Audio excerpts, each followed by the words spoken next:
Oh, is it too long?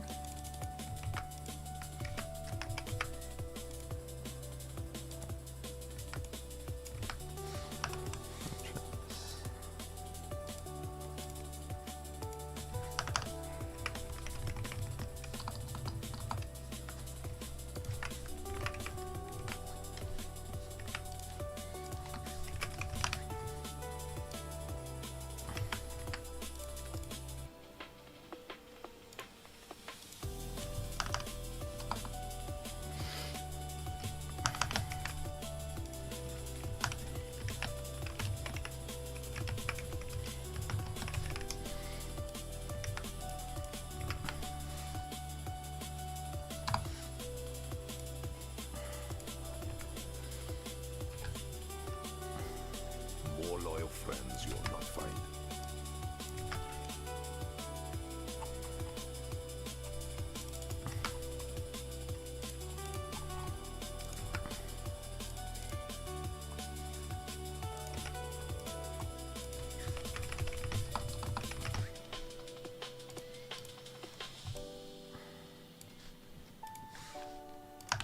All right.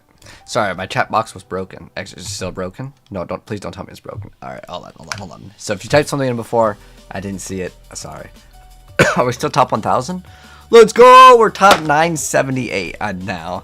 We were a lot higher before, but I don't know if the rewards change. Let's see. Does it tell us? Okay. Well, I don't know what the rewards are. We should open it up. We'll do it live.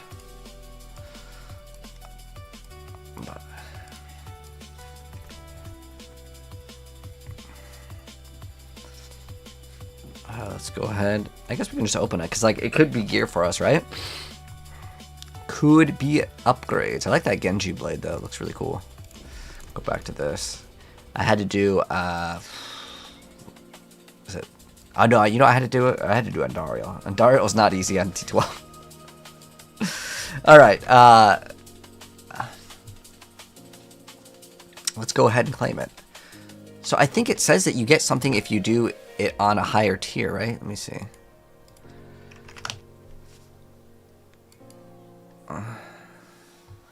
Phobos Spellbound cut through you sell me? Wait, any Phobos Spellbound?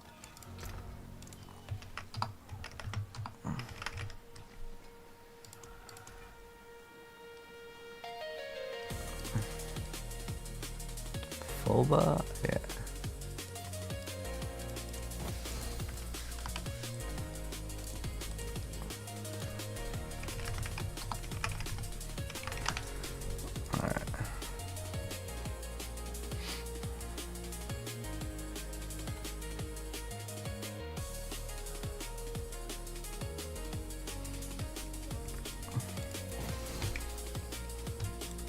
Hello. How do we trade? There we go.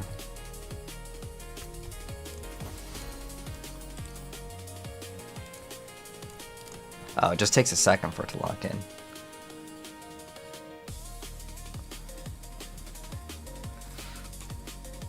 Oh. Oh, thank you. Oh, you don't have to do that, brother, but I appreciate the gold. But I'm pretty sure it says if you get top 1,000, you get something, right?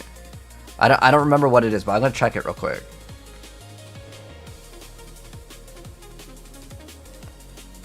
What was the tower?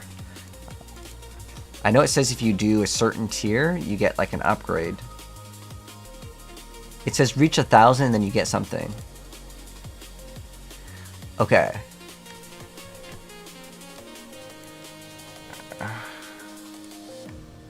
Okay.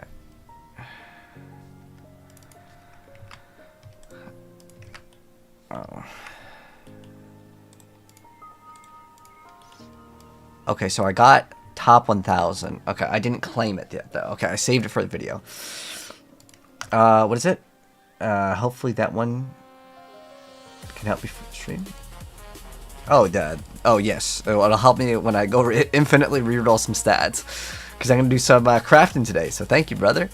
Alright, so I want to see what you get. I just don't know.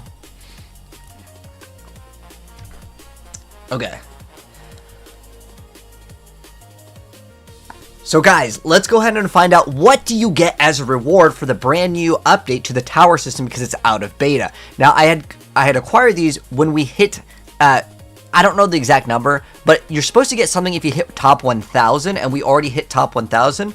Now keep in mind that this is going to constantly fluctuate in terms of the leaderboards, but it didn't say you had to like hold it, so right now we're at 980. I went ahead and saved it for the video, but let's go ahead and actually open up the rewards to see what is it. It says we get exclusive rewards. Again, I'm not sure what's going to be in here, so hopefully it's going to be good.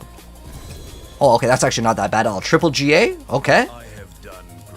Okay, hold on. Oh, I'm not here for the yapping. I just want to see, like, what are these rewards? Oh, okay, these rewards are not that bad at all. Like, everything's at least greater affixed. Now, I'm not sure how this works in terms of, like, the leaderboards, because I don't know if I needed to open it up ASAP, because, again, I was higher, but I ended up doing stuff, and then I went back to the video to record this later down the line. Oh, my gosh, quadruple G. Okay, these rewards are actually pretty good. Dang, so, again, I don't know if there's other rewards. We're going to go check them out, because everything so far is greater affix. Wow, there's a lot of really good ones. And we got an ancestral unique charm, so let's go see what that one is as well. And then I guess we get some lore, but I'll check that out on my own time later. But we did get a unique charm, so we got Gladiator's Triumph over there. Okay, that's cool. But as far as the other gear goes, let's check it out, because we might have gotten something super good. Alright, so Dex is good, Life on Hit, Crit Strike, Multiplier, Barrier Gen. So if we swapped Barrier Gen for like Crit, pretty okay pair of gloves, but we usually would want plus to core skills, but maybe we're playing like an ultimate build. I don't know. It's okay. Next up, we got Damage Over Time Multiplier. Definitely still usable. In fact, I can use that right now. Life Regen, this one I'm going to salvage over here. Armor, I'm just going to salvage. Hold Damage Multiplier, yeah, that's another salvage. So this one over here, we got Weapon Damage, that's good. Dex is good. Max Life, everything is good, man. That's a really, really solid triple GA. Next one up, CDR. This is actually good for some builds. Actually, yes. Got Weapon Damage, that's pretty much good already. And it also has Damage Over Time Multi, so it's not too bad. Life Regen, that's trash. We got Life Regen Shadow. Yeah, it has Cold Imbue, but there's better options here.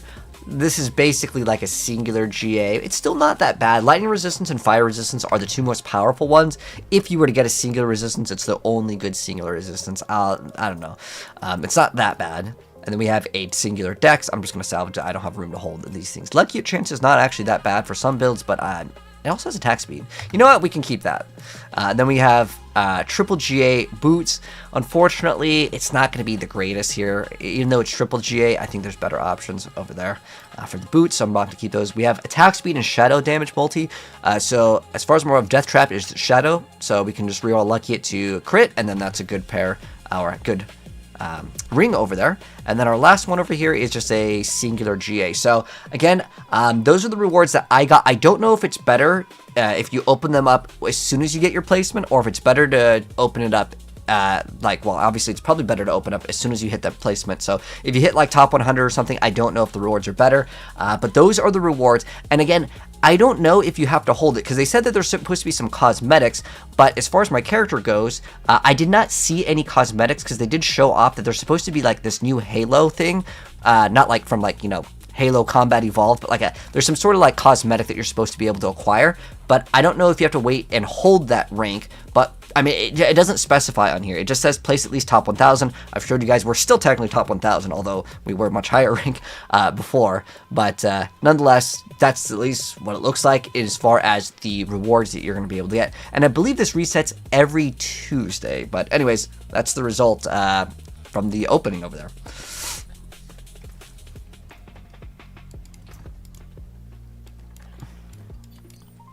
So pretty good stuff, man. Honestly, that's not bad at all for gear. In fact, we can actually use some of this stuff literally right now, which is awesome. It's awesome. So let's go ahead and crack it open up that like sword. I don't really need that one. What do we got here? Crit Strike. Okay, we don't need that one. I think they were just placed in here, right? One of them was a really good one. This is insanely good. Yeah, this is a godly. This is like as perfect as it gets. We had another pretty good one, and ooh, it has weapon damage. Damn. I can't actually run weapon damage. We'll run the damage over time multi. Ooh. We can lock that affix.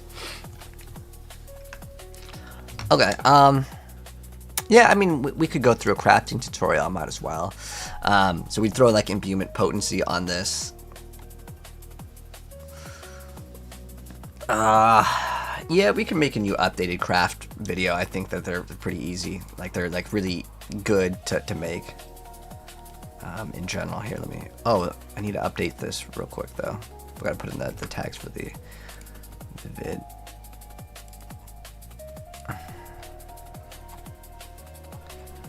Okay, let me just set that. Boom.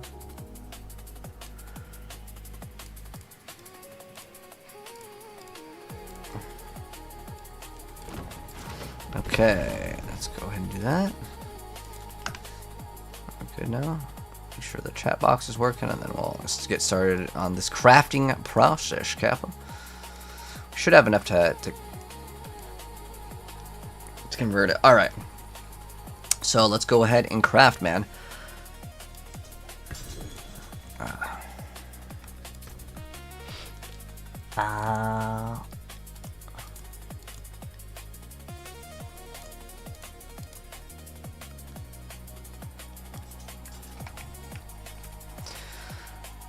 Alright guys, let's go ahead and do a start to finish on crafting a godly weapon. And I get this question asked all the time, so I wanted to at least address it, is that if I was to craft on an item and it has 4 greater affixes, the video would be basically done instantly. So I want to start it off with going over like a 1 GA, because this is the most realistic for most people to craft their godly as they can weapon. Whereas again, if I was to have a 4 greater affix, there really isn't too much crafting. It's literally just masterwork and you're done. So... because I had some people ask, well, if it's a godly weapon, wouldn't it have 4GA? Yes, but again, that would defeat the purpose of how to craft, right? Anyways, let's go ahead and go from start to finish on a weapon that's realistic that most people can achieve. Because getting 4GAs, I'm not gonna lie, it takes a lot of time. Or you can trade with people with quadrillion billions of gold. Alright, anyways, so what you want to do is at least find an item that has at least 900 item power for your weapon. It doesn't matter if it's a one-hander or a two-hander. So, what are the best stats to actually roll on the weapon? Now, it depends on your class. This is the most important thing, and you really need to factor this in. If you're running a weapon where, like right now, I am using my bow, so I'm going to use a marksman skill. And most of the marksman skills, with certain exceptions, will use the bow. So you want weapon damage. But if you're running, let's say, a bow and you have these equipped, you could still get the maximum life, all these other stats on it, like the damage over time multiplier, but you will not benefit off of weapon damage if it is not your weapon that your character is like swinging with or shooting with, okay? So hopefully this makes sense. So if I was to use, let's say, any skills that are using the cutthroat or the daggers or swords, then I don't want weapon damage in my bow because I want another stat. So now that we have that out of the way, this is only relevant with pretty much the rogue and the barbarian, but it's a very important thing to mention. Otherwise, you're literally losing out on a stat. Okay, so now that we have that knowledge out of the way, weapon damage is actually the most important thing for a weapon. However, if this is an offhand, which in my case, I'm running a penetrating shot build, I do not want that weapon damage. So hopefully that makes sense, but that's the most important thing. And then anything that your character can kind of use that is relevant. So for example, if I was not playing a damage over time, this would be a bad item to start with. We want that greater affix usually to be weapon damage if it's our weapon that we're using.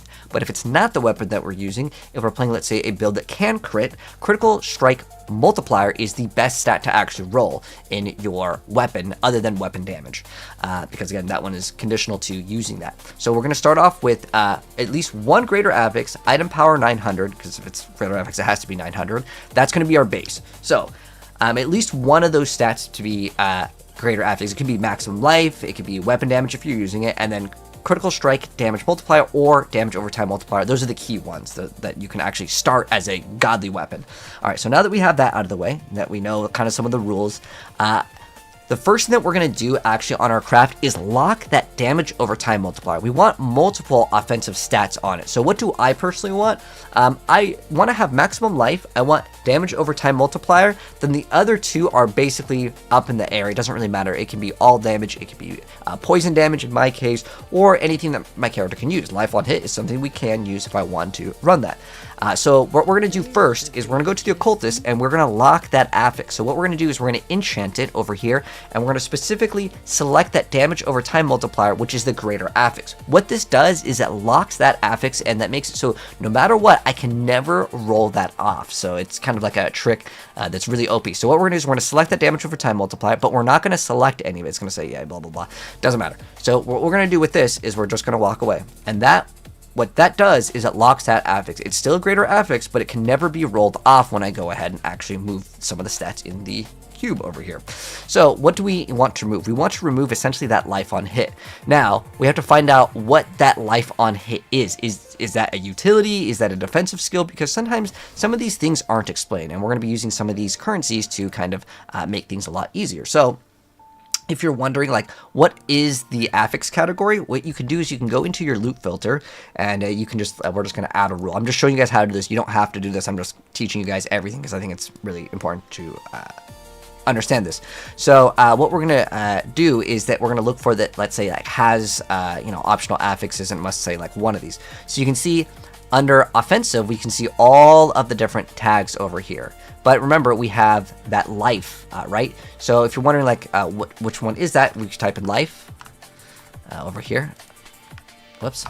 Okay, so you can see where it says defensive, life on hit. So now we know that this is one of those. Because on certain pieces of gear, though, it can be like different, but at least it gives you somewhat of an idea of what's offensive and what's defensive. Because some of the areas, I'm not going to lie, they're kind of vague, but you can see life on hit is considered defensive. Okay, so now that we know that that is a defensive one, that's all I wanted to kind of show you guys, because it's kind of important if you want to craft something that's not like in this video again.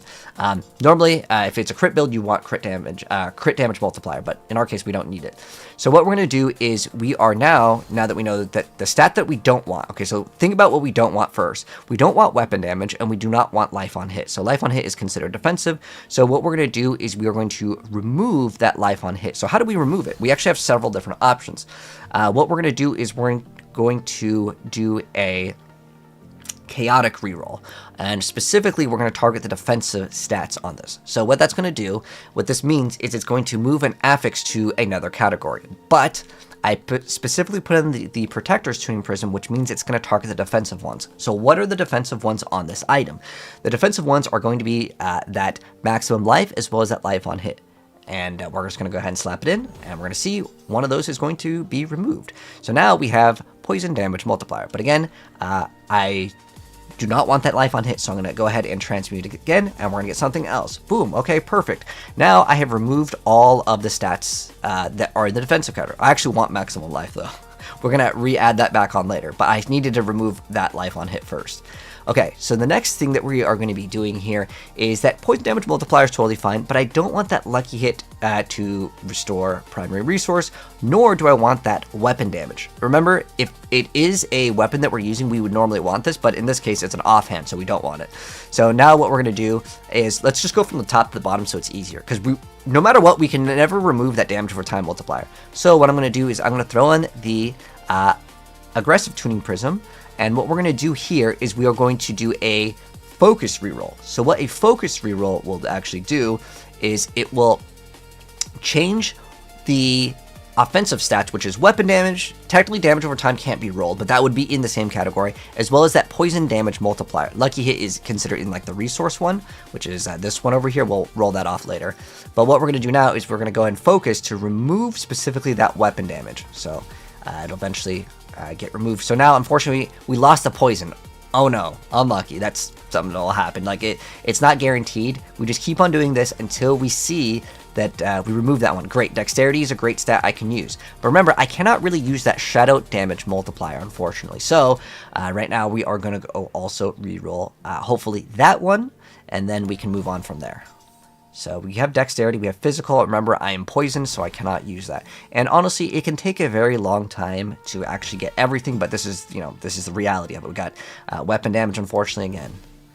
And over here, and the chance to restore primary resource is actually usable. So like, if I want to, I can keep it, but I would prefer to have HP. We have poison, great. But remember, we still have that weapon damage. I don't want that weapon damage.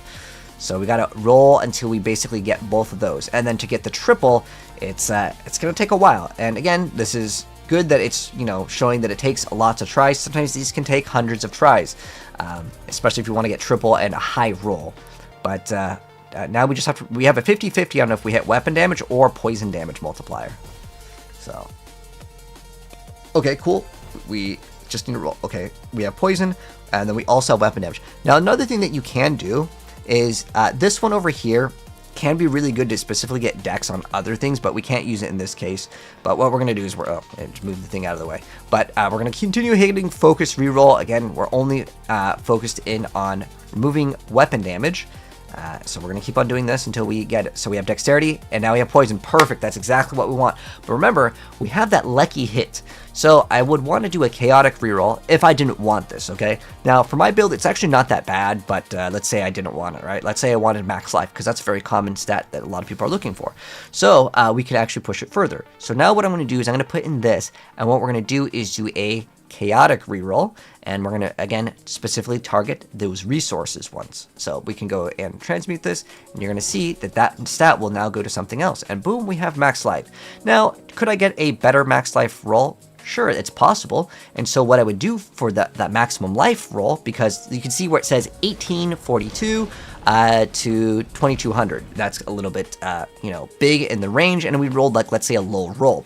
So if I was like, okay, there is a risk with this if there's multiple affixes in the same category. But because the defensive one only has literally one, it's basically so easy to change. Because all I need to do is do a focus reroll, which is only going to target, again, the defensive one. There's only one defensive stat on this item, right? So all I would need to do is hit transmute, and there's not that many defensive stats on the item. So you can see over here, we got maximum life. Okay, I'm just going to hit reroll again.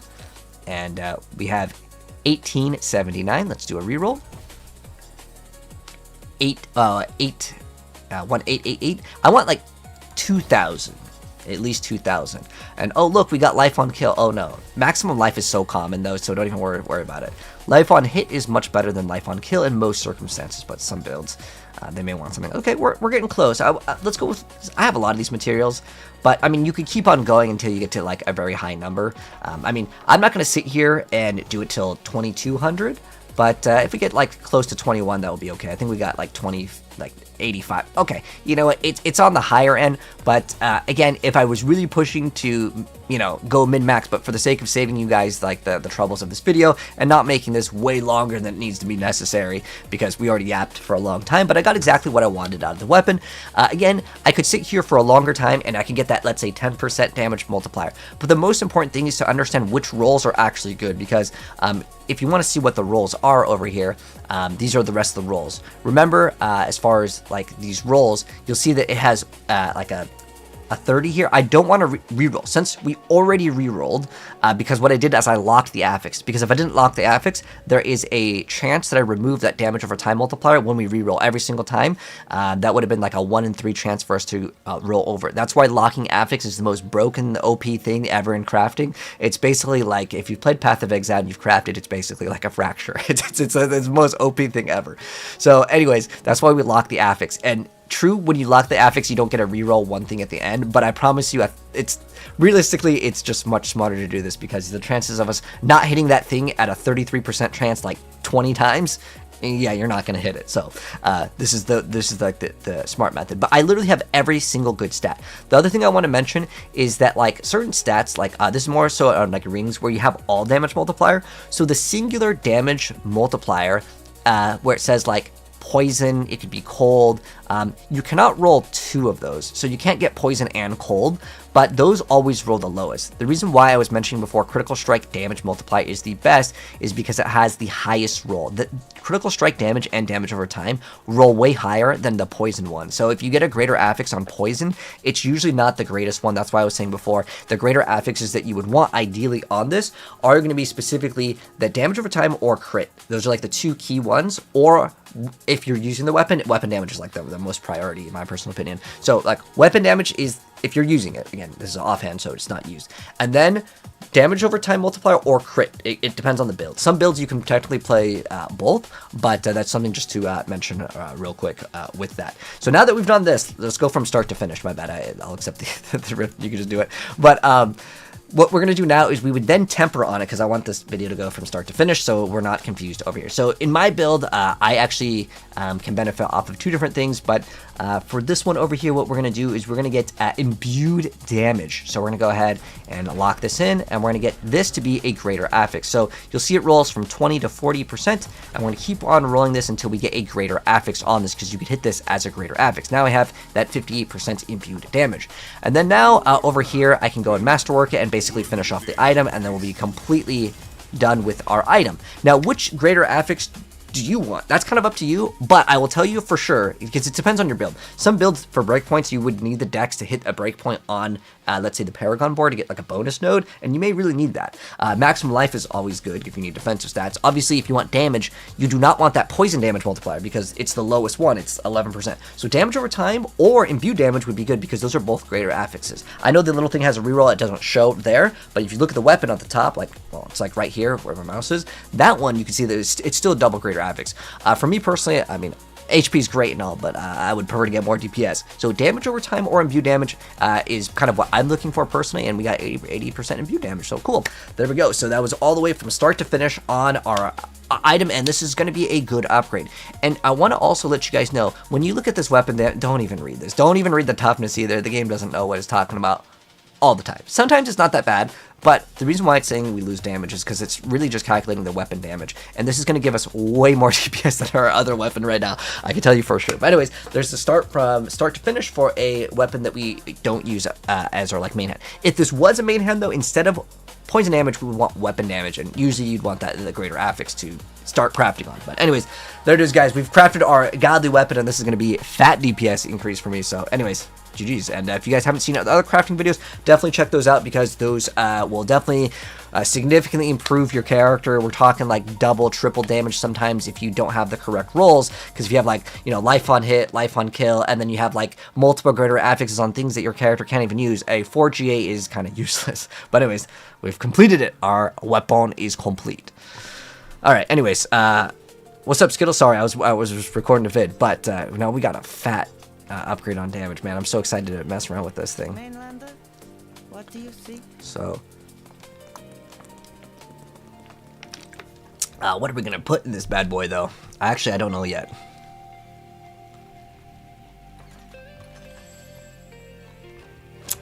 Imbuement. I mean, Penshot's lucky hit chance is going to be... I mean, this is like... I think this is pretty good, though, actually.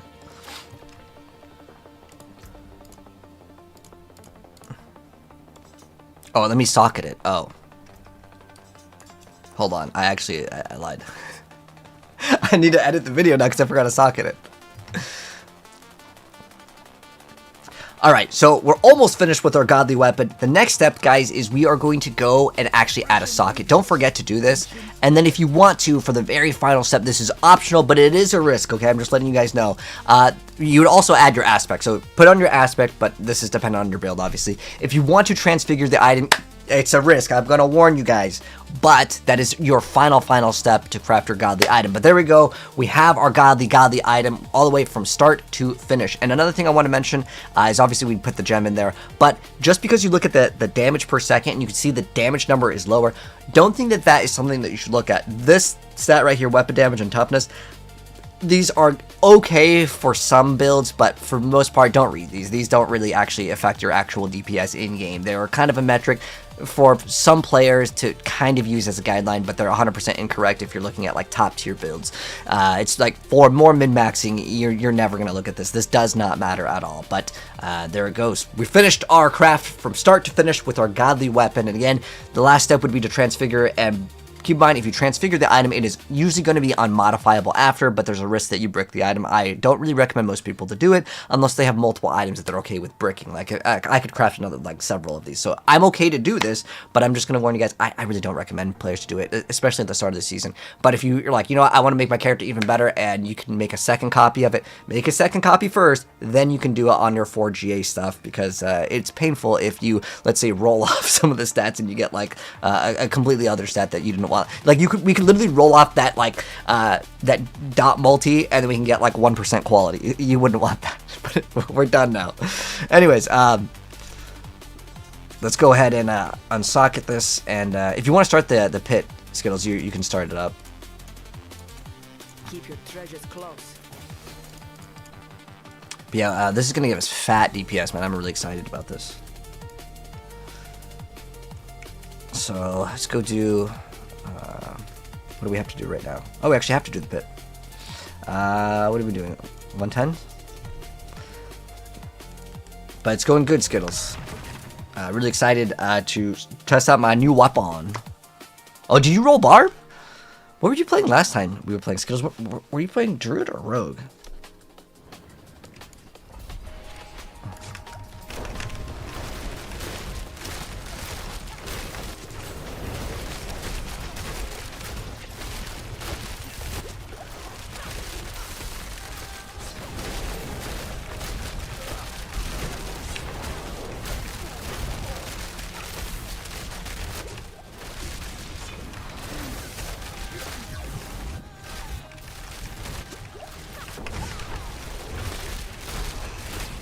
This place. I'm being followed.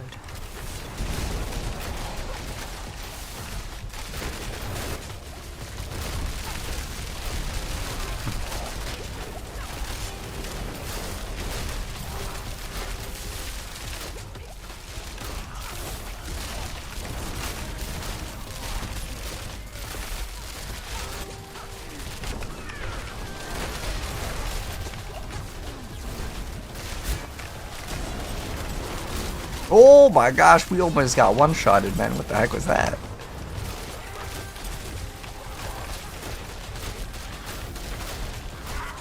Was that 700 billion? Damn, our DPS is going crazy. Oh my gosh.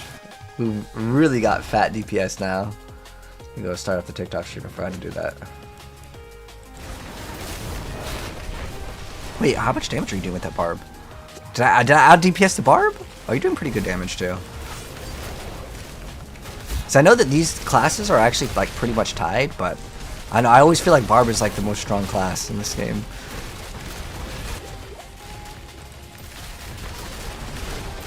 Oh, you're running the Thol to freeze. Gotcha, gotcha. Okay. Or is that just for me? Wait, can you freeze too? Oh, you're freezing too. Okay, good. Because I can get bonus damage on frozen targets as well.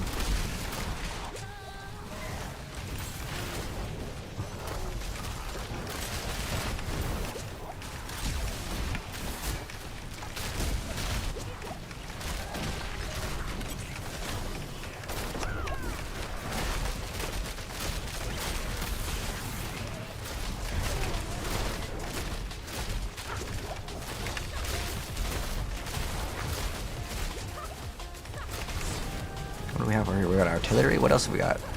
There's like 2 shrines over here. Alright, I got channeling and artillery.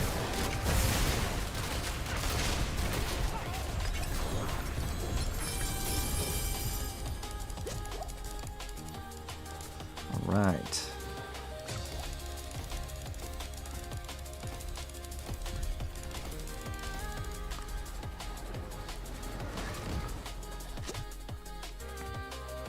I don't know. I'm trying to think if I want to just slam a bunch of pits down to get everything like upgraded. So that'd be a good upgrade option as well. But I think I get too bored doing that. I kind of want to just do everything. Oh, I gotta do the Cinders one now. I gotta do Helltide.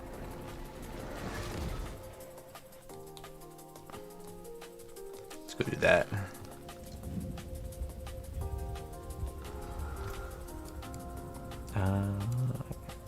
We go down here. The reason why I want to go down there is because we have the Maiden that's +5 on our Grim Favors, which is 100% worth. Barb's hitting for trillions now? Ah, nice. Your damage was, I would say, pretty close to mine. Because I know that Barb and Rogue are pretty close in terms of like the pit tiers, last time I checked.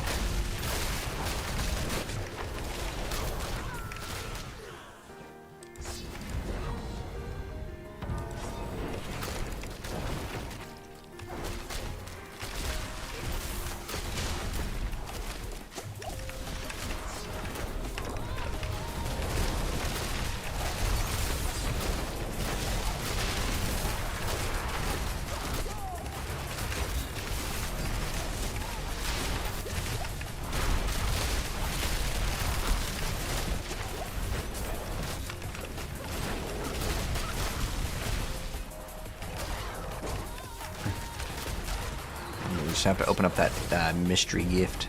The mystery surprise. The Kinder surprise. Diablo Immortal. No, it's Diablo 4, brother. Diablo Immortal, the skills will be on like the right side. This is Diablo 4.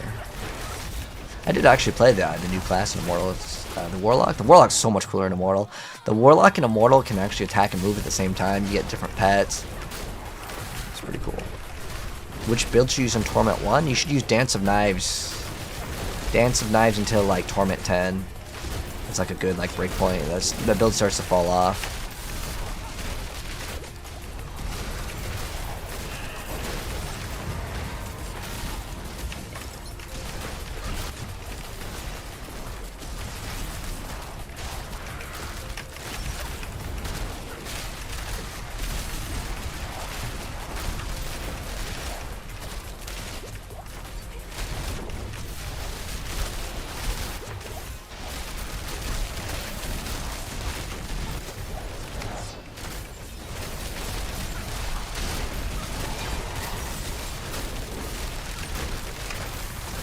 What? What did we rip to? Did we die to an explosion? What did we die to? It didn't even tell me, dude. It was like, yo, bro, we don't want to even tell you, dude. It's a mystery. Unlucky, man. Rip my cinders. You know, you can get an upgrade that makes it so you don't lose cinders when you die, which, I'll be honest, I might actually take it. Because sometimes when I look over, I notice, like, if I look over for 1 second and there's an explosion, you know, you're cooked, you know. And that way, like, I mean, we're playing softcore, so it doesn't really matter if we die. But I would prefer not to lose the cinders, you know. Oh, pen shot more than death size. Because of the damage, yeah, 100%. I mean, if I could do, like, if I could play Dance of Knives and they were doing the same damage, I'd just play Dance of Knives. Because it's like, I literally can play that with my eyes closed, one hand. My hand gets tired of making circles though, because you know how like the season mechanic, you gotta stand in the circle. I don't really like standing in the circle. It's too much, man. We got like way too many mechanics of stand in circle.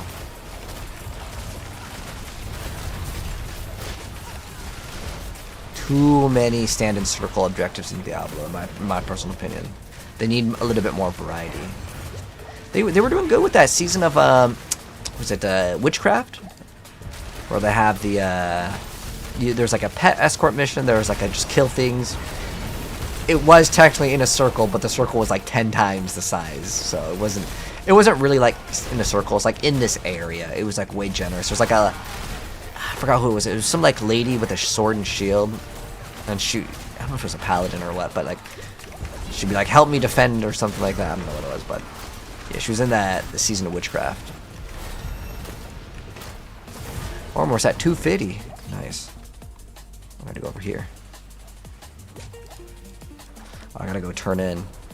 Gotta turn in. Ooh, we got Cassius. You had to swap, but you don't enjoy being locked into standing still. Well, Diablo 4, most skills, you're gonna stand still. That's like just the game, brother. With Rogue, I think the only skill that you can move around with is Dance of Knives. Every other skill, you gotta hold still to shoot your barrage, rapid fire. You got no choice, unfortunately. No choice, man. Any chance I can help you drop a seal of Diamond Mind? You talking about the Mythic seals? Yeah, this is T12, Tom. You're talking about the Mythics? There's really no like best way to get those to drop other than you can try Mephisto. That's how I got mine before. But oh, there's a Hellworm.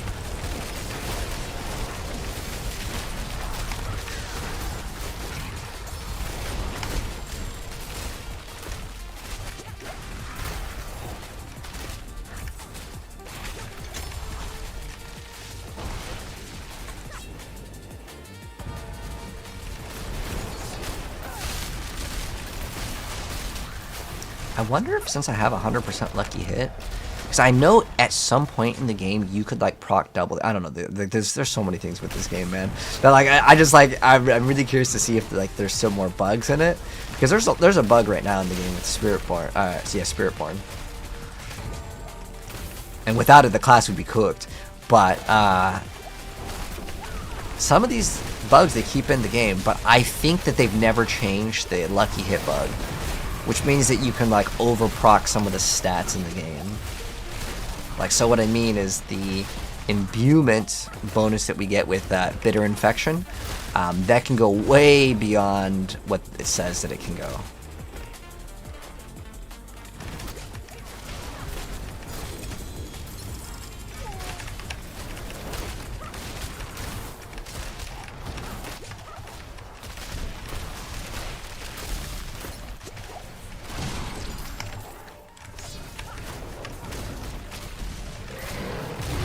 Hellworms, hell yeah. Give me all the XP. Whoa, did they change that? I just got that. Oh, no, it's bleeding out. You get it until it goes away. Give me those XP orbs.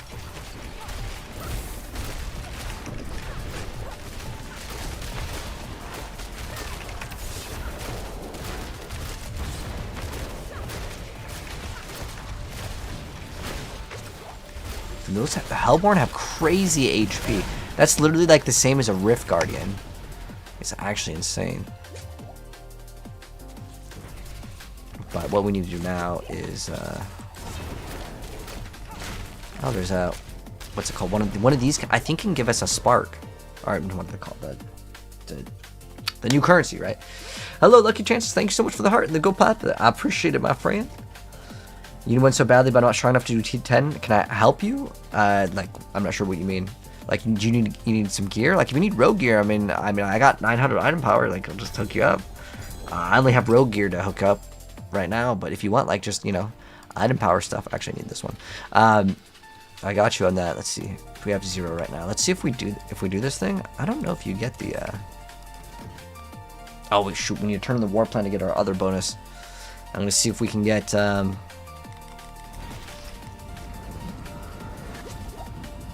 That ring tonight. I want to get one of those rings for the plus to marksman skills.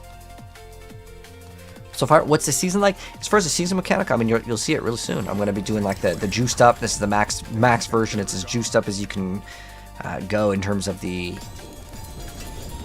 thing. Because I mean, we're on T12. It's kind of like equivalent to like T15 maps, or I guess T16. Technically, you can go actually one higher if you have the mine cages. Oh, is that the? It's a StarCraft armor. That looks really cool.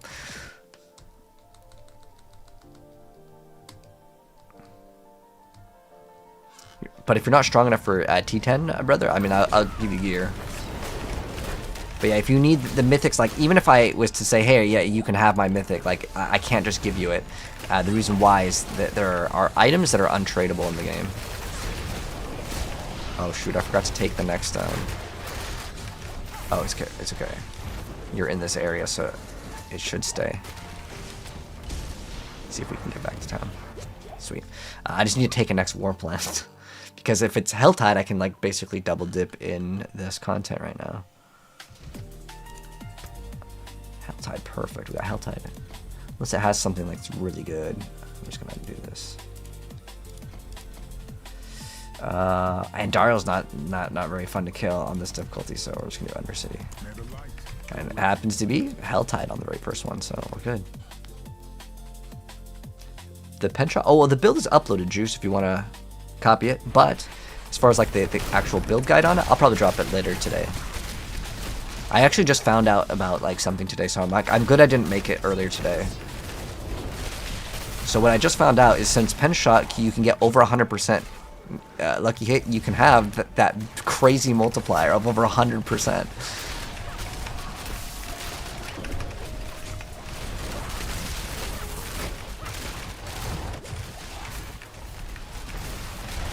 Skittles, you want to let me know when that rift's about to finish, and I'll go over there.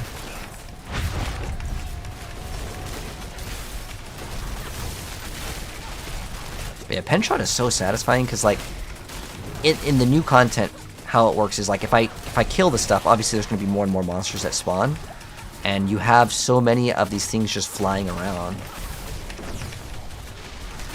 And each one of these basically one-shots everything, but it's a damage over time, so it takes technically like. I'd say like 5 seconds for everything to expire, but it doesn't really matter because it's already dead.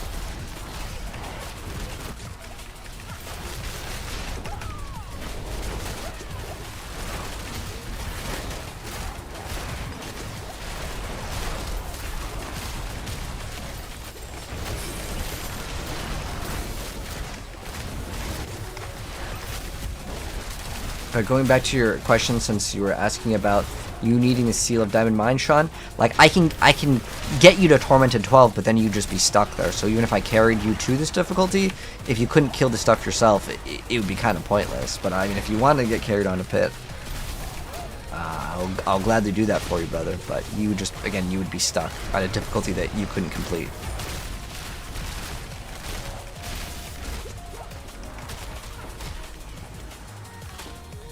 And then hopefully this super mega boss will come out. There it comes. A Realm Breaker. There we go, and then we get our chest. A Harbinger also. Harbinger doesn't have that much HP. It's kind of interesting seeing how much HP a lot of these things have because of the dot now. Oh, they're two maidens, so we gotta go over there. We have 500 cinders already. That's crazy.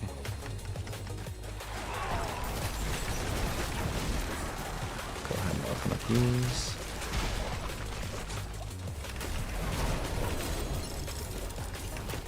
Oh, I killed that thing fast.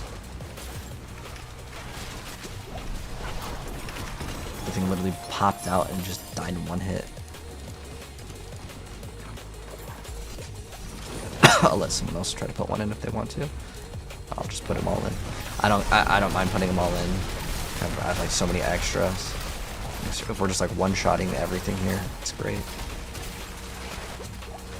While they're doing this, I'm gonna go open up that other chest over here. Ooh, there's a silent chest. If you guys didn't know, you don't have to buy keys anymore. That's a really cool update that they did. I love that update so much. I have to be here at the start because if you're too far away, you won't get the credit for it.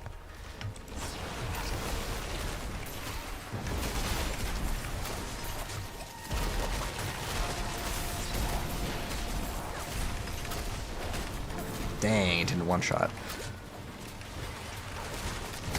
Oh, thank you, Awareness. I appreciate it, man. Almost finished in pit. Oh, okay, perfect timing. Thank you. I appreciate the teamwork, brother. Go right over there right now. Hopefully we can get there. It won't hit us. I hate it so much. There we go.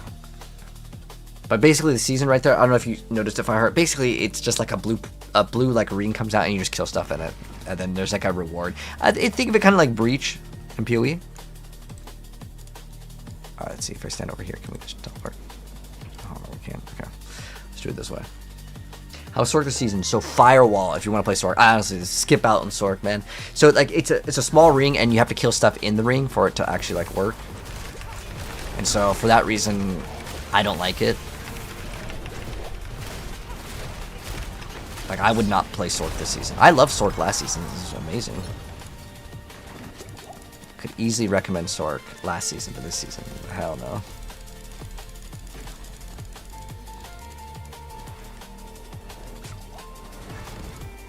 We got 2 Paragon points, though. Hello, Alicia. Does anyone know where to farm Ring of Starless Skies? So, if you want to guarantee that ring, Alicia, you can craft it. So what you can do is you can just forge random equipment, and that will forge a guaranteed random iconic mythic, and your chances are like 1 in 6 to get it. So this is your best bet. Your alternate choice is to go to the jeweler and just craft the thing outright. So if you just craft it, where is it? Oh, actually, you know what? They actually updated this. You can go for the ring here too, but this is like a 1 in 9 chance. It's much worse. Your odds are much better in the other one. But there's no guaranteed one boss specifically that drops Starless Skies. Oh, that's a pretty good item, except for a life on hit. Something I don't personally need, but it's actually a pretty nice weapon. Like, we could run this in a in just like a Twisting Blades build. This is really good because we want that damage over time multiplier to be the greater affix, and then we would reroll that weapon damage to dexterity, and this is a godly weapon. That's so nice. Very nice. That thing sucks. Resource cost reduction sucks, and let's go salvage. So now, our next thing that we need to do is, we need to turn in stuff at the Helltide. Oh. You just bought D4 on sale, installing it now. Any tips for starting? So if you're brand new rookie, I would suggest you to look at Barbarian and the Rogue, as those are like the really good classes this season. Spearborn is technically the best, but it might get nerfed on Tuesday, so I would wait. Unless you want to just wait till Tuesday to start. But if you want to watch a full leveling guide, I have videos of that from start to finish over on TikTok and YouTube. Or, you know what I'd actually recommend watching is like watch the best builds video. I just dropped that. Like it goes over the best builds for every single class this season, and that way you watch it and then you can decide for yourself what class you want to play, because you know I can't say for you what's going to be the most fun, but if you watch it you can decide for yourself which one's the most fun via like just watching it. You can watch it and be like, oh, that looks like it's fun, you know. Is it worth it? The expansion? Yeah, so the expansion will get you so if you just rush the main story, you could probably get it done in about 6 to 8 hours. If you're a good player. If you've never played Diablo before, I make it take you like 20 hours.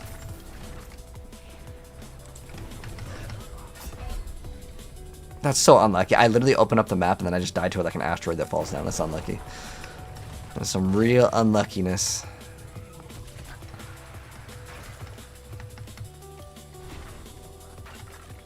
But yeah, anyways, so you get 2 classes with the expansion, and then again you get like 6 to 8 hours of campaign if you rush it. If you want to do all the side content, I mean, it's easily 20 hours.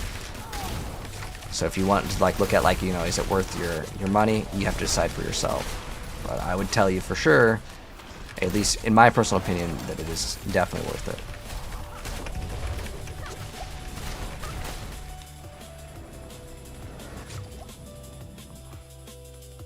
Money Twisting Blades, what second aspect to recommend for the Amulet? It doesn't really matter. Most of the aspects at this point are pretty much the same for that build. So like whatever, like you can play Crushing as long as you can generate some sort of fortification.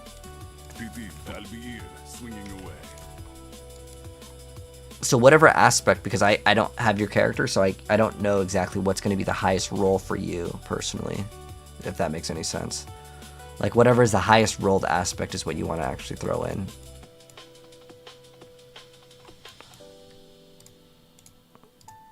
As much maximum life nodes as possible.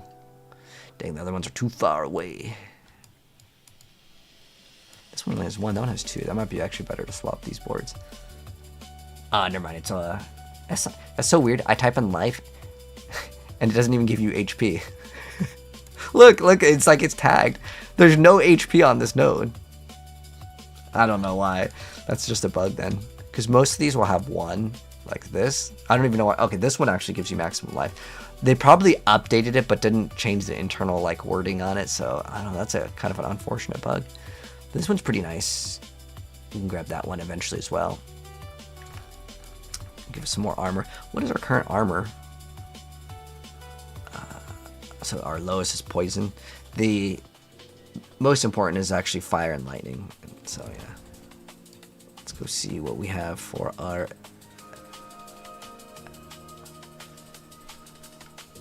Okay, we have. Okay, so we could use a little bit more armor. Like if I was to like go over like what damage reduction would we actually want. Armor's the most important if you're wondering.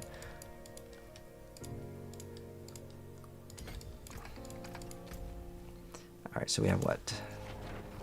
Ooh, which boss is this? As long as it's not Endaro. I really hate Endaro. That boss just takes too damn long.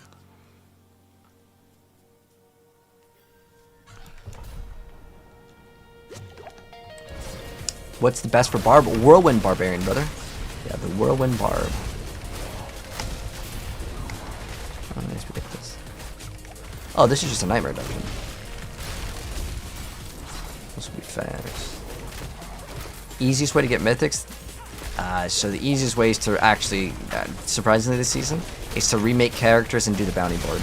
This season, Mythics are so rare. If you guys remember, last season, within the first 1 to 2 days, my entire character was finished with Mythics. This season, I literally have 1. But it's because now you're only allowed to have 1 crafted Mythic, which really sucks, man. I really hope they change that.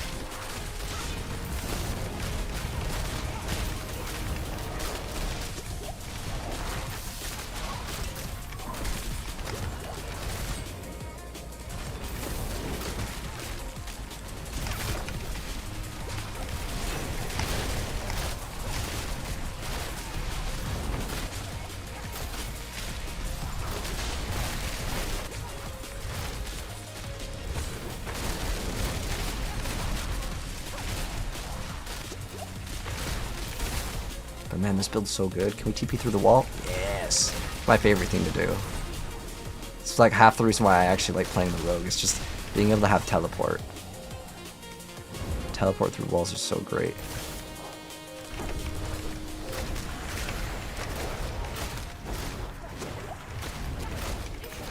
You know what I'm wondering is if there's a way to grant ourselves. Does Shadow Step have like a cloak variant? Like, is there like you stealth when you activate it?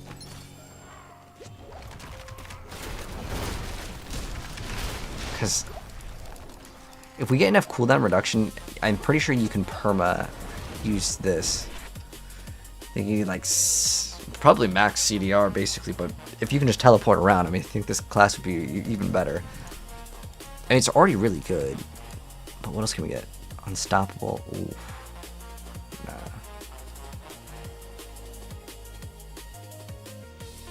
No. Dang. Okay, there's a decoy. That's kind of cool. Oh, that makes the cooldown increased. Oh, I didn't even know that that would do that.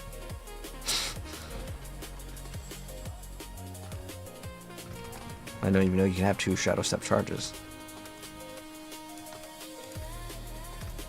Alright, let's go do it. Let's do, we could probably, let's see if we can do 115.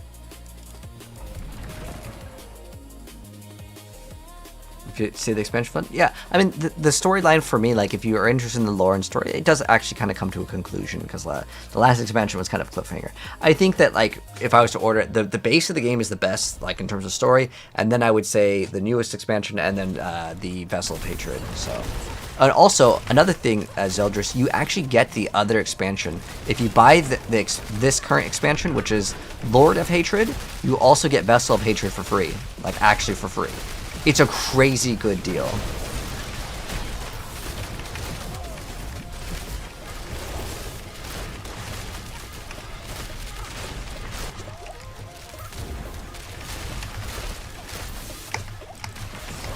Ooh, that's a lot of damage. Is 115 too high for my character? No, we can definitely do it. We have the DPS. Survivability might be a little bit of a challenge. This is not going to be good for efficient. If I was to try to go for a push, sure. But I think we should do 110s until we get some extra toughness. Survivability is really rough this season. No more Glint's Anvil, man. Thing got deleted out of the game. Let's go change this. Because what we can also do is run Heavenly Strength. Oh my gosh, that damage is crazy. Look at this. Look at the damage over time is just... insta-melt. You're so squishy, if you miss a shot, you're dead. Ah. Well, this season it's kind of rough for any build, to be honest. But Glint's Anvil will give us an extra... Well, let's see. Glint's Anvil used to give us, like, basically immortality, but that got nerfed. But if we run Heavenly Strength, we have 36 DR, but that's like permanent DR. This one gives us 24 plus 15, which is 39. This one technically is 36. And if you're like, well, this number's lower. Yes, but it's separate damage reduction, which is not good. Let's see if we have imprints that we can imprint to max our character out.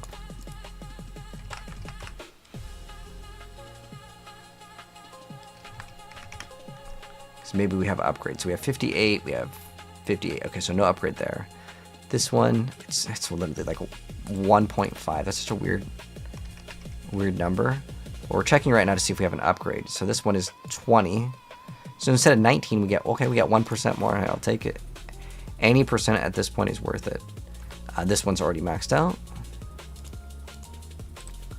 But you know what's interesting is some of the numbers in this game, they actually round, and they might not actually be accurate. Okay, this one's fine.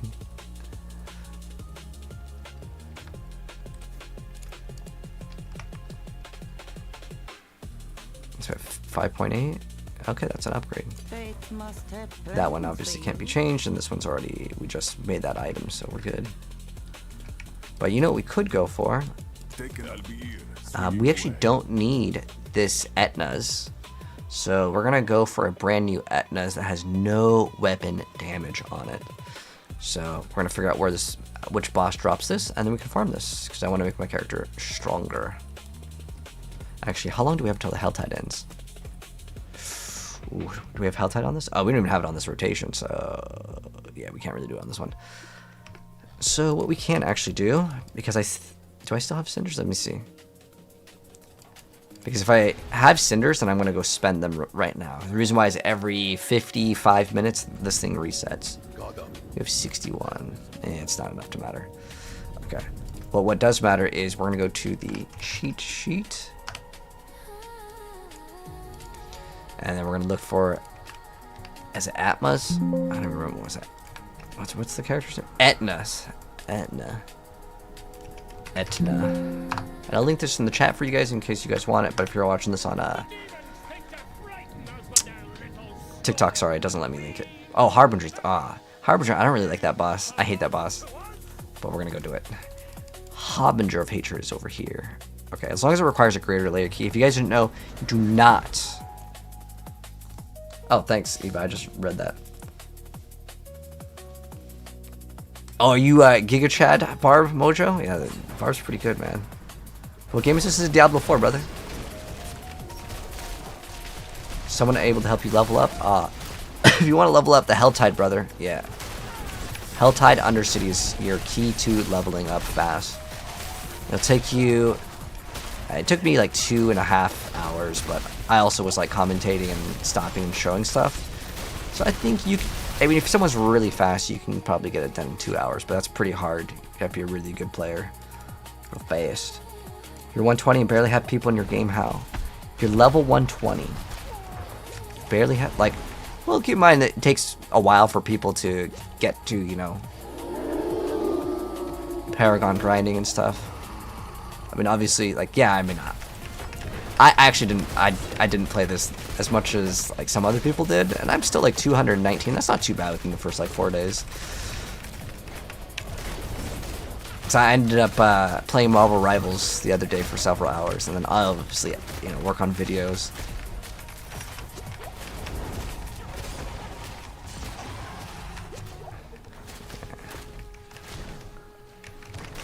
These we don't even destroy these. We just have to wait for the guy to come out. And he gives us little orbs and Hadouken, all these things.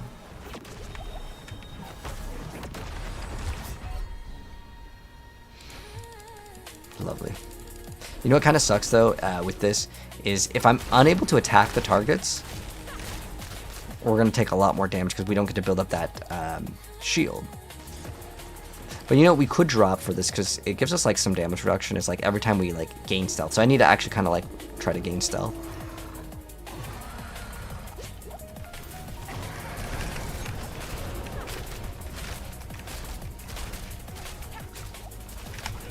But this boss is actually really hard to like kill instantly. I don't know if... I'm wondering if can Barb do it? Can Barb even like insta this thing? Because like the damage isn't bad. This is like doable for sure, but ideally you'd kill the boss before he can even do any of his mechanics because this boss is very annoying a boss. This and Andaro, like the two bosses that I really, really dislike. Because they go into phases which make it so you literally cannot damage them no matter how much damage you do. But at least I can stealth. And then, oh, actually, this makes it pretty easy. I didn't even think about this.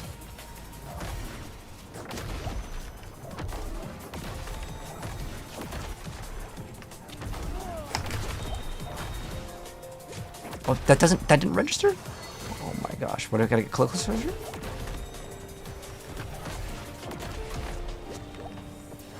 But like how, again, I can stealth, so it doesn't really matter at all. And then he's gonna be like, ow, you hit me. Oh, there's one more. And then we should be able to finish him off with this. Yeah, there we go. Wow, what's that damage? The damage is so crazy.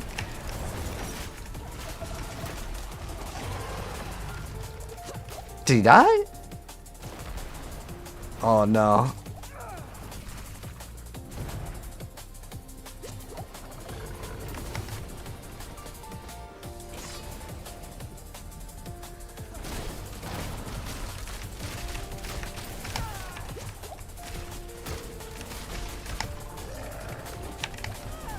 Oh, come on, dude. This is too much DPS.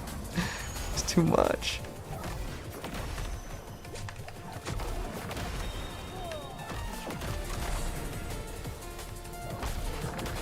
Okay.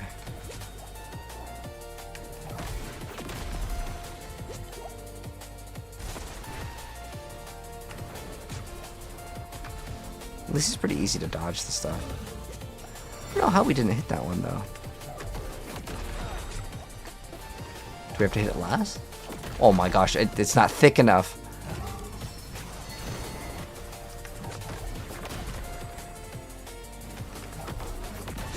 Okay.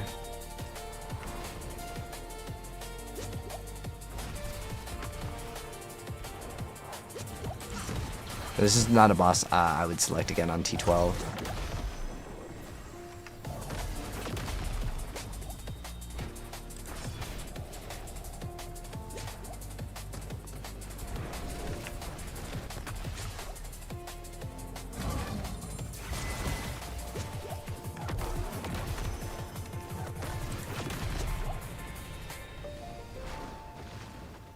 Like, are you gonna spawn the things? It's spawning more portals, though. Look at, yeah, it's spawning more portals, but it only gives us 2. What? Can you even destroy this? I don't even think you can destroy this thing by attacking it. Oh my gosh, it just keeps on spawning more portals. Okay, that the time it was like, okay. I had enough of this guy, though. Oh, you didn't have your charms on? Okay. Okay, got you. We finished now.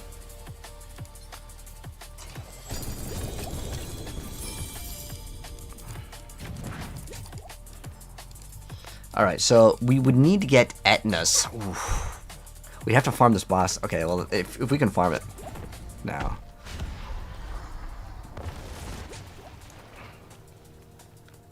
You know, there's a thing where it makes it so you can drink your potion.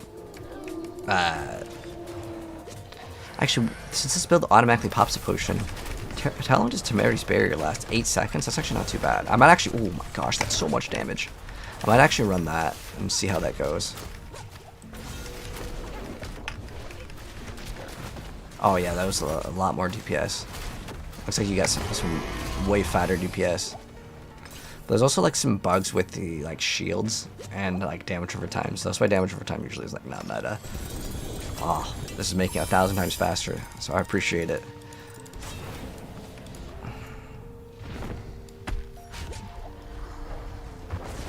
Do we have 80%? I actually wouldn't mind getting a good pair of Temerity. 98, but no GA. Thorns is obviously trash. Okay, this one's not too bad. We can just get all res in that one. Oh. That solved it.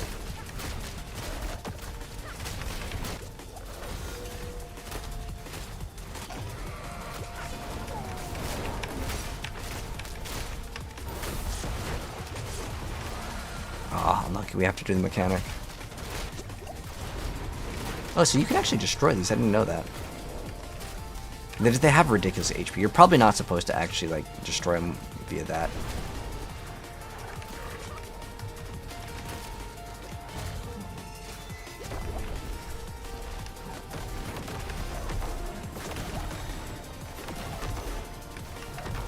It's kind of a cool mechanic, though, but it's just like, if I have to defeat this boss, you know, like 50 times to try to get my drop, and it's no longer fun, you know? The Poison Dance is a nice good build for T12, probably. I mean, you could do it. I know it's possible to do it. It was rank 1, but it's not easy to play. If you want to really min-max, most players will probably not want to min-max that hard. That's like talking about gem strength status of gear. Oh, you're into salvage. But yeah, I wouldn't really recommend Dance of Knives past Torment 10. Like, once you're at Torment 10, is swap to a Pen Shot or Pen Shot, Twisting Blades, Rain of Arrows, Death Trap. Those are all great options. I actually wouldn't really recommend most people to mess around with Death Trap until you have really good gear. Otherwise, you could like brick your character. Okay, dodge chance isn't bad. What else do we have besides dodge on that one? Okay, so we roll life on kill something. I was like, it's got max life. It's got Dax. It's not too bad. Both of these are like okay. But yeah, what we're looking for specifically is we need Etnas. So we need one of these, but it has to be 900 item power. Ideally with one greater affix, but at this point we can actually use a non-greater affixed one. How many more of these do I have to do? I have four of these left. We have 3 of those keys. Are you doing another thing? Oh, okay, never mind. You hate this boss, you'd rather fight... Yeah, Belial's is way faster because there's no mechanic. Definitely don't like this one, but we only have like 4 more to do, so I'm just gonna crank it out. Finish it.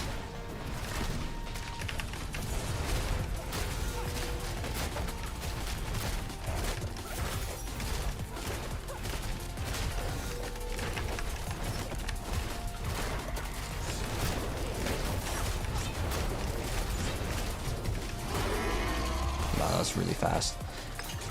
Yeah, he's doing, I feel like 10 times my DPS right now. A barb, man. Do you have that gem strength? I need to get gem strength. Ooh, yeah, item quality. Damn, that's really nice. Oh, you transfigured everything. Oh, no. No Etnas. But we could use just a 900 item power Etnas. Dang, not even one. But yeah, these ones are fortunately 850. Maybe we can try to 3-to-1. I don't know if you can 3-to-1 into a GA. I know you can just randomly get it with the charms, but I don't know about the items. I'm pretty sure it always spits out at 850.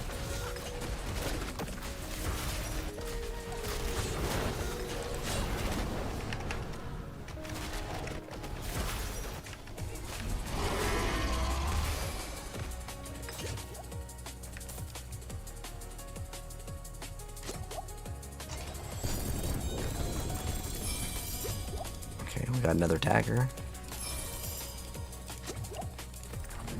Let's see. Why are the daggers not dropping? So unlucky.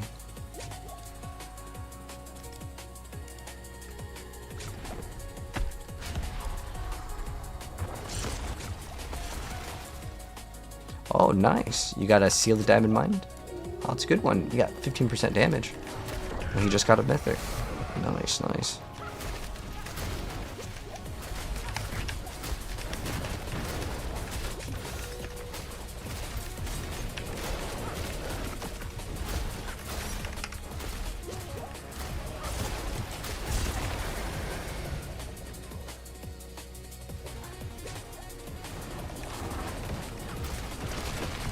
Oh, okay, that's really cool. Oh my gosh, look at the damage. Again, it's like, it's way too much damage over time.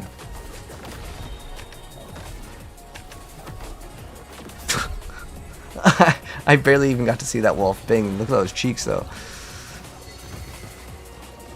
Oh, did we both rip? Oh, we both died. Like, again, getting one-shotted in any game, it doesn't feel good. Like, I would almost say at this point, PoE is like way more chill than Diablo. Diablo's like very like, yeah, you get one shot and get good, like dodge the thing. And I get it, it's like on the max difficulty, but it didn't feel like this way before, you know, like in the last season. So I think like getting one-shotted in general is probably something that shouldn't be in Diablo. Diablo's been more of a casual game, and I think that it found way more success being casual, where now it's like getting to the area of like, dude, this game's harder to survive than PoE. Because I feel like with PoE, I feel like they have way more options for defenses, so you can get tanky enough. But in this game, like, almost no one runs the defensive stuff because, like, the monsters have way too much HP. And where Path of Exile is like, okay, we'll nerf the monsters that are one-shotting you. Diablo's like, hold on, now everything's gonna be one-shotting you now. Like, it's the too much on-death effects, it's the too much bosses one-shotting.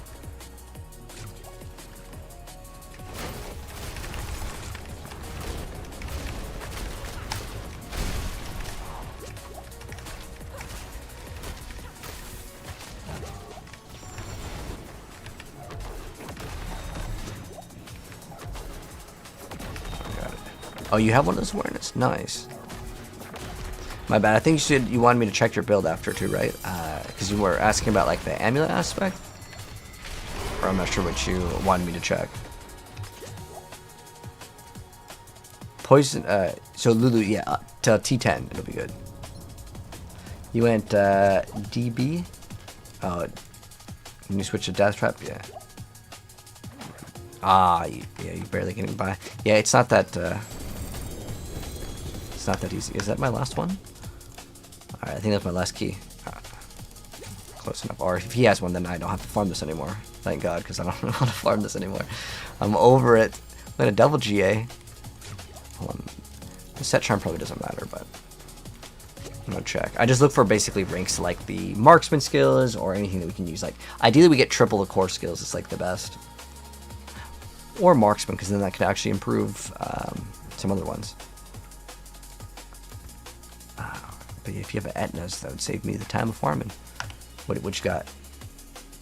Amulet, Vids. Okay. Oh damn! I don't think. I mean, I could use it to add to the reroll pile.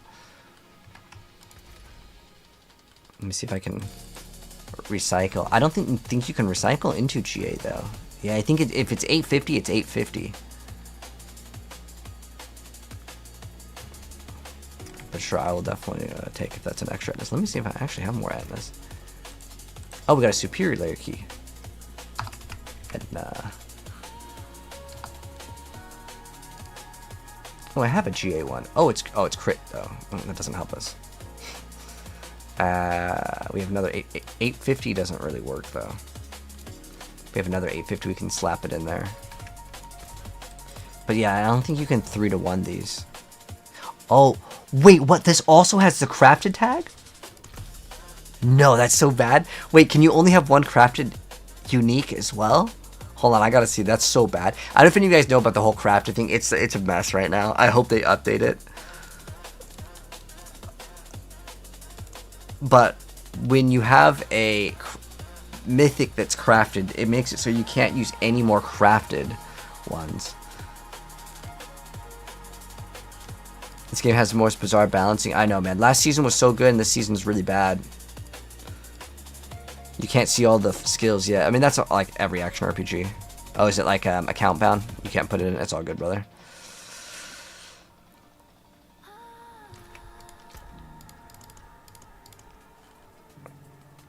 Let's see. We throw this thing in here, and then I don't know. We have a bunch of these. I can see if we can get a greater affix on one of these, because this one doesn't have any. And I actually really like these pair of pants, so let's see if we can get a greater affix. Wow, wow, wow, wow, wow. That's a nice upgrade. Nice, very nice. Wow, 30% too? So we just roll that cold into max life, and then that's a really nice upgrade. Wow. Very nice. Yeah, we will lose on energy regen, which is unfortunate, but is overall worth it. Because then we get way more armor. Our toughness goes up quite a bit too. Let's see. Oh, you know what? It's not, because it's not masterworked. I think this does have armor on it too. Well, we just rolled that. Cold res isn't terrible, but I'm trying to debate if I want that movement speed on it. Because it is a greater affix on cold, and then we can make this like a 4GA. And then as far as movement speed goes, I'm pretty sure we can just get it off of basically just one stat. Because the other option that we would get... Oh, yeah, we were like way overcapped on movement speed because of Dark Shroud. So we actually don't need the movement speed, and this could be a 4GA pair of pants. But I'm going to check what gives us, besides... okay, what does this give us? So it gives us ferocity, but we can get ferocity with this, so we don't need it for ferocity. Oh, for fortification is pretty good. Because there's 0 fortification in this build. Right? Oh, actually, I think you can get fortification. Let me see if you can get it here. I think that's under utility, and I can get it on an amulet.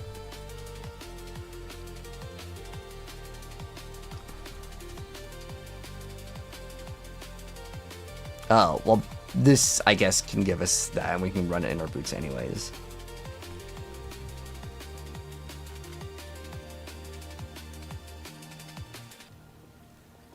Oh, do they not have it anymore? I think it was like, was it some sort of like aspect of like control or something? It's like whenever you would crowd control an enemy, you gain, I think it might be resolve actually. Okay, it might be resolved that I was thinking. What else does this give us?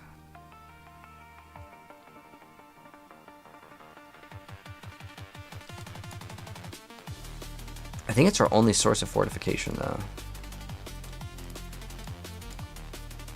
I mean, okay, this is really good, but then we lose out on 40x potency, and then it gives us an additional up to 50. So this is like 90x, so that's like, there's no way we swap that out. Yeah, the only fortification that we get is this. And it also gives us, right here with this set, this gives us 60% damage reduction, and then 30% after. So we just need to make sure that we're spamming like on that. Mainlander? And then we'll be a-okay. So primary resource cost reduction. I think we can run one lucky hit chance to restore primary resource, because as much as I don't mind the imbuement potency, I think one of these for chance to restore is like good enough. I think that's a greater affix one. That's 8 to 12.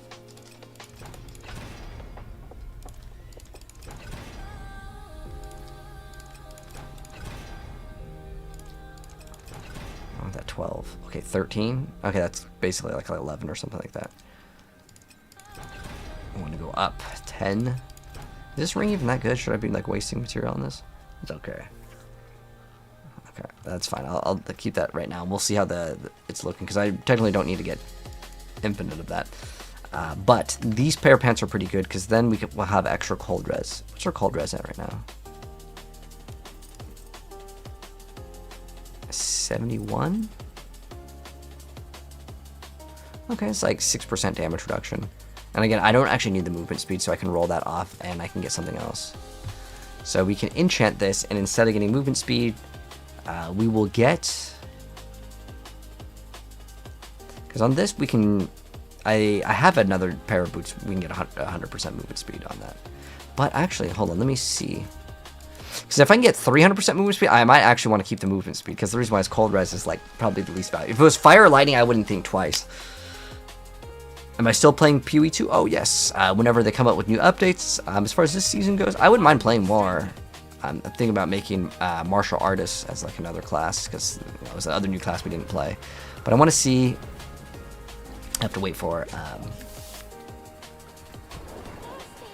this, but I want to see how much movement speed are we going to actually be able to get. Okay, so we're now maxed out on our Mott, because I'm pretty sure you can get over 300% movement speed, but it's only with certain things. It's kind of weird. Diablo doesn't tell you this, but certain things break the game, like accelerating aspect lets you go over 200% or over 100% attack speed, but certain other things don't.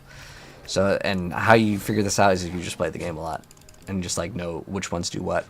But let's check out our movement speed. So we're at 225 right now. So does this break cap? Okay, so this can break the cap of movement speed. Okay, that's good to know. But that also sucks that we can't have like a 4 GA. So that one does break the cap of movement speed. So we can go beyond that amount. And because of that, I'm going to sacrifice the cold. The cold res will be sacrificed on these. And what we're going to get instead of cold res is all elemental resistances. It's technically the hardest thing to roll, but it's also 100% worth it. Oh, that's actually kind of nice too. There's plus the Heart Seeker. Oh wait, we don't have max life in this? Oh, well that's good too. Well, bam, slap that on and we're good. And then we are going to add in maximum life, and we'll double socket, and then we can remove this one. So this is which one? Shrouded Gift, okay. What was the rune combo of this one? Neo Vex, okay. Neo and Vex. We have to socket first. Oops. Add sockets in this. A jewel plucked from the sky. Let's see if we have any good ones. Gold drop rate. We keep this for now.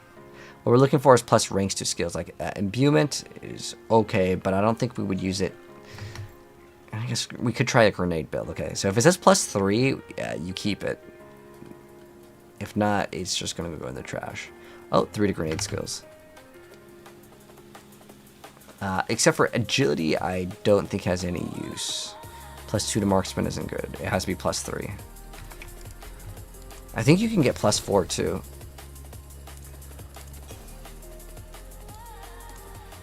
If this has +6 and it has crit, it's valuable. If not, it's pretty much garbage. Alright, let's salvage all this garbage. And then we gotta go throw on Neovex. Let's see what other ones we run. Bach. Oh, you could just run 2 Igni. I guess this isn't that bad. It's 50. But it won't really work well with Vex because you need to make it give you extra. Okay. So now we're going to go Masterwork or Temper on the maximum life. But we want this to be greater affix. And then we can hit armor wouldn't be a bad thing to hit. We need to say like 1700 life or something like that. 1700 HP. I have so many of these. Okay, there we go. It's 1875. Okay. So if it hits HP or armor, we'll take it. Okay, 3000 max life. Nice. Not too bad. And then, okay, the next thing would be to get Etna's that has dot multi. Oh, dang, we have to get the imbuement too. That's really rough. So yeah, our Etna upgrade would be almost. Oh, my bad. Sorry. What else do we have to do? Oh, I have to actually do the pit again, so we can just keep on doing it. I feel like 110 is like where we're at, where it's good.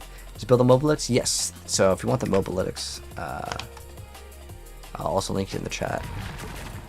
I'm actually going to make one small adjustment because I'd actually just learned that you can get over 100% lucky hit chance. So with that,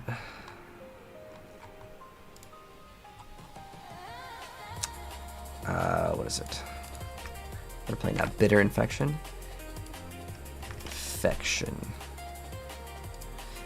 Imbuement. I'm going to actually go back to imbuement potency. So the difference between imbuement potency and damage over time.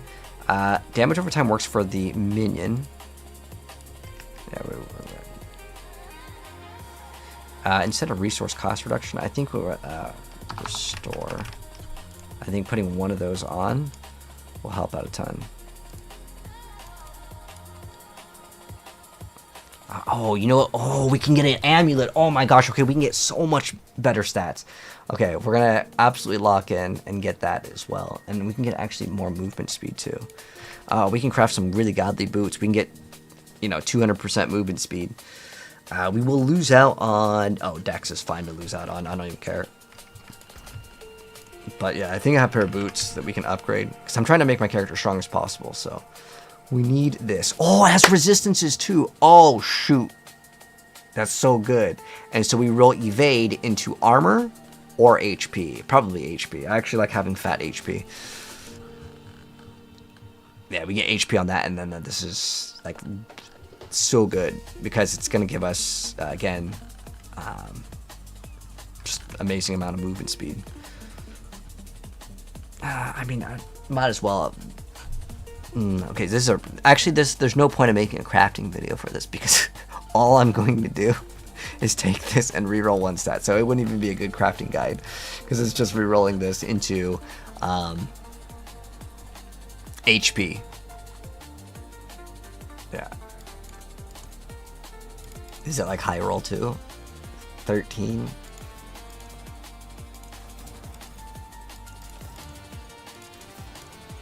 Thirteen's pretty good, right? It's like in the middle. We go to 14. It's because HP is like such a common one. I don't mind re-rolling this one a little bit.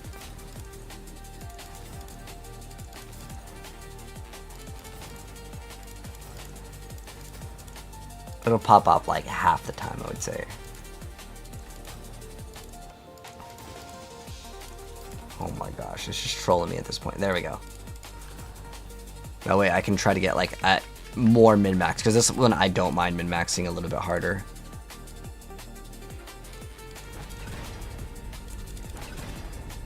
Oh, I didn't even think about getting mobility cooldown. If we get mobility, wait, how much mobility cooldown do you get? 8? That's it? Okay, this requires like a completely different build, but if we get cooldown reduction on every single piece of gear, and then we could basically get infinite teleport, which, oof. Infinite teleport sounds sexy as hell, though.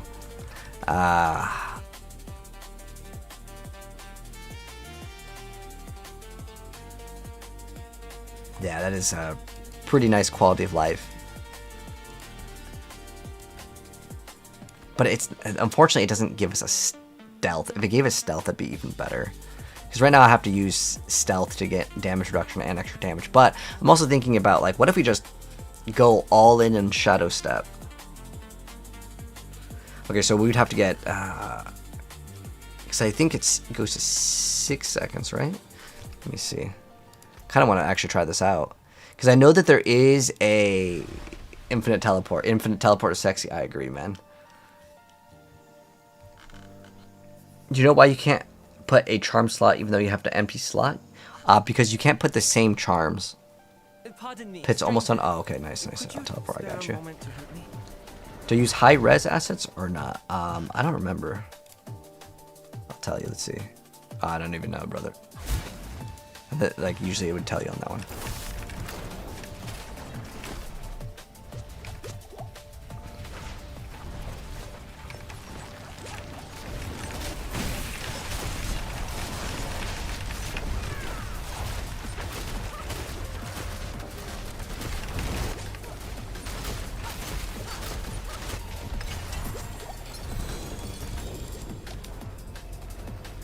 I'll get to upgrade.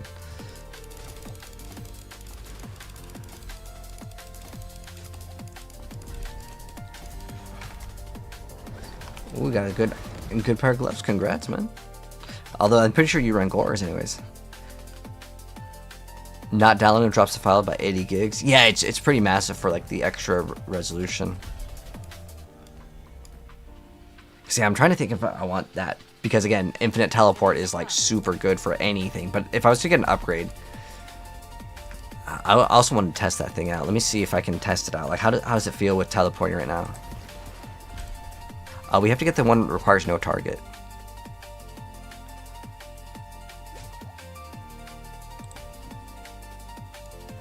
Oh, okay. So no longer requiring a target makes it so.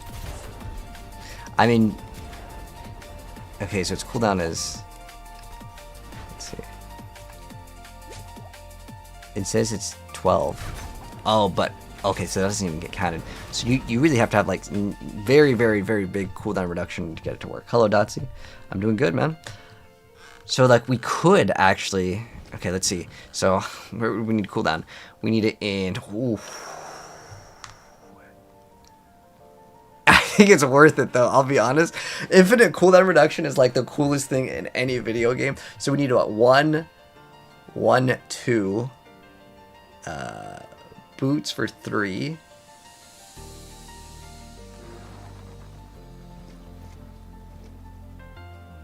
Oh, you could get it. You have to get like double CDR and Amulet, which I guess I could just slap it on this one. It's not that bad. I kind of value infinite teleport. The one thing that sucks is we'd lose out on that multiplier. So yeah, we would need to but cooldown in several, and also it makes us less tanky. Dang, that's oh wait, this is transfigured. No, so I can't get cooldown reduction over here. But yeah, in total, like okay, so I'm gonna try to shoot for it, guys. We're gonna go for infinite teleport. It's so worth it. It's so worth it. Okay, let's go try to get infinite teleport. Now, I don't think more points into this, though, gives you cooldown. Let's see. Nah, even at max, it doesn't even matter. So we put 1 point into it, and we put that one in. Oh, it does make a decoy that taunts, so that's kind of cool.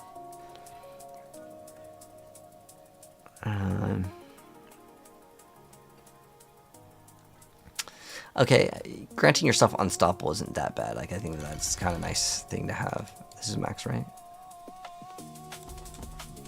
Okay, this thing just has to be max. This is our main source of damage. All right, so we can roll cooldown reduction. So you'd get it. Oh, we can also get it in our boots too. Let me actually put it on the boots as well. And then we would want mobility cooldown on this. I think max CDR is it like 75, right? I think it's 75. Okay, so it's hard capped at 75. So we're gonna get this thing to roll, it's like 10% or something.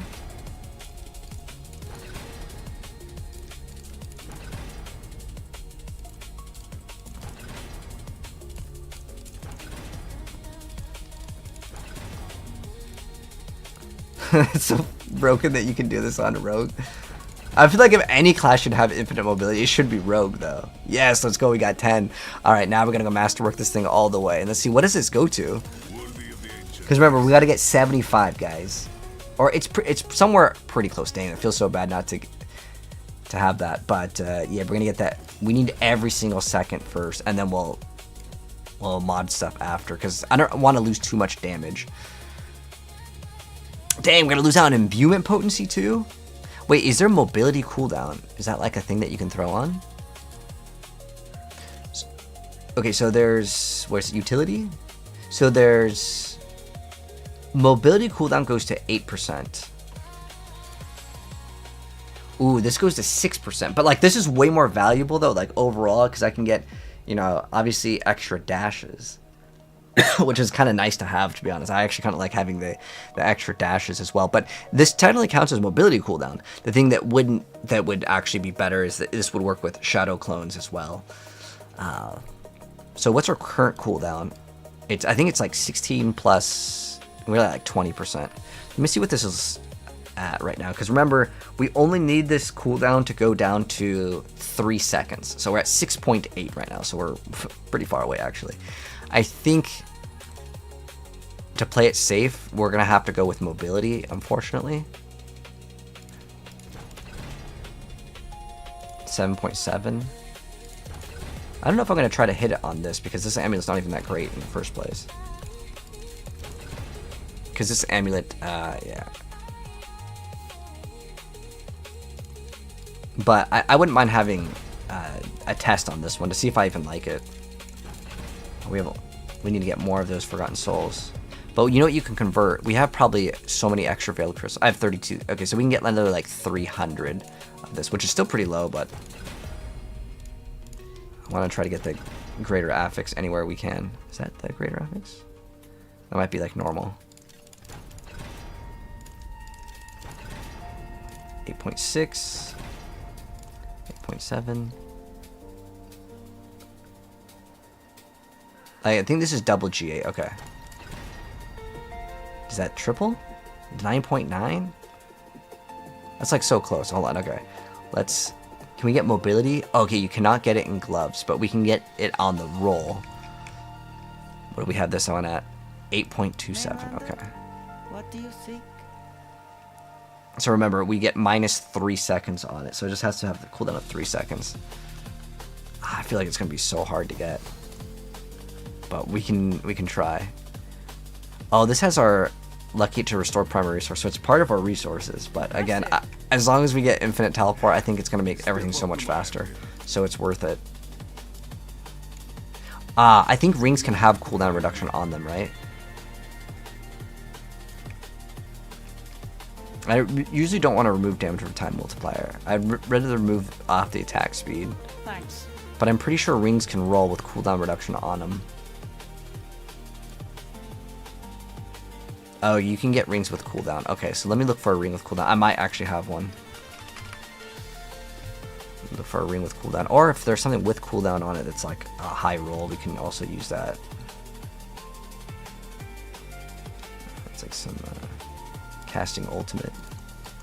I'm pretty sure I saw a ring before. Damn. Oh, wait. Ooh, this is pretty good, actually, and it works in the build. That's perfect. We just need to roll that resource cost reduction to something else, and then we're okay. Nice. So we can have this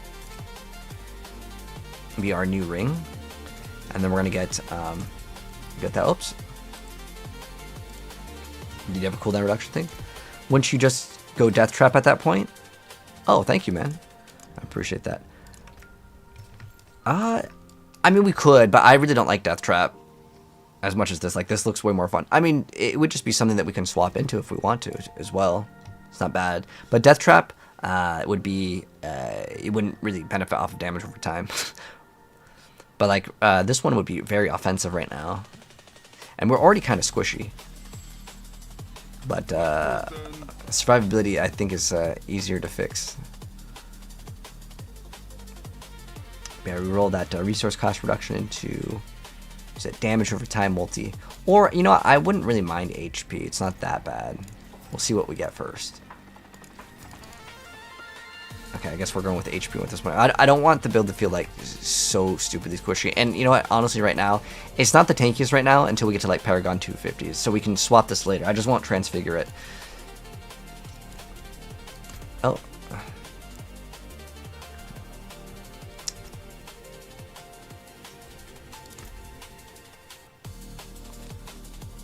Oh, another cooldown. Thank you, thank you. Because this has core skills. What does this one have? Oh, dang, this pair of gloves is too good for this build. I think we'd have to throw it on something else because it's got crit strike damage on it.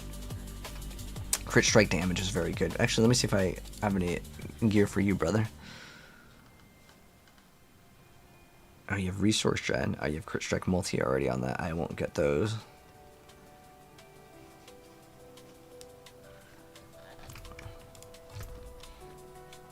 Let's see what else I have. I think I had a pretty good... Cause I don't really plan to play crit for a really long time, so... What do you have here? You have 2? I don't think I have anything better than that. Alright. But thank you, man. I appreciate it. Well, it's got energy regen. It's not too bad. Alright, so...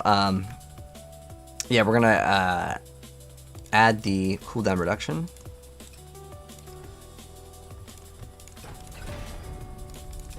Let's just go to 4.9.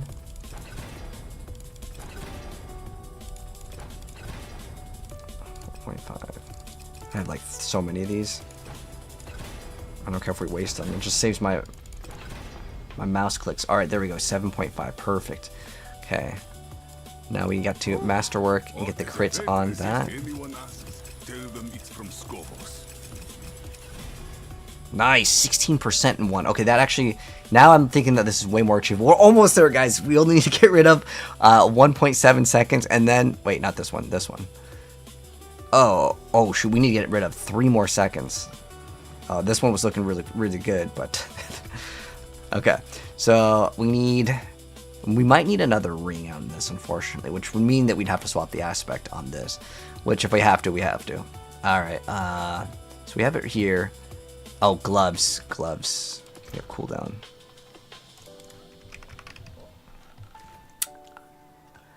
I could use the gloves that he gave us, but I just feel like I'd feel so bad to brick them because it's a double GA. Oh, I have singular right here. Okay. Singular here. Ideally, I mean, yeah, we want cooldown plus another stat. But I think that that's going to ask for too much. Okay, so because this is really easy, because all of the other stats are offensive stats, so I actually don't need to affix lock. Actually, we can do a crafting tutorial on this. So what I want on these gloves is dot multi. Okay, so dot vulnerable and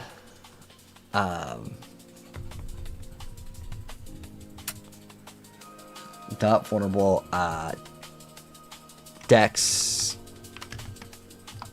pen shot or core skills, but with core skills I can guarantee that. Oh, I actually think we can craft on these. Okay, so We can do a crafting video guide over here. What class is good for the season? Barb and Rogue Chinchilla. Did Infinite... Yeah, the Infinite TP on Sork is, like, really hard to do. It's basically not really doable. Oh, that's a really hot... Is that a Barb skin?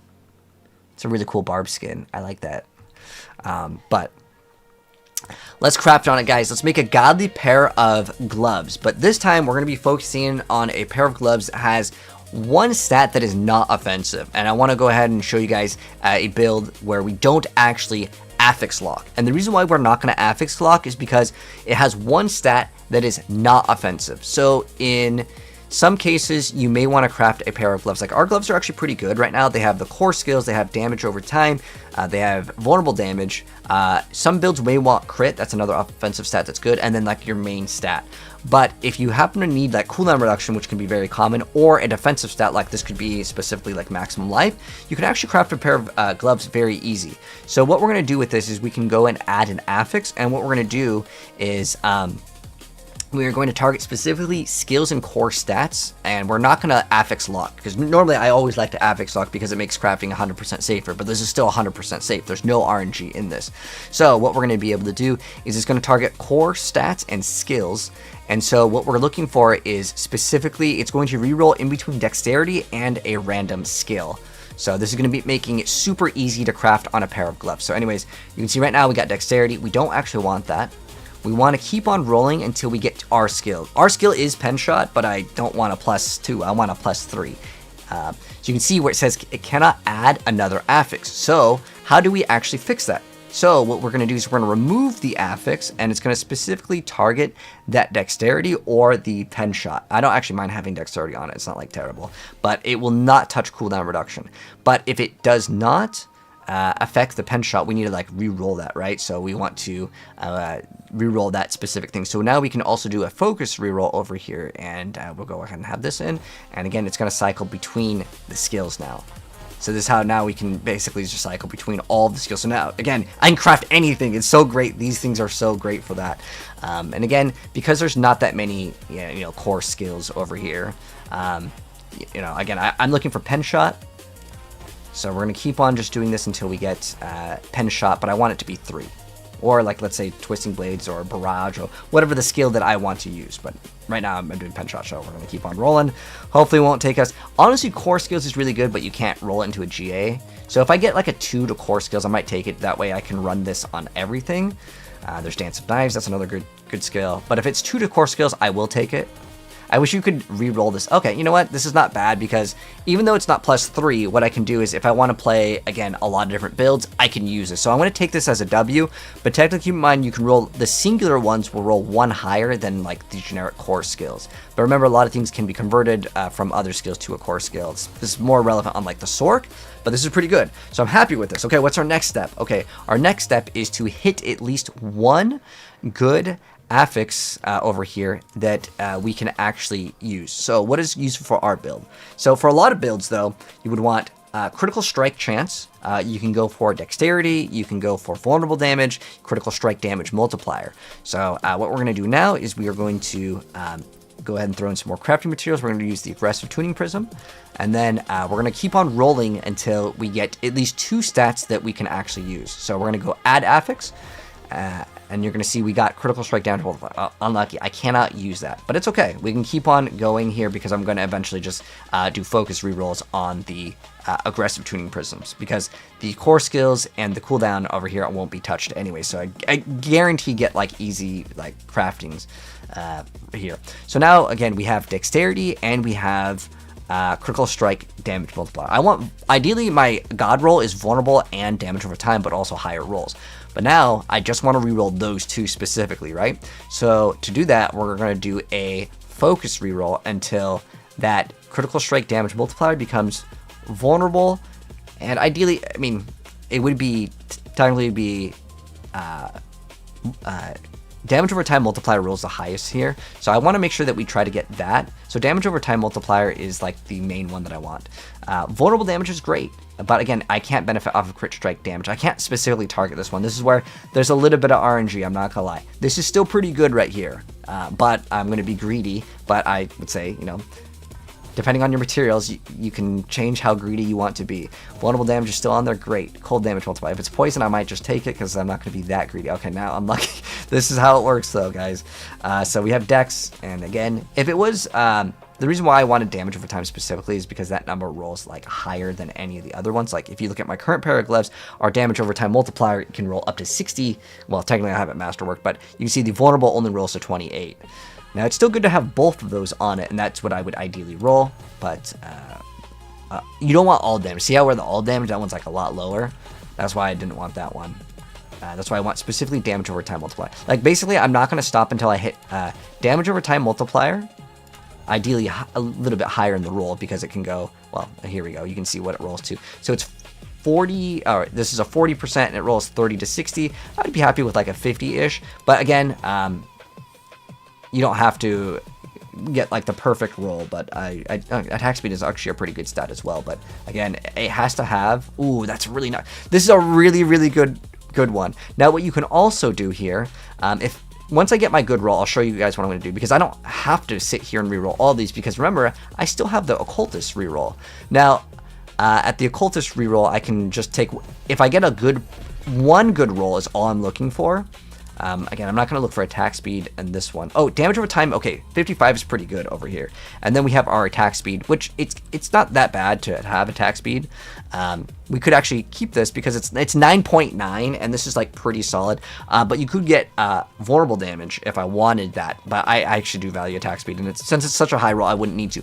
But let's say I had one bad roll. I could then go to the Occultist, and I could still use my thing because I didn't affix lock. So if I wanted any of these other stats, that could be another great option. But I'm pretty satisfied with these, as I really value the responsiveness of the character to have like a lot of attack speed. So the next step and the final step would be dependent on your build, but then you would go temper on whatever stat that you're looking for, or if you need like a utility one. There's not too many good utility ones, honestly. There are some builds for breakpoints for lucky hit chance, but like with this build, once I have my bonus, I have 100% lucky hit chance, over 100%. And some builds can actually overlap on that. But the thing that I like for my build is imbuement potency. So we're going to go ahead and lock this in, and we're going to go and get the greater affix on this eventually. And hopefully it won't take forever on it for the video, but you know, since this is, you know, from start to finish, I'm going to fully do it, and this way you guys can see the full results, and this way it's realistic. Hopefully we can hit it before we run out of the crafting material, but I think we can hit it. On average, by the way, there's no like official data. It's about a 1 in 10 chance though to get this, so in theory we should get it. Now, even though it says it's perfect, it's not actually perfect. We can go one beyond that, and then I'm going to masterwork crit on specifically cooldown reduction because I'm trying to get infinite teleport with no cooldown. Hopefully we can get it before we run out of the currency, but I can get another 3. Okay, there we go. We got 12.5 imbuement, which is what we want. So that rolled over. So now we're going to equip these, and then we're going to now masterwork. Now, for mine, I did want it on cooldown reduction, so what I probably should have done is done the masterwork before adding the temper. That's a really nice amount of damage over time multiplier. But I want specifically the core skills is nice too, but we want cooldown reduction because I'm trying to, again, I need all of it. This is a 1 in 5 chance, but you can make it 1 in 4 if you do this before. And then the very final step of this would be to slap on the aspect. So we would then add in the imitated imbuement. And then our final step that you can do, it's optional. I actually don't recommend people to do this. The reason why is you can brick your item is if you go in here and then do the final step of transfiguring your item, but it can brick the item, so that would be technically the final step. But now we've crafted a godly pair of gloves that are more in like utility because it's cooldown reduction.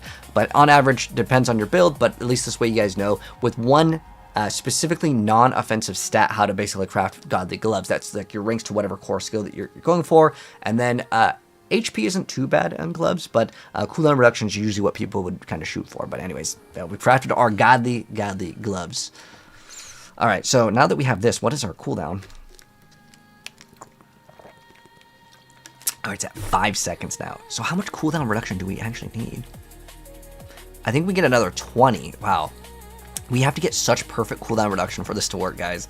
It's maybe not advisable to do this. It's a lot, and I mean a lot of cooldown reduction that's required.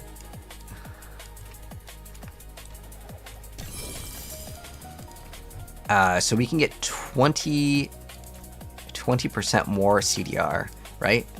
We get, let me look for an amulet. I might actually have to have cooldown reduction on the amulet as greater affix. And if that's the case, then, well, we need a gamba for some amulets. Ooh, in the helm, there's cooldown. Oh, shoot. I don't really want to get rid of the Harlequin. Ooh, we're going to lose out on imbuement skills. That's not good. But, again, I want infinite teleports, so I'm willing to do that. Oh. This also gives you cooldown reduction. Oh. Alright, we need an amulet with cooldown reduction. Let's try to get one. That's our goal. Because we can't really roll into it. I mean, 16% is pretty crazy in ring. But damn, that really sucks that I scuffed that other ring up. But this one, it easily can be replaced. Because all it has is like the special power at 14.7. Actually, that lowered it when I did the transfigure. But yeah. You get 10% CDR in the cube easy?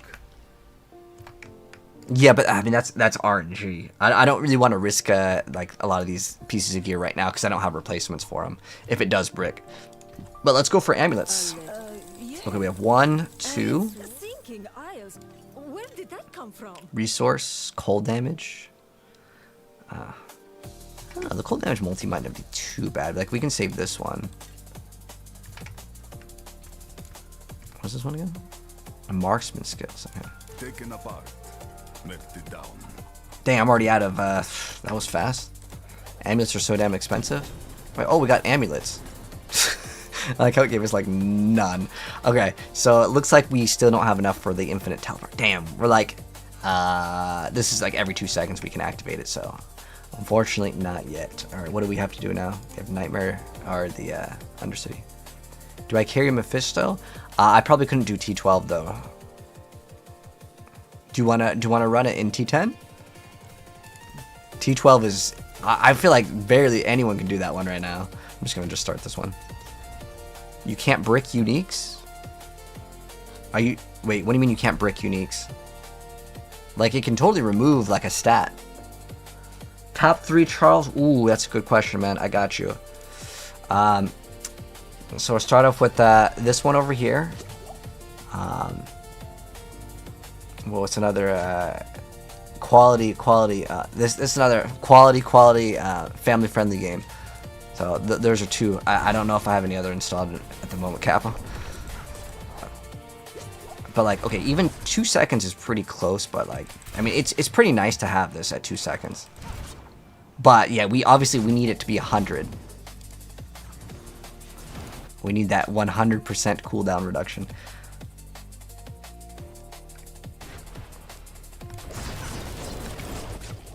Maybe we can rotate them. But no, I think it would be better just to have 100, like actually 100%. I think you can teleport through the walls with this skill too. Yeah, nothing's beating this rogue, man. Once I get that maximum cooldown reduction up, I might actually build Death Trap if I have to. Because I actually don't know the breakpoint that's required for it. And it might require specifically that. And if it does, then, I mean, this build is still going to be like really good. I'm going to have like 2 different setups. I'm going to have like my cooldown reduction build, and then a non-cooldown reduction build, because I think you have to run Beastfall boots anyways for the other setup. But having infinite teleport is, man, be really good. But like you sacrifice a lot for it. It's what, 1? Oh man, that's. I'll be honest, guys. I don't even know if it's worth it. You'd have to get Gem Strike. You sacrifice so much DPS. You do like half the DPS, but in return, I mean, yeah, it is kind of nice to have. What my plan is right now, actually thinking about it now, is that we don't run it now, because unless we get infinite teleport, that like I don't care about it.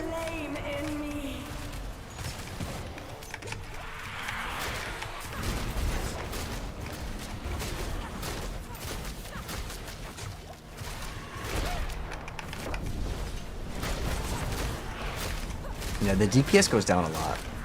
He will brook no flaw in... I forgive you, child.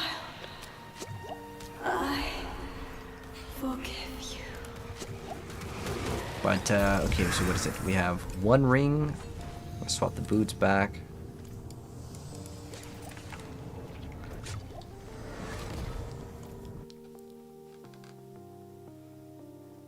Is Shaco still this game's Mage Blood? I don't think this game has a Mage Blood. Like, there's not even anything close. I mean, it's good. It gives you +6 ranks to skills, but it's far behind in Mage Blood. Mage Blood is so much better. Let's grab those gloves again.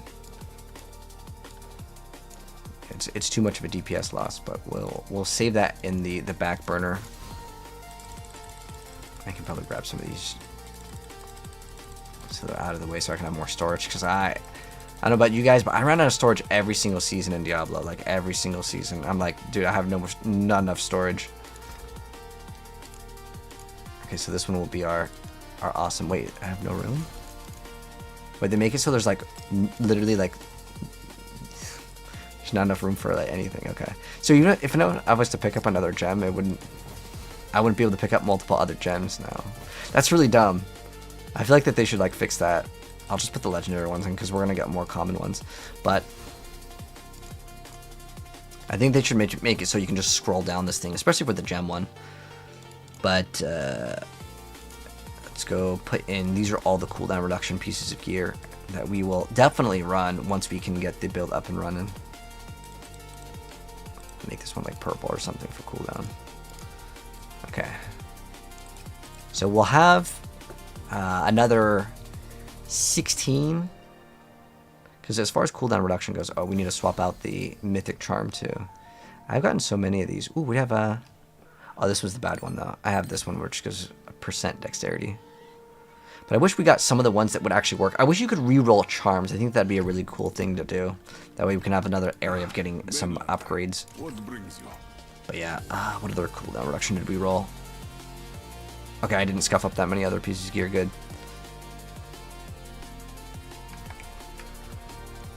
Let's see.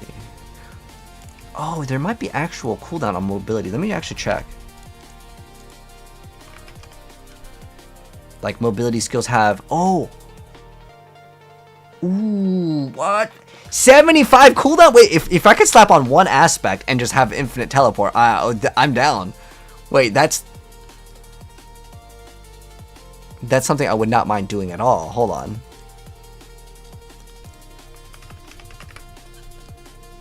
Okay, let me see what else there is. Oh wait, which one did I throw in? Okay, I just typed in cooldown.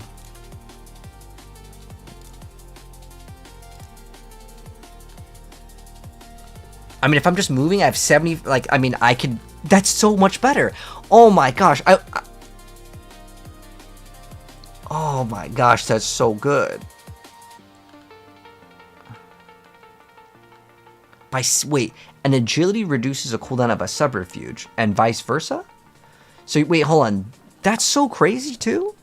So you're telling me if I dash, and I can use dash concealment, and I can just basically, like, teleport too?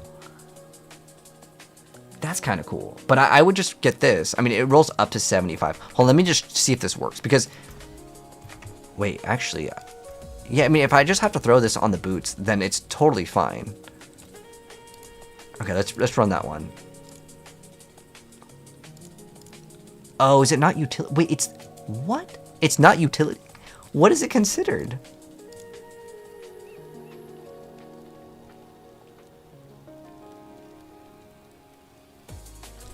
It's a resource one, so that means we have to put it on a ring. Okay, I mean... I want that infinite cooldown, though. Like, it's too good. But doesn't that one also give us lucky hit chance? Hold on, I might actually need that one. I'll swap out the shadow clone or something else. Like, we need that one. I guess we can also maybe do bitter infection.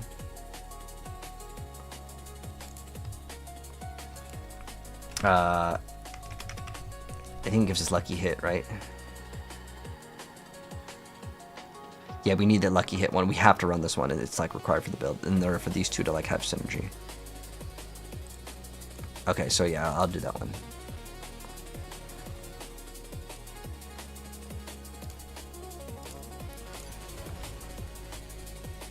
Okay, so we have to, because we have to have the frosty one. Okay, let's see if this works, guys. Let me throw in that other cooldown, because I need 75 is the number that we need to hit. That's like the special number. Does it just show up in here when I move? No, it doesn't. So like, I think we have to be outside in order for it to work. Okay, I think we just get infinite cooldown. Oh man, this is gonna be so much easier. I was worried that we're gonna have to swap so many pieces of gear, but like, if I can just literally just swap one item, oh, that's like, it's nothing. It's one, it's, if I get a perfect roll on that like special aspect, guys, I think that you can just get it.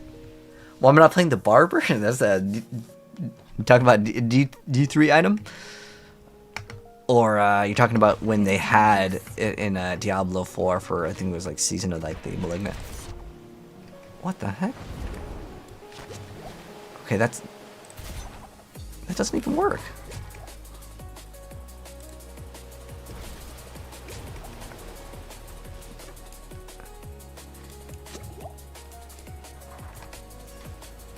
Defensive and mobility skills. This is a mobility skill.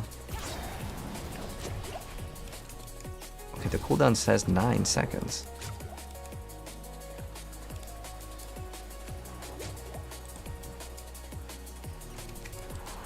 Oh well.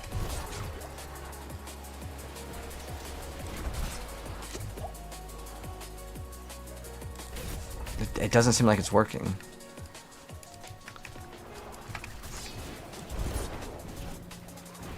Yeah, I don't know.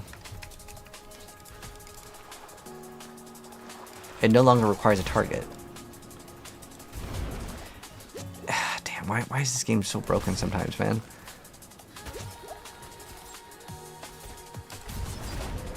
It doesn't work. It doesn't work. Maybe dash works? It says while moving. That doesn't even work. Damn. Very disappointed with that one.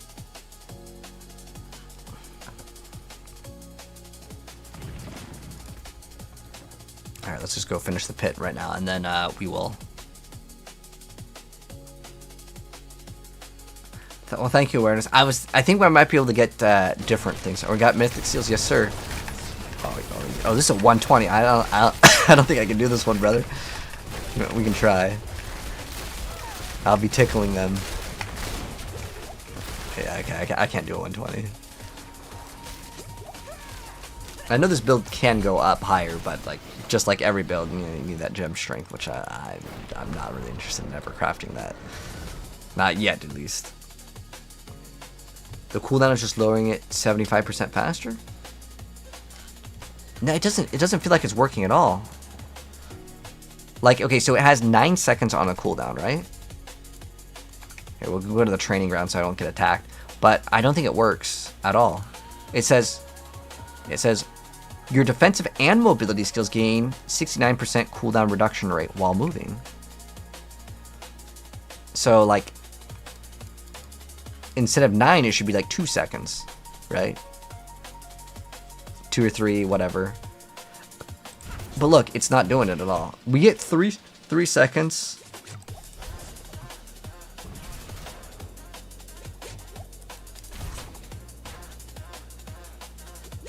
Oh, okay, hold on. I think I know what you're saying now. Hold on.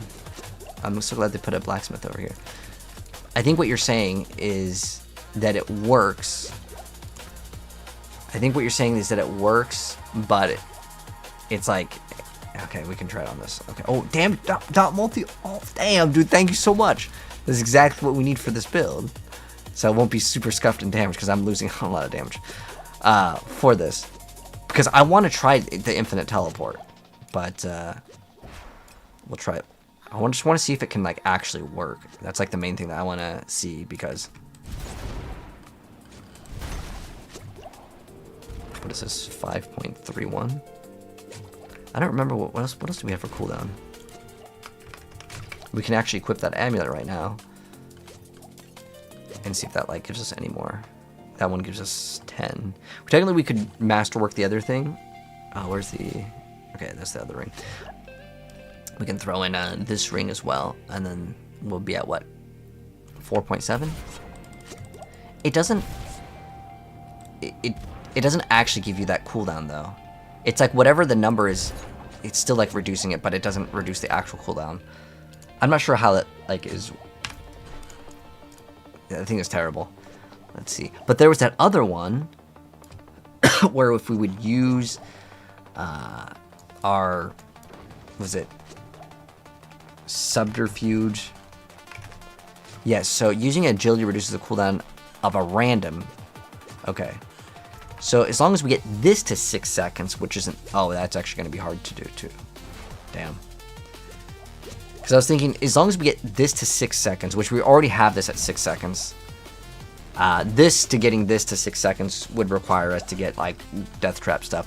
But maybe with this over here and another ring with cooldown reduction. So if we get a ring with cooldown... Oh, we could get it in our helmet, too, that we're missing cooldown in helmet.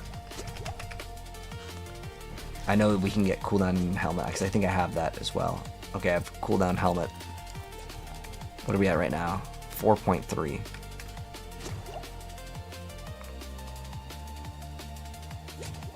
Hold on, where was that other thing?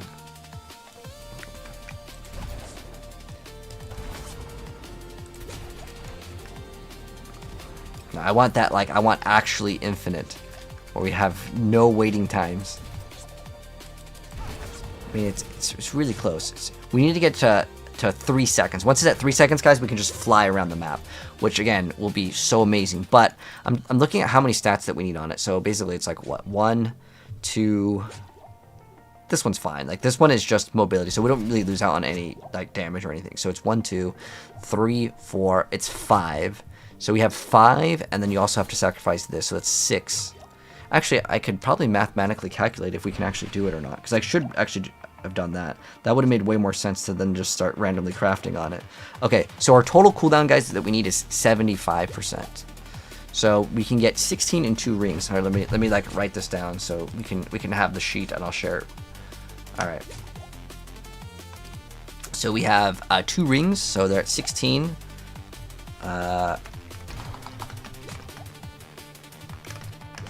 So we have 32 right there, and then we can max roll this. All right, what we're trying to do, guys, infinite teleport.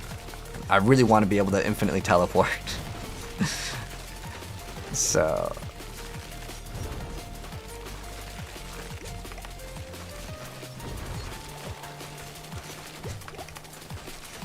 Oh, there is mobility cooldown can go to 10, but the regular one is...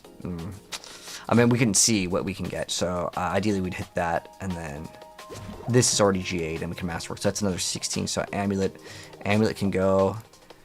what is it? Wait, is the ring 16? Oh, 16 plus 9. Oh, wait, hold on. 16 plus 9. Actually, that's actually probably pretty easy. 16 plus 9. That's 25. Wait, the 2 rings could give you 50%. That's actually not even that bad at all. Okay, hold on. This might be easier to actually achieve. Now, I do really need this ring, so we'd have to roll cooldown on it. Oh man, this would be a really hard thing to get on it, because we'd have to get cooldown on it, and then ideally it'd be GA, but I need that ring is like too important for the build. But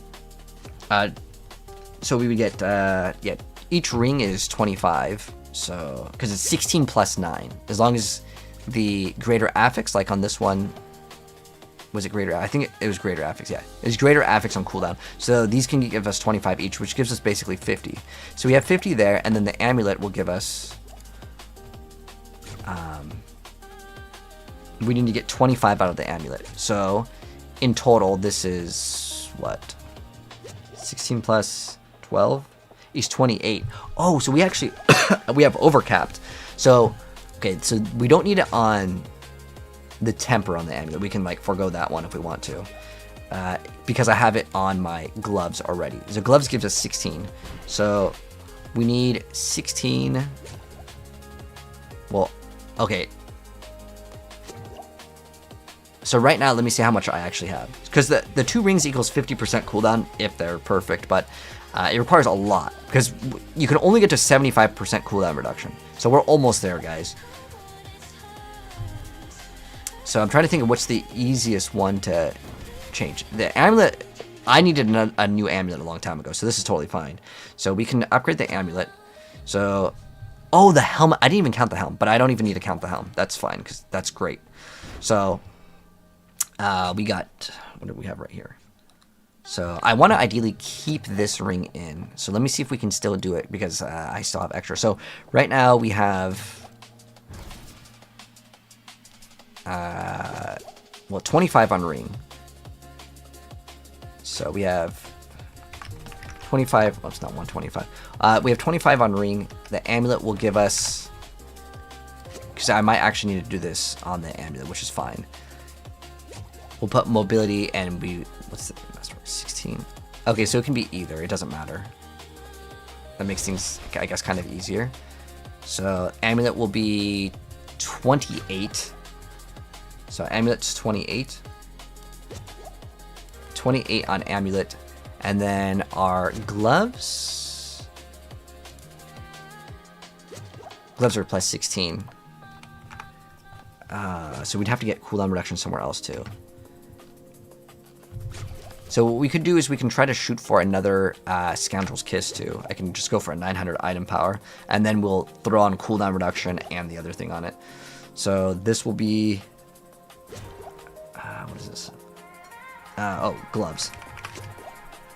So what are we at right now? How much do we need to roll? 25 plus 28 plus 16 is 69. So I only need 7% cooldown reduction, which means we can get a ring and either roll cooldown on it or temper cooldown. And then we don't have to mess with the helmet, because I actually don't really want to mess with the extra imbuement skills rings, because that's like really nice to have.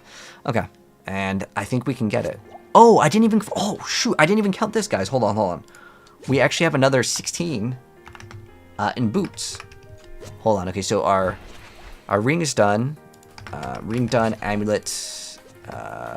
These are done. Let me move this so I know like what we need to craft on. So this is also done. And then if amulet's last thing, so what is it? 16? 16 plus 25 plus 16. So we're just missing amulet? Oh, and that gives us 85%. Wait, if it gives us 85, we don't need that much. Ooh, that's so close. Okay, because we need it to be... Because I'm thinking if we don't have to actually get the masterwork on the amulet, on the temper, that'd be ideal. Because then I can save one more slot. Yes. Can you only have one purple? If it's crafted, yes. Best way to get Mythics. The Undercity is still pretty good, even though it's been omega nerfed. It is so bad. I know it feels bad. It is so nerfed, but it is technically the best. I think I already scuffed this one up by putting mobility CDR on it. But, yeah, since this one has cooldown, we would lose out on 12. Because, right, what did I put for amulet? 28? So if we remove this, well, I mean, we just lose 10. Wait. Oh, no, we lose 12. I think we can get away with it. Because I don't think we need... well, what's the base of it? The cooldown is 9 seconds, right? The cooldown, I think, is 9 seconds. So, was that 9? Oh, it's time, not... I do like a clock calculator. What is it? Times 0.75? 0.7? I think it'll have like 0.3 seconds if I don't have like the 75. Let's see.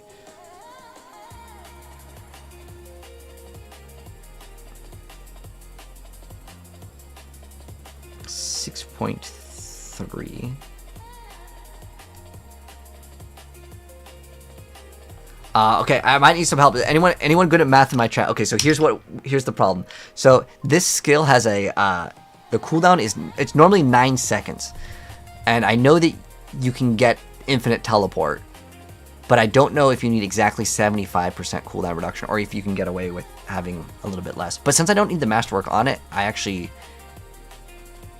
can test it out actually, and I won't break any items.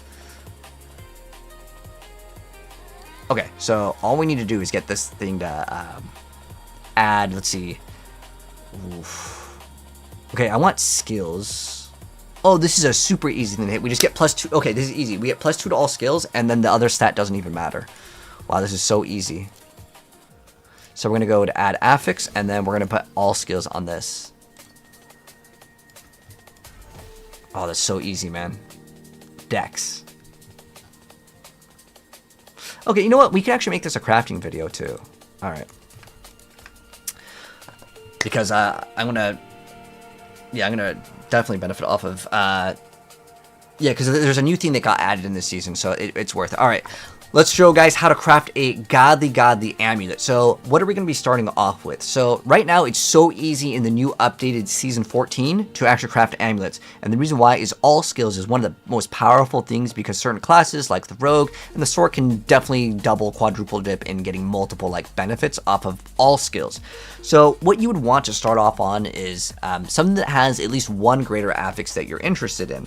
And then what we're going to do is we're going to add skills to it. So we're going to use this as our base here. It has 2 stats that I want to keep on it. So that damage over time multiplier, which is offensive, the dexterity, which is technically on the offensive category, and cooldown reduction, which is in its own separate category. So what we're going to be able to do is also, if you want to find out what like the different sections are, you would have to go to your loot filter, you'd add a rule, and you could, this way, because I'd like to try to mention this for some of my crafting videos, is to go over what area some of these affixes are. So it would be, for example, like one of the affixes that I want to maybe get is in like an offensive category or defensive. So if I'm like needing to search like what is considered offensive, what is considered defensive, what is considered utility over here. So cooldown as well as the skills are in this category over here. But what we're gonna get is all skills, and I'll show you guys how we're gonna actually craft on it.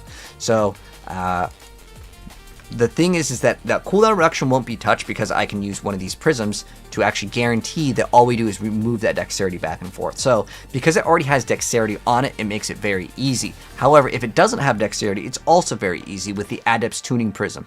So again, your amulet could have, it doesn't really matter, because at this point, what we're going to do is we're going to have one good stat on it. Now, again, I don't know what exactly you need for your amulet, but maybe you need crit, or maybe you need cooldown reduction. But in our case, we're not going to touch that damage over time multiplier and the cooldown reduction, because all we're going to affect is dexterity. So again, it's very common to have dexterity on your item, and what we're going to do is we're going to do a focus reroll. But if I did not have that dexterity on it, I would add affix over here, and then I would throw in the Tuning's Prism. It's either going to roll dexterity or it's going to roll plus ranks to skills. So what we're going to do is we're going to do a focus reroll in our case right now. And the reason why we're going to focus, because I already have dex. But again, it's a very common one to actually get on the amulet, and you can actually add it through offensive as well.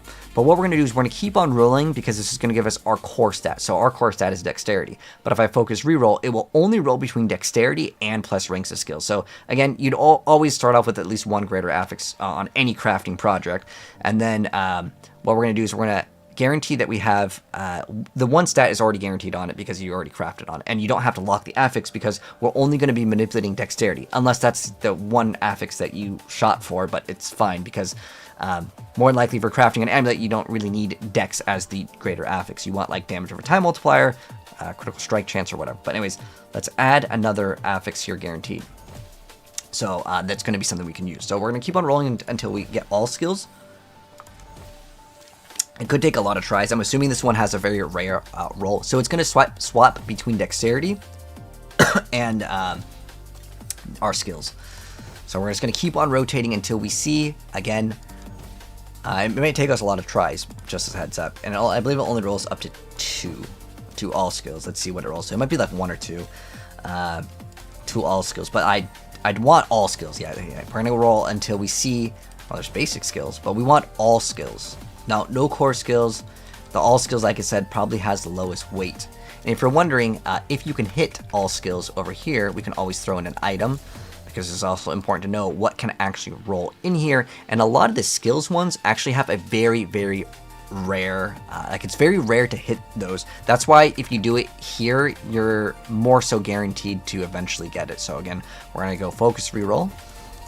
Keep on throwing these in until we get the all skills, and it has to be +2, because we already hit +1, but I want a godly amulet. But if you're happy with +2 core skills, you know, that's another thing that could still be good. Maybe you're playing some build that can use arrow storms, that's okay too. But I'm actually kind of curious also to see how rare this is, because I will definitely burn through all 100 because I really want that plus to all skills. Damn, we hit another +1. There's core. Let's keep on rolling, and this could take, again, hundreds of these, but for the sake of the video, I'm at least going to just go through all of them and hopefully get it. Because eventually we're going to have so many of these materials that, like, I don't really care. Wow. It might be one of the most rare ones. Because I'm looking at, like, it, and, like, again, we've gone through quite a bit. But this is how some crafting is in games. Like, it has, like, the lowest weight. And sometimes they make it so, like, the best thing, obviously, is going to be, like, the most difficult thing to actually come by. Imbuement isn't bad. I can definitely use it. But, again, I want the +2 to all. Dang, it just keeps on giving us that +1, right? But I've seen it at least 3 times, so I hope it's not that rare. It's just that every single time, it's only +1. Alright, let's keep on going. We want that there's +3, but it's shade.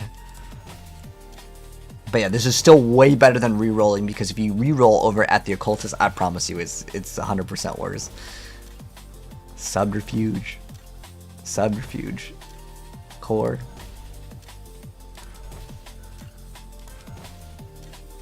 Trap. Cutthroat. Marksman. Imbuement. Dexterity. Come on. Imbuement. Dex. Oh my gosh, it gave us another +1. But I've seen it 4 times.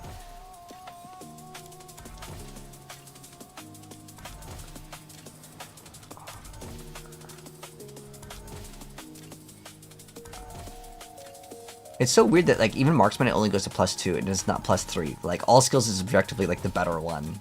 Because then you can just run this amulet into every single build. Oh my gosh, okay, there's basic skills, but yeah, all skills is definitely the... Oh, come on. Okay, I don't even feel like it's that rare. It's like maybe like 1 out of 10. Come on. Okay, you know, the last one is going to give it to us. Oh! Oh my gosh, it's so... so unlucky. Oh, you're right, King Crones. We do have that 8% CDR and 8% in the seal. Thank you for reminding me. So I actually don't need to have that the thing in there, but I can't craft on this now because, well, yeah, it's not finished, man. Unlucky. Not finished yet. But yeah, once we get that up and running, guys, we will have infinite teleport and the build will be 1,000 times more fun. I'm actually really excited about that, but what are we doing now? We gotta do Undercity, okay. And once we get more materials, guys, we'll try to reroll for that godly amulet. You'll bring me some more mats? Oh, can you trade these? Those, I don't have any more, but yeah, I'm out of those.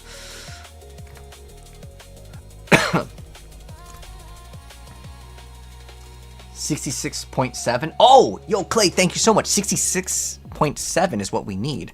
Oh, okay. So we have what, like a little bit of extra. Let me see. Because I think after the amulet, we might be just done. I might not even need a crit on it. So if you're saying we don't even need that. Oh, we actually want to go back to the imitated. I don't have access to that right now. Imitated. Oh. I can't spell imitated. It's I-M-I. Okay. Perfect. And then this one has cooldown reduction, so we don't really need cooldown in this one. We can go back to our offensive imbuement potency. I don't really care what it has. Just give me a roll. Oh, wait. I gotta look at my materials, though. Because I'm going to eventually need that. Okay, we got 23 more tries. Let's go try to craft it. Oh, okay.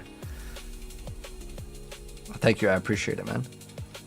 That will reduce a 9-second. Thank you, Clay. I appreciate the math on that. Oh, okay, thank you. All right, let's try it. 60 more. 60 more. All right, let's go for it. What do we have now? 63. Okay. Let's keep on going, man. All right, we're gonna do focused. All right, we got more. Let's keep on going, man. We will stop only when we see that +2.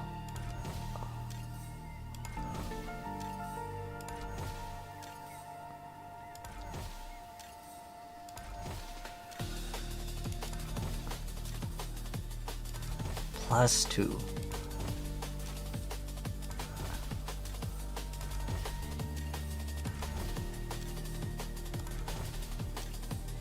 It's hard because not only is it rare to get like that one, because I feel like, I don't know why, I feel like that one is more rare, but I feel like they also made the chances of it being lower are like way higher, because we never even got 1+2, but we got it like 4 or 5 times, and it was always +1.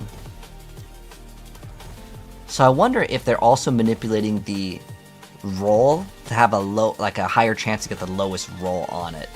Like, not only is like that category rare, right? Because like they have it in PoE, like it's like if you want to get like +2 like physical % damage, it's like the rarest one on like a weapon. But then also, obviously, the higher roll is gonna have a double weight. So like it might be like just two really rare weights that have to like match up, which obviously make it so it's the most desired stat, obviously. So we gotta make it the most rare. We haven't even seen it once on this one. Another 40. But again, eventually, you know, well, we should have hundreds of these to the point where we don't need to do this anymore. But this is the only one I would say that I really need it on. And then I'd be like done because I already have what I need. Dang. Because this is the only one that you would get all skills anyways, as far as I'm aware of. Dang, one imbuement. Basic skills. Okay, I even feel like that one is a little bit more rare, but we finally hit +2 on basic. It's almost always +1 on basic as well. Oh my gosh, what did they make this weight?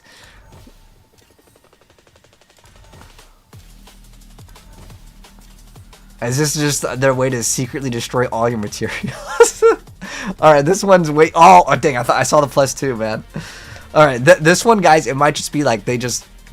I mean, it obviously rolls. It's not like it's not there. It just always rolled +1 only. You got a +2 in 4 rolls. You either got lucky or I'm getting unlucky. I don't know. What is it, man? Alright, what do we got next? Oh, we gotta do Undercity. But it will lower our damage by quite a bit. But I still want a new amulet regardless. But now I know, though, that I'm never going to try to go for that +2 to all skills. Again, like, it's not worth it, guys. And the reason why I'm saying it's not worth it is because you might as well get, like, damage over time multi. Like, as a greater affix, it's, like, way better. We'll go for more amulets with our obols as well once we start going for more of those.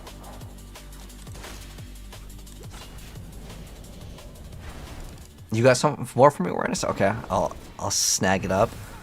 Thank you, man. I really appreciate that. But if you need the materials, you save them. But I know there's some people that are already finished with their character. Like on Eternal, I had like probably thousands of extra materials, and I was already done with my character. So I appreciate the team play for the content.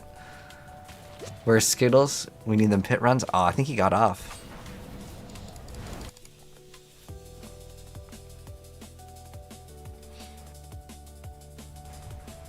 But yeah, I'm really excited if we can get that infinite teleport build, because there comes to a point for like Tormented 12 content, right? Like if we get gem strength, I mean, we could lose a lot of damage in several slots. Honestly, we just got gem strength on our weapon, that would basically make up for all the damage that we would lose with basically like, what is it? 1, 2, 3? It's like 3 rolls. It's actually not even that bad. Actually 4, because it's the charm as well.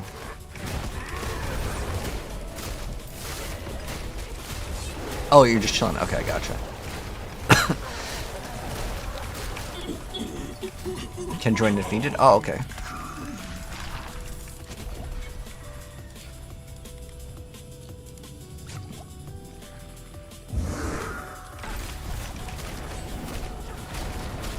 You're always welcome to join.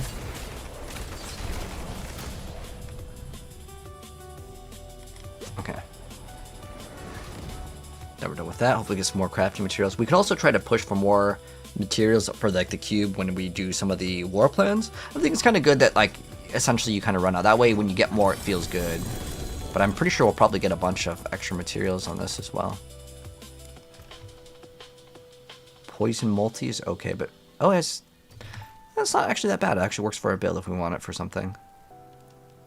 This is just a singular G8 and it's life, so I'm not gonna hold on to it. Oh, you're just getting some food. Nice, nice. Alright, let's throw this in here, and then let's see, did we get any more crafting materials? Dude, we didn't even get one. They didn't even give us one. But let's see what we can turn in with these, because I know this is, by the way, guys, this is part of your season journey. And I get this question asked all the time, so let me actually make a quick little short on it. It's actually part of the season journey, so it's good to do this. Okay, so what are these boss trophies, and how do we use them, and how can we use it to actually? Hold on, I'm trying to have a good like a hook for it. Okay, so let's spawn free uniques out of these boss trophies, because I get asked all the time, what are these? So basically what you do is you take them to the cube over in Temis, and what you can do with these boss trophies, because sometimes a lot of people are like, what the heck is this? I don't even know what it does. You take it in here and you put them in and you do amalgamate. What this will do is it will spawn in an item from whatever the boss trophy is. So for example, the exquisite blood is related to Lord Zir. So you can get this by defeating Lord Zir. You can also get it from world bosses, legion events, and then also some other materials can drop it via your war plans, or inside of your war plans with the upgrades, you can actually get these to actually spawn in. So basically you guys saw we just got a 900 item power one, and you can get 850s here too. But the one thing that I've definitely noticed, if you do these on lower tier ones, there is a higher chance, as far as I'm aware of, when you go up. So even if, let's say, like you're unable to do Torment 12 content, make sure you guys are crafting these on the hardest difficulty, because you can see I'm getting a bunch of items from specifically this boss. Also, this is part of your season journey, so make sure you guys do this. And again, this can be all of the boss material. So it's like, let's say you have a bunch of these from the butcher, you've been killing the butcher, you can throw these in, and again, it's 5 to craft one item that boss would drop. And if you don't know which boss drops which item, because you're like, oh, I need this one item for my specific build, let's go ahead and open up this.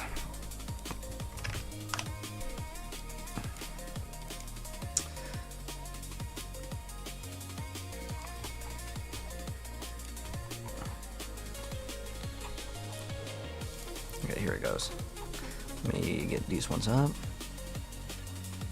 You can just look this up online. There's tons of different websites, but if you just type in boss loot table cheat sheet Diablo 4, this is the one that I'm using in the video via max roll. But basically, certain bosses, like this one says over here, that this is Echo of Varshan. So if I had the Echo of Varshan trophies, these are what drops, and it depends on your class, okay? So if you're like, oh, I'm playing Rogue and I really need the Death's Pavane pants, well, this is how you get them. You can use the boss trophies or just fight the boss, but again, with these boss trophies, you're literally spawning in items. And the good thing with these is they are not account bound.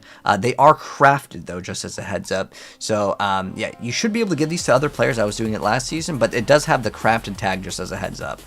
But yeah, that's how you can use the boss trophies and what they do, and how you can literally spawn uniques. Maybe you're playing another character too. You can basically transfer these to your other character. But again, make sure you do this on the hardest difficulty that you have unlocked for the higher chances of course, those ancestrals, because at some point, like if you're doing this on normal, this is not going to really happen.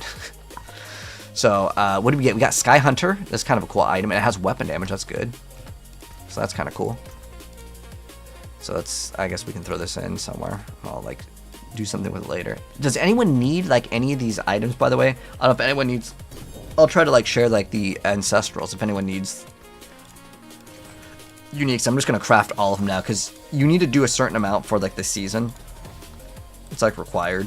So I'm just going to craft as many as possible. Maybe we'll get an upgrade too. But we're just going to do these fast now, because the other thing was just for the video, but we're finished with this. Ooh. Let's see what we get. Okay. So we got some greater affix. Ooh, it's plus to twisting blades. So what do we have? +4 twisting blades. It's got weapon damage. It's got poison. We just roll a life on hit, and that's a pretty good item. What do we have over here? We have poison damage multiplier. We have weapon damage, life. Well, this is like really good. I have an extra one of these if anyone wants. And they're both kind of like, ideally you get greater affix on weapon damage. They're both kind of like mid, but still better than nothing. If you want to play some twisting blades, if anyone wants one of these, let me know. For 100% free, it could be yours. I don't know about this one. Evading leaves caltrops. I don't think anyone's going to want that, though. Pain Gorgers. Oh, this is a perfect one if anyone wants that, too. Again, if I don't have you added, you can add me. You can join up. If I already have you added, just join the lobby. You can just pick up whatever you need. All free. New season start. Yes, Vidic. The new season is up, brother. T12 Mephisto, brother. I cannot do T12. I can probably do T10 for you if you need help. But T12 is incredibly hard this season. Alright, so what else should we craft? I'm just going to go through all the materials just because, like I said, it's part of your season journey. You're supposed to do this to get, like, progression. Oh, we only got one of those Adepts ones. Those ones are, I guess, pretty rare. I mean, I had like 100 and something, but we went through over like 100. Still never got that amulet. Let me see if we can get an upgrade on amulet, though. So I do want an upgrade on amulet, but I might not have one. Got max resource, shadow dot, no good. Resource cost reduction, no good. +30 imbuements isn't bad, but the other stat isn't really useful. Ooh, this is okay. It's all damage multiplier. And what is our current one? We have max life attack. Attack speed isn't really... I mean, I like it on every single build, but... what we really want to get is the damage over time multiplier for our current build right now. Because it just goes crazy. Why does this one only 24? The other one said like 75, right? What? Oh, that's poison damage. Oh, yeah. The damage over time multiplier goes crazy on this. I just wish I had more stuff to reroll, actually. I should get way more Forgotten Souls. So actually, I'll just salvage this, unless someone wanted these. Can I check your build? Yeah, what's your... do I have you added? You tried to craft a Silig so many times and you never had luck. Yeah, it's kind of big RNG if you're getting the thing that you want. Because... the one thing I don't like with this season, I'm curious to know if you guys are the same way. Do you guys hate that you can't run more than one crafted item? Like, I think it's actually really bad. Like, I think it's like really bad what they did. Actually, let's make a new plan. That war plan's kind of sucked. Because what we're looking for is anything that has those Herodic Cube materials. I don't know how much XP these actually give you. But there's like a bunch of XP on these. So I'm like... wait, hold on. This one gives us a bunch of salvage. Guna Bell. What's this? All damage multi? Damage from time multiplier. Oh, you don't want this? I'll take it. I think we can... ooh, that's going to be an upgrade. We would have to roll... let's see. We would roll Resource Gen. So that's... Int is obviously pretty easy to reroll. So on this one, we would lock all, we would lock the, this is basically just dot multi for us, but it's still good, because that 38 is obviously way better than 33. This will go way higher, because ours isn't even like high rolled. So that would be good. I just need to get more Forgotten Souls. So which basically comes down to just playing. Alright, let's see what we can get here. So we have, can we like redo this one? I wouldn't mind doing the Nightmare Dungeon because this one gives us some materials as well. Oh, can we not get... oh, we can't go that route. Let's just do a new plan. See if we can get something better. Salvage. Okay, that's not too bad. Oh, this one gives us... okay, we got double, like, good ones. Alright, so it's Nightmare. It's these things 3 times. Oh, this is going to be so easy, man. We're going to breeze through this.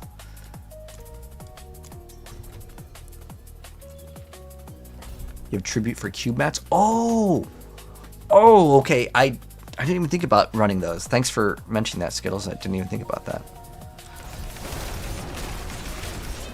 I'll finish this one and then I'll finish the other ones on cube mats, and we'll see how many we get. Well, actually, this one we don't even need to do. We're just gonna rush it. So if you guys didn't know, you can just walk to the end, and it gives you the full warplan rewards. Now, if you need to get like the cube materials or like whatever thing that you put in the tribute, then you want to do it. But if you're just doing these to complete your warplans, yeah, you can just run to the very end and you get the same rewards. Whoa, hold on! I see a ball lightning build. Is it actually good? Who's playing ball lightning? Oh, Gunabel. Is it good? Like, can you actually kill T12? Because I really wanted to build this. Oh, is it 0 damage?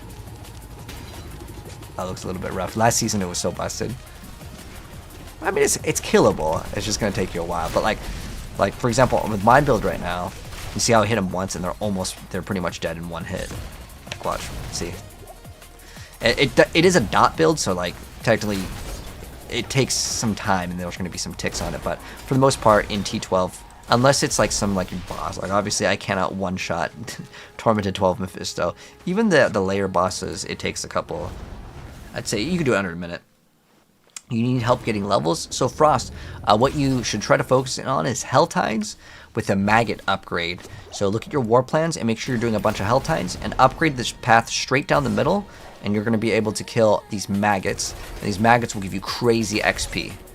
Like legitimately you can go from 50 to 70, because that's kind of when you unlock it, because it takes a while to unlock that thing. But if you're already level 50, you might already have enough of the war plans points. But Jason, thank you so much for the what is that? The You're Awesome gift on TikTok.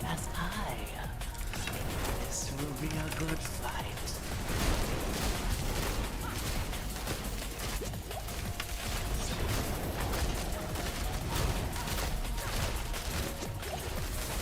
Look at that's weird. I just saw it do like 600 billion.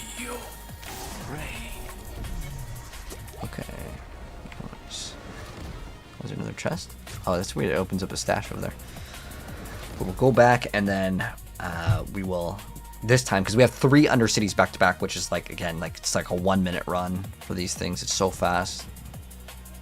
That's why I like this strategy. And then, so yeah, going over, since you were asking about the XP, oh, we have Infernal Horde points to put in. Additional monster power. Obsite drops instead of gem. Let's see. I don't think we need Obdicite anymore. This one do. Doomsayers? Okay, plus 200 Aether is pretty good. I think the Chaos Wave one is like kind of like the best thing to get. You can get no Chaos Waves when the current wave has 10 seconds remaining. All Aether events. 10 seconds remaining? Suppressing a Chaos Wave? Oh, 50 Aether isn't bad, but like I don't think it's worth it. Shares a category with the previous one. What do you guys think what is the best? I would say Chaos Waves, because like you can get like so much for those. But I want to try this one because I haven't tried this pathing over here before. What the heck? Like, oh, felt like I went to like a loading screen. Oh, did we throw it in this one or no? Okay, I don't know if we threw in like the thing. I can throw it in on the next one. Cause I have a bunch. I probably have a bunch of those like cube material ones because I never use them.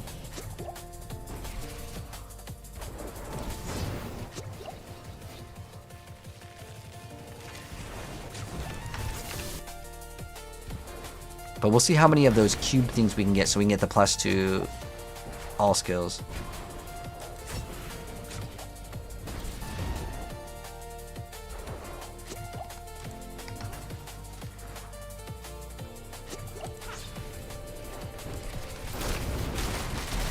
But once we get that infinite teleport, oh man, and plus the cool thing is we get to teleport through the walls, so it's gonna be even better. But yeah, look how fast this is. It's literally like a 1-minute run.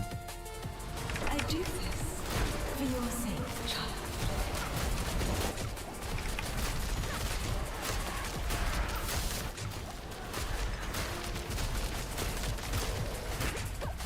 So much good I would have done. So much. Let's see if do we have any upgrades on amulets. We have 4. There's plus the core skills. So we still have. Wait, subterfuge. Wait, this is like trash. We need to swap this one out. Okay, I don't know why that one's there. But that one 100% needs to be swapped. We're missing out on DPS, man. So yeah, we're gonna reroll to get plus to marksman, or marksman, imbuement, or core. Like it's not too strict on it. So let me go flip that real quick. And it can be any one of these. So if you guys are trying to complete your like 4-piece bonus, the easiest way to complete this is to throw this in here and you just reroll until you get the one that you want. So like right now with ours, like this one's good, this one's good, this one's bad. Oh, yeah, I don't know why we even have this one here. This one has +2 core skill, so ideally you'd get +3 on every single thing. Like you can see, I have marksman on like every single one of these. But all stats is actually a really good one as well, because it can give you like bonuses to your paragon nodes. So the first thing I look for is +2 to whatever stat that we're going for. Like right now, okay, there's +3 trap. That's actually not too bad if I was playing a trap build. So I could have kept that and rerolled like a different one. Okay, we're gonna keep it. If this is +3, I'm gonna keep the +3s, and we're gonna throw in like this random one over here. 3 to trap. Wow, that's kind of nice too. I might actually build that trap build now, or like I will want to build it even more, because that whole build requires so much damn cooldown reduction. It's crazy. What are these layer boss keys? Oh, okay. You don't want these? I mean, I'm not gonna say no to those. Or are you saying you want to run these? I'm not sure. Okay. That's +3 to grenade. We're gonna run this. So yeah, what we're doing is we're just gonna throw all of these in here, and once again reroll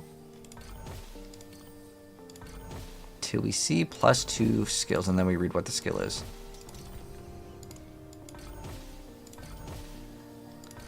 Ooh, there's a bonus experience. There is a greater affix. You can get actually 2 greater affixes on these. I've gotten it before. Cutthroat, no. Cutthroat, no. Wait, you get, was it 700 cold res? That's actually crazy amount. Dang, I feel like I shouldn't get rid of the triple the cutthroat. If it's 3, I should keep it. Oh, 3 to marksman. Which one is this one? Molnar. Ah, we have +3 to imbuement. It's still like good. Okay, let's reroll this one. Subrefuge, no. Marksman. Okay, that's +2. Ideally, you'd only want +3 in all of them, because that's the highest one that you can get. But you get a bunch of these materials, so like even though we didn't hit it and we just wasted all of it, it's okay. It's not that big of a deal. Let's go ahead and get more. How do you get mythic seals? So yeah, honestly, you can do the bosses. Anything that you would normally get mythics from, as long as it's at least tormented 10, is what I would try to shoot for. But I got mine this season from a Kickstarth, which is the boss. He's like a giant, like flying looking fly thing, and he spawns in the Hell Tide.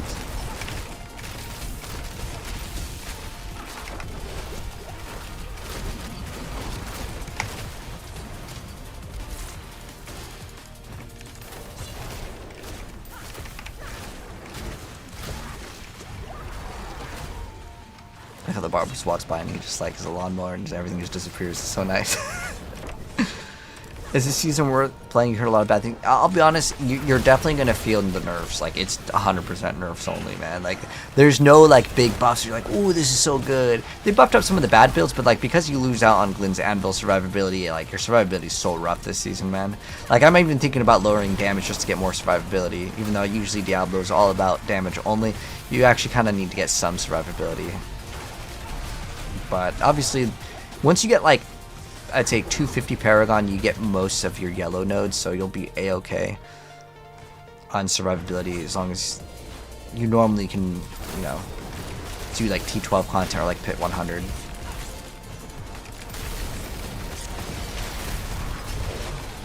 But if you're someone that you usually struggle to even get to pit 100, this season's going to be really rough.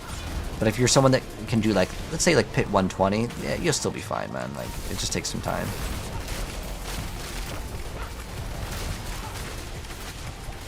It's just for the casuals, this season's gonna be super, super bad. Because it just takes way too long. Unless you play Barb. I'd say Barb's probably the one class that you could play pretty casually and you can still just absolutely rock content with. The class is just so damn good. Such a pity. So much good I would have done. So much good.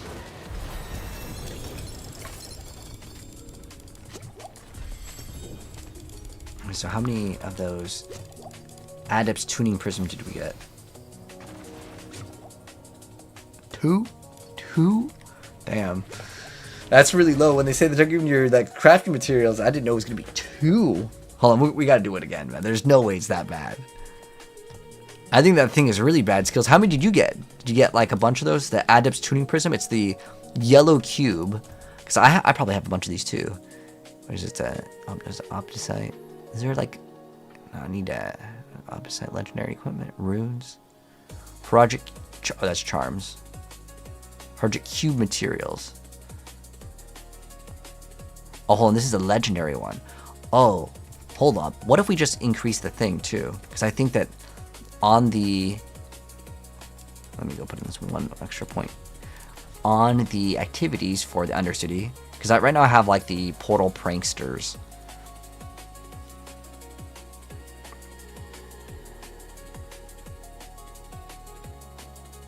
Oh, it gives you extra Forgotten Souls. I mean, that's pretty good. I mean, these are all worth it. Because if you kill the Portal Prankster, it's going to summon a chest that gives you more of those rewards, right?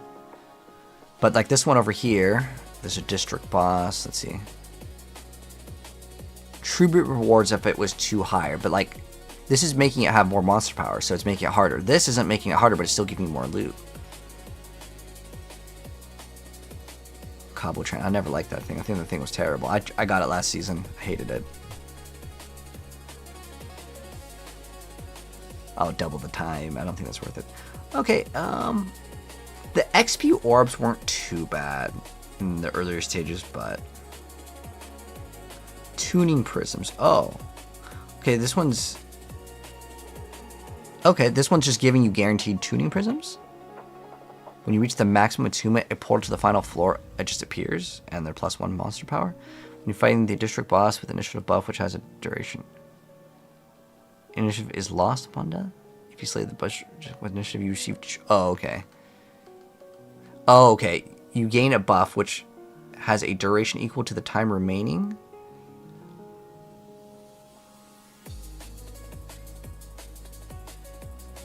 Oh, and then if you... Okay. That's not too bad. Because this is like a guarantee. This one's like RNG. I'm going to try it at least. Let's see if it's good. We'll put in the legendary one too. Yeah, I want as much as possible. Let's go do it. Also, if you guys can, try not to die at the very end. Because I think it says if you try not to die. So I'm going to see what this actually gives us. Because I've never done this thing before. Because I need those Adept's Tuning Prisms. Alright, so let's go ahead and take a snapshot of this. So let's go ahead and do this thing that's going to give us hopefully a bunch of these Adept's Tuning Prisms. So what we have for the activities on this run, we have all of these. So we're going to make this like boss way harder. Let's try it out. So this is like basically the final tier over here. And so we have 2 of these tuning prisms, and if you're wondering, like, you know, why do I need these tuning prisms? Oh, trust me, you're going to need it if you want to craft the new amulets this season. I went through a lot, and I didn't get the roll. Yo, thank you so much for the sub. I really appreciate that, man.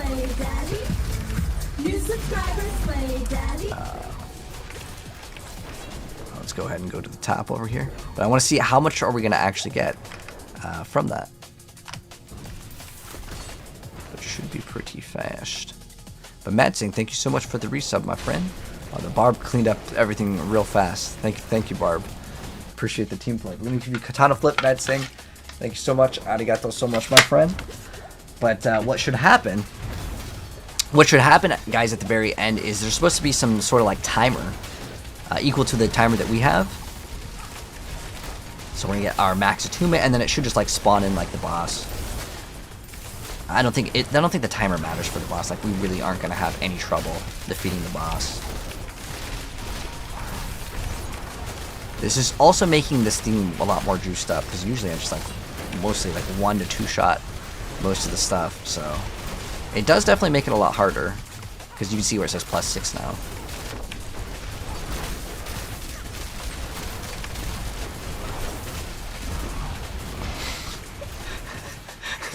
I'm so jealous of Barb this season, man. It's just like, I'm sitting there attacking multiple times, and like there is like a damage over time, mechanic for like my build.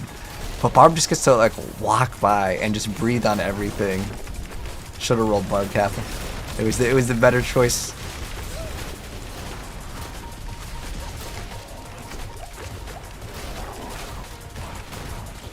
Wait, what's this portal? Shows like a portal over here. Is that thing new? Oh, it just goes right to the boss. Okay, so now we have a timer on this. I guess says time is no longer concerned, which is actually a lie because with that upgrade, it puts a timer on. Okay, the timer didn't really matter. Now we're supposed to get some cool rewards. All right. The bottom line is, how many tuning prisms are we getting? Because I had 2. Wow. Are you? There's no way you're telling me that. Look at this. There's no way. Okay, look. It says that you get XP orbs. Okay, it says you gain additional tuning prisms. Okay, one is your additional one. I'm not even asking for like the legendary one. Okay, all I was asking for was the Adept's tuning prism, and you literally get 1. So this one, guys, is if you need the tuning prisms, skip out on it. It's no good, man. All right, that was so bad. That's crazy that it's that bad. Oh, do you have like extra? Okay, if you're like done, thank you, man. I appreciate it. I got with 177, we can go back to crafting on that amulet to try to get that infinite cooldown. I really want that thing. The +2 all skills is going to be massive because it's actual survivability plus DPS. Back to it then. But someone said it was 66.7. Cooldown is not what we needed. Excuse me. So we may not. I'm trying to. Well, I already have the amulet. I mean, I might as well craft it at this point. Whoops. We can get. Was it? I need to bust out the calculator. Let me calculate it.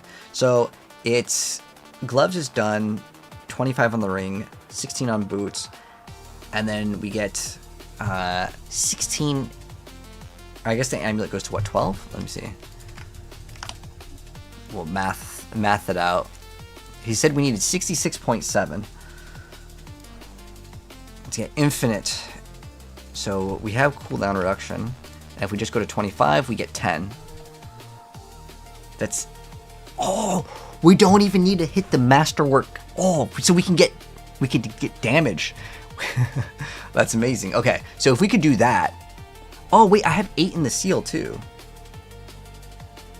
That means our seal doesn't even need to hit it. Oh, if I can do that, that'd be even better, because then I don't have to run that seal for the extra cooldown, which is, I guess, 9%, which is even better. I thought it was a different one, but now, I mean, I want to run this for now until we can get this super infinite teleport build going.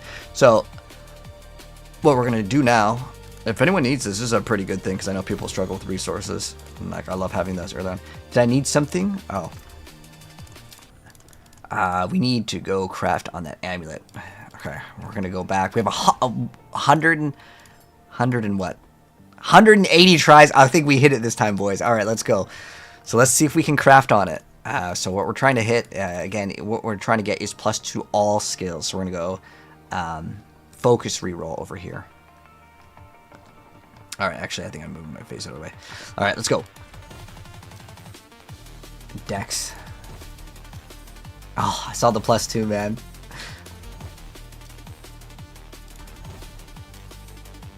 Aerostorm. I feel like Aerostorm should go way higher because I don't even think that this is even viable as a build, even though I want to make it. Alright, there's core skills, marksman skills. Oh my gosh.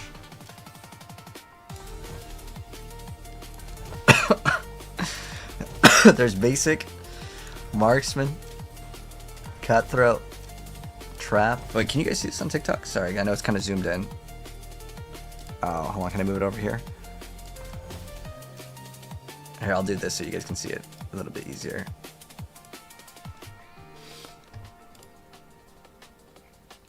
We're trying to get these +2 all skills, but it's the rarest one to get.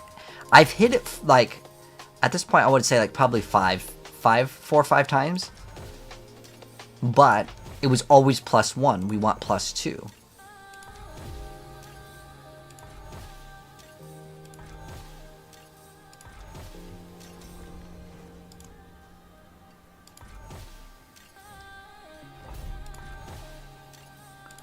Core, cutthroat.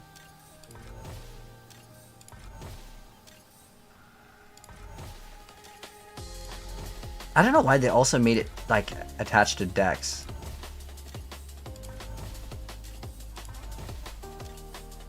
Yeah, this thing definitely has a super low weight.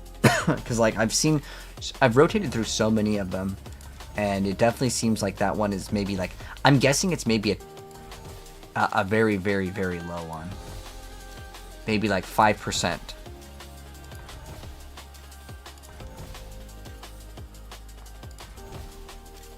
But it's okay, because like with this material, this is all you can use it for anyways. Subrefuge. Imbuement.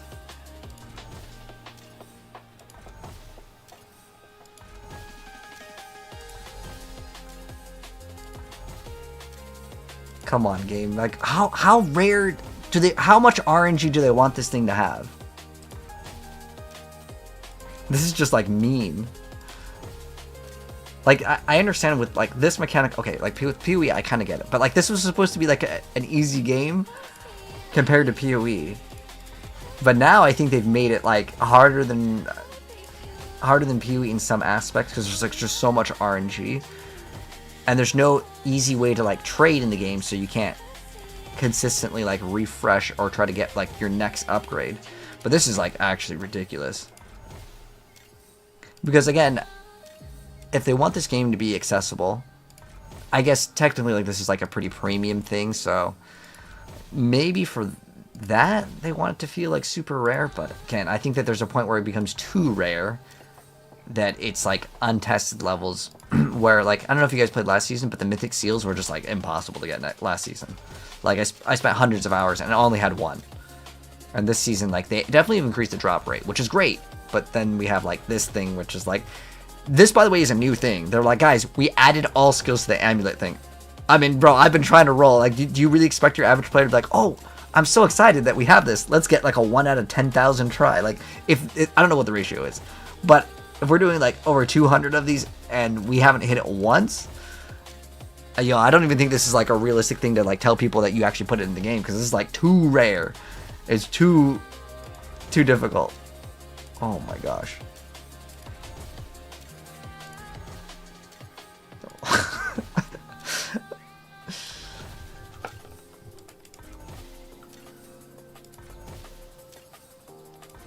There's imbuement skills. Like you can get +2 on one of the skills. It's really not that big a deal. But the all skills one, yeah, forget about it, dude.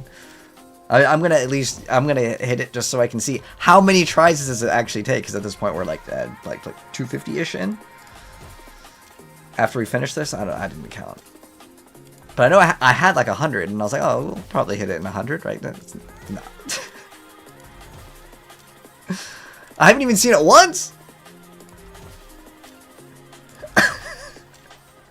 I know that you can also reroll this inside of the occultist, but I promise you, I knew it was rare, but like I was thinking, okay, if I can only get those skills and dexterity, right? Only the like the +2, like you know, cutthroat and marksman, was it subrefuge, like all of these. But then I also had like, you know, all skills. I didn't think it was gonna be that bad. In general, this I knew that the getting ranks of like passives before was pretty rare. But if you can only roll the passives, right? Because I'm guessing like these are maybe on the same level. Oh! We got it! Oh my gosh, guys, we're finished. We finally hit it. We finally hit it. Okay, so now I'm pretty much satisfied with the item. It is good. Now, as far as the last stat, we can literally get whatever. It like does not really matter. For our crafting project, I can actually get anything. Well, I can throw it in here, and I can just go add affix, and we can go to, again, it doesn't matter which thing that we throw on it, like, unless I needed specifically, like, something. Again, I'm just going to throw the offensive one on it, because, like, I mean, if we can get vulnerable damage on it, cool, but it doesn't matter, because I can reroll, like, this, I can just keep on rerolling at the cultist, like, it doesn't matter what we throw on it. What did we get? Attack speed. Okay, it's not a bad stat, but, like, honestly, I'd prefer, like, vulnerable damage, but it's still good, because I do like attacking fast in every single build. It's not like a bad roll, but technically we can infinitely reroll this, and I'm going to reroll the attack speed in hopes that we get something a little bit better. You know what? For now, just to like finish this up, because I wasted so much materials on this, and this video is probably like, I don't know, 3 hours long since we rerolled. But that was like maybe like 1 in 200 and something. Like at that point, like again, I don't know the exact number off the top of my head, but it was rough. So now that we finished this, I actually want to get the masterwork on specifically all skills. So the reason why I'm gonna do it on this right now Worthy of the ancients, this. is because if we do the, or getting the damage over time multi isn't bad too, because I mean that's a huge fat amount. But the ranks to all skills is fantastic as well. Ideally that would be also nice, greater epics, but it's such a rare roll, like that's a nightmare thing to get. Anyways, now that I know this though, I would have actually just went for GA all skills, and the rest of the stats I wouldn't have cared as much. But I did need like a pretty decent amount of CDR. But the next thing that we can do now is we can temper on, and ideally for this amulet, like in my particular build, I would need the imbued damage. Now again, I wasted so much materials for that, but yeah, it's the oh wait, actually it's imbued potency is what it's called. That's like the wrong one. It's kind of weird because like some of these it'd be kind of confusing. Hopefully we can get the greater affix on this. In these rolls, but if not, like I can still infinitely re-roll this. Okay, I'm out of materials pretty soon. But then we would just throw. Wait, I actually want to throw the aspect on it so I can use this. But we will throw in the aspect right now, and eventually we would just hit the greater affix on it. But at least this way you guys can see how rare that plus to all skills is, because that's good knowledge to have. Maybe we got really unlucky though, but it does definitely seem like that one is like the most rare one. At least for me, I'm going to run ferocious. Aspect over here, and then we'll slap that on, and then ideally we get that let's get the temper. We want it on specifically, actually, you know what I'm gonna do, I need to test out how much CDR we actually need because it's important to check what the cooldown reduction is for this build. So we need to run these boots, this amulet obviously. We'll definitely socket this thing as well. What we're gonna do, guys, is we're gonna have infinite teleport, which is something that they always nerf. So by the way, guys, expect this to probably not work next season. They love to nerf the mobility in this game. Like, Sork had pretty good mobility. Barb had crazy mobility with Leap, but they nerfed that so hard. So this is probably going to get nerfed next. But hopefully for the whole season, they won't nerf it till the very end, is my hope. Hope that they do not nerf. Oh, what is this? This is that cooldown. Okay, what does this one have? Imitated imbuement. Okay.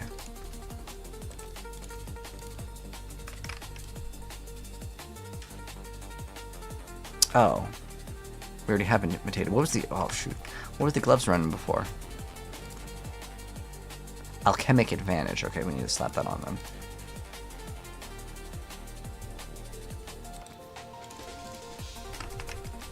Alchemic advantage. Okay, so let's go socket this thing too.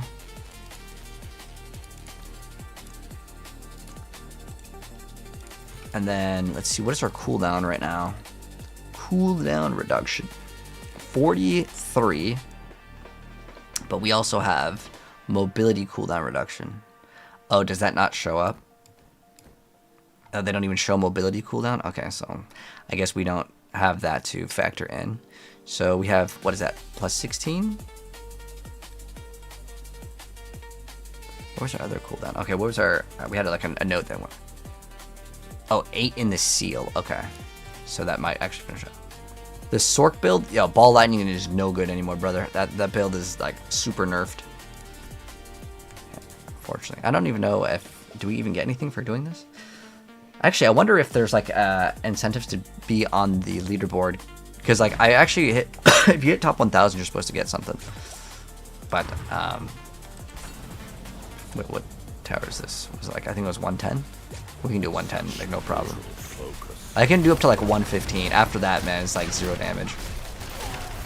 Oh, this is our infinite teleport, but like I don't remember this. I might have to swap the node. Oh, let's see. It's like 3 seconds. The Tower Guardian is here.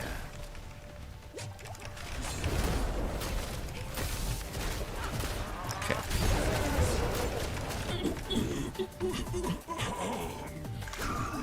I didn't even think you, like, there's, like, no point of doing this, right? Other than to try to get onto the...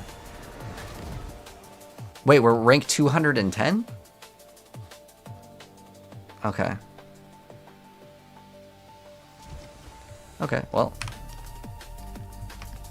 So we got rank 210, and I think you get a reward for it. I already claimed all my rewards when I hit top 1,000, but I think we just did, well, once it loads in. So what do we get for this? What's the highest is 130. Look at us, hey, we're all there, guys. We're a squad 210. What's the highest tier, actually? It's like for 4s. 134 for 4. 135 for... And then duo's 137. So duo looks like the highest. But yeah, we can go...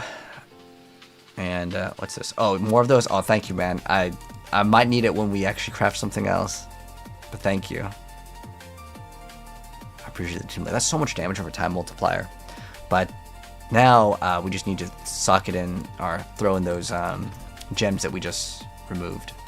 And then we can try to get that infinite teleport. So it doesn't seem like we have it right now, but I have the seal, right? You have the extra seal. Okay. So we need this cooldown, guys. Oh, it's still 5.9. So what do we have right now? We have... What's our cooldown? 16 plus 25 plus 16 plus... on our amulet, what is it, 10? Oh, 12 plus 8. That's 77. That's 77 cooldown reduction, so it should work. But it should be 3 seconds. So I think... Does the mobility cooldown not affect it? 6 point... Oh, it does affect it. But, like... Did I math it out wrong somehow? Because I know you can only get 75% cooldown reduction. But I think we can get more. Let's see. Okay. Maybe some of the stats don't register until outside of town. Sometimes the game's like that. But it definitely... This is affecting it. Alright, so now if we throw in this ring over here on this one. Let's see. It's going to 4.67. Okay. We're like getting really close. But I'm wondering like how much more do we actually need to add until it's going to be A-okay on it. Because this I would just slap on like triple offensive. I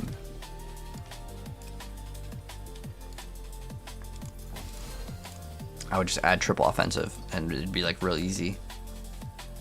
Because the other one is, it's on cooldown right now, so we can get another, we can get a decent amount of cooldown, but then we'd have to redo this aspect, which I ideally don't want to do, but I also don't really want to remove imbuement skills over here, which kind of sucks. But either way, as long as we can get infinite cooldown reduction, this is the only thing that we can really swap here, other than adding... Actually, we instead of imbuement potency, we could... Okay, we can try one more thing. We can go to the tempering, and we can throw in mobility, and we put mobility cooldown reduction over here. I don't have enough to like do a bunch of rerolls on this, unfortunately, though. Okay, well, let's see, what is it at right now? We're at 4.7. What are we at right now? 4.29. Remember, we have to get it to 3 seconds. Once it's at 3 seconds... we have infinite, and then we can go sonic speed, which is what I want to do. But the only other area we can get cooldown is literally in helmet, so we have to, I guess, swap to a ring. And then with this, we may need to move that GA of the all skills over, but I think we may need to do this for now if I want to try to get it. So we're gonna go add as many affixes as possible with this one. So let's go add affix. We're going to add offensive aspects. Actually, we could use one resource one. Because you can get... on a ring, you can get resource, right? Resource... is there a resource on hit? There's no resource on hit. There's resource cost reduction and generation, but no like flat resource on hit.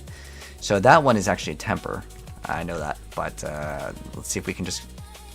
add affixes until we get something good. So with this, we just need to add 2 good affixes on it. So let's go try. See if we can get it. Can you do it while the item's equipped too? Alright, we hit all damage multiplier, which is trash.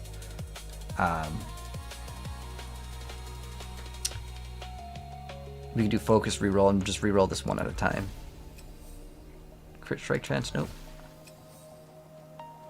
Crit, nope. Vulnerable's okay, but the first one needs to be a good roll. Dang, I'm actually running out of the powder too. Damage of a time multiplier. It's close. It's like 4% off. I shouldn't be too picky. So we're going to go add another affix. And hopefully we get some good. Shadow damage multi. Alright, I'm going to try to remove this one, and hopefully we get the shadow damage removed. Yes.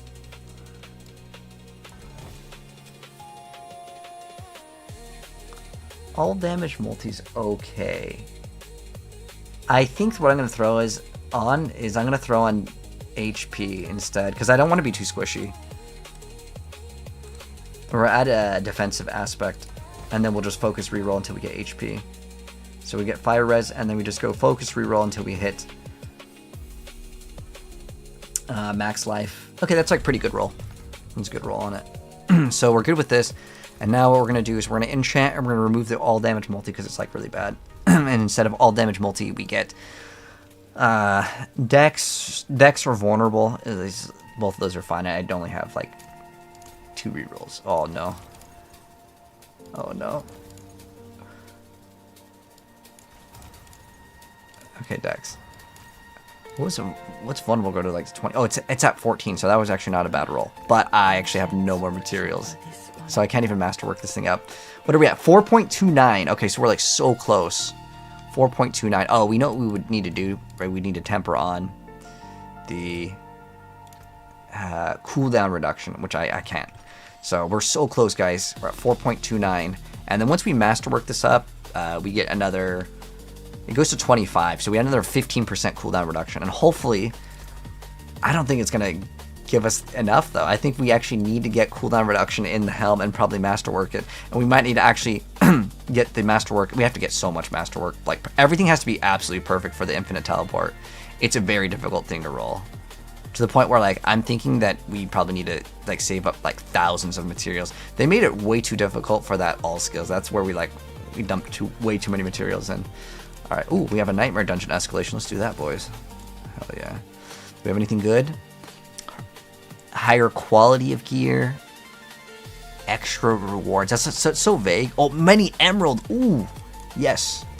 You got a Mythic tribute. I mean, if you want to run those, I got one too, man. We can run it. I'm 100% down to run those if you want to, but we can do this real quick as well. This one will give us a bunch of gems.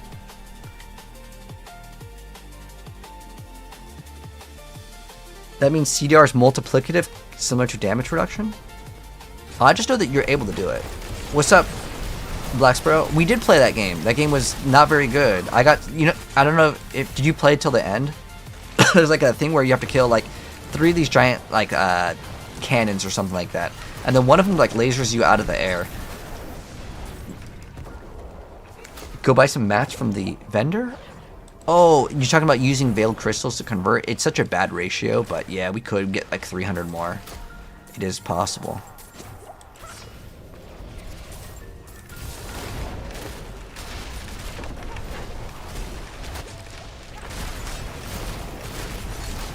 No, trust me, Black Sparrow, that game wasn't worth. It's not worth it, man.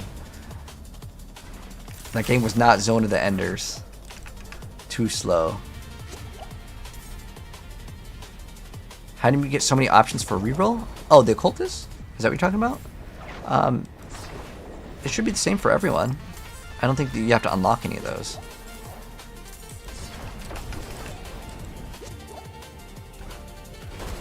Yeah, once we're able to infinitely teleport, oh man, it's gonna be so great. We have it at like 1.2 or something like that. Well, I can't mouse over it now because I don't have the dang thing.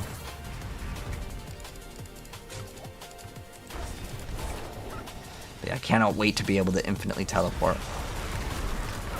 It's gonna be so good, so good.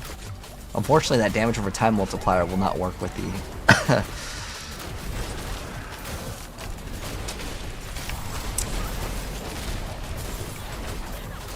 other build. I think, do we still have, I would rather take dexterity, it's so much better.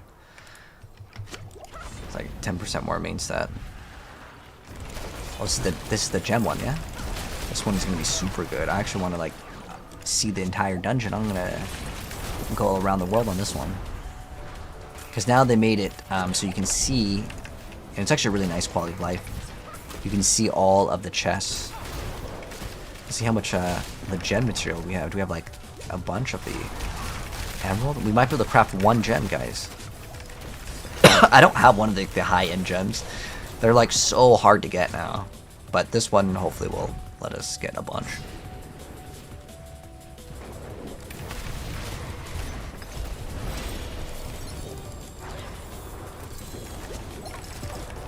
Well, we can choose which one we want. We have ruptures, materials for sure. I need Forgotten Souls. I feel like they've been kind of a bottleneck. Oh, Sapphire Reserve. Does anyone need the blue gems? Okay, I don't know which one. Materials? Okay, let's do this one.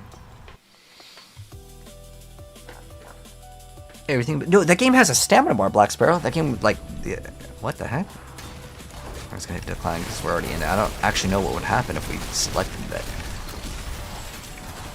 Okay, we're taking Sapphire Fragments. Okay. It'd be good when we make a cold build. You know what you can actually do with the gems too? If you guys didn't know this, you can get a lot of gold. You can sell the gems on different websites, and like people will definitely get those.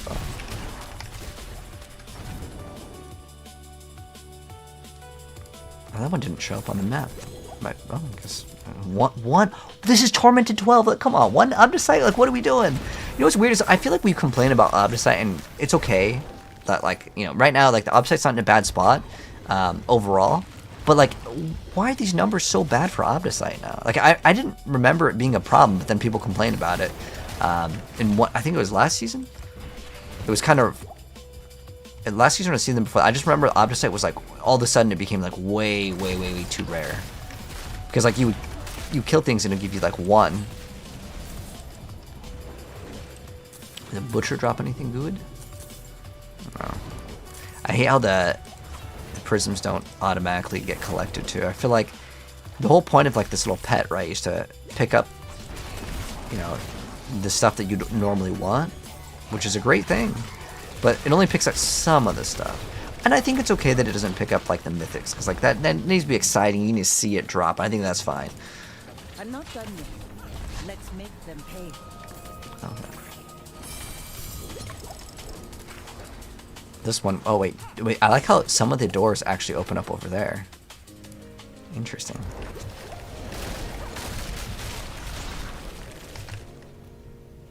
Let's see what we got over here.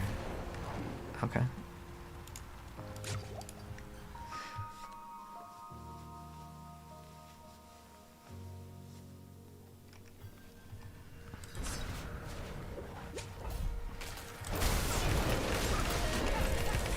Yeah, I played the wrong game. No, that was the mech game, right? There was like 2 mech games. I tried one of them, and like I think you said I need to get to past the tutorial, but there's another one that I think you mentioned to play. It looks like it was fast, but it had a stamina bar. Season 14 worth it. I love Season 13, but I heard everything got nerfed. Yep, it's 100% true. Everything did get nerfed. Hopefully on Tuesday they'll be like, you know, guys, sorry, we've made the, you know, some adjustments. People didn't like them. I'm hoping. I don't know if that's gonna happen, but. Oh wait, what, this is Kixarth. Can we actually kill Kixarth here? This guy's a Helltide boss. I don't know why he's in here, but he dropped my Mythic charm. So every single time I see this guy, I get excited. The Mythic charm drop rate is what the? Do you guys see this? There's another Kixarth spawned. I didn't even know this was possible.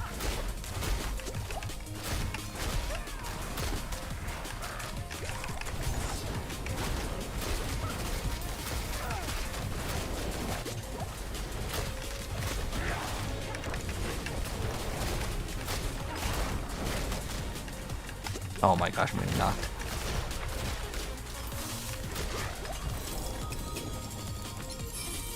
Okay. Oh, we got another escalation sigil. I mean, it's weird. Some of these are so useless. I don't really care about Obdicite. What is this one? Heraldric Charms and Seals. Legendary Runes. I mean, like, Legendary Runes. Wait, Legendary Runes is actually pretty good. Equipment is like whatever. Regular Runes, I don't even care about right now. So I'll just drop that if anyone wants it. It's all yours. Code Rapid? Okay, let me look up Code Rapid again. Oh, we got more tuning prisms. Oh, this is a giant winding area. Okay. Wait, there's the, like, rewards just like pop out of here. Okay.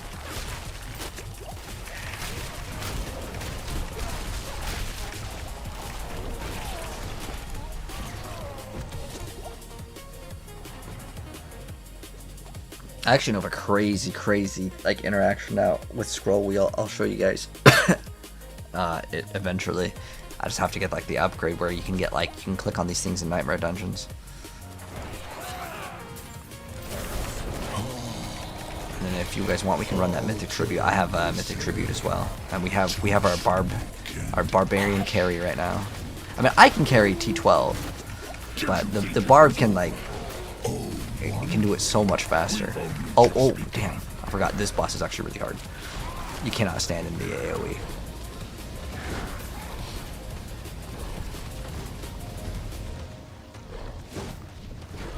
Like before, everything was just one-shotted. The Barb could do it. Like, you know, it doesn't matter if it's 4-person. Like, I could do it with my Barb on like last season. But this season, I don't know if Barb can even one-shot the Astroth. He has so much HP now. Once like the boss revives, we can actually finally get revived, and then I can do some DPS.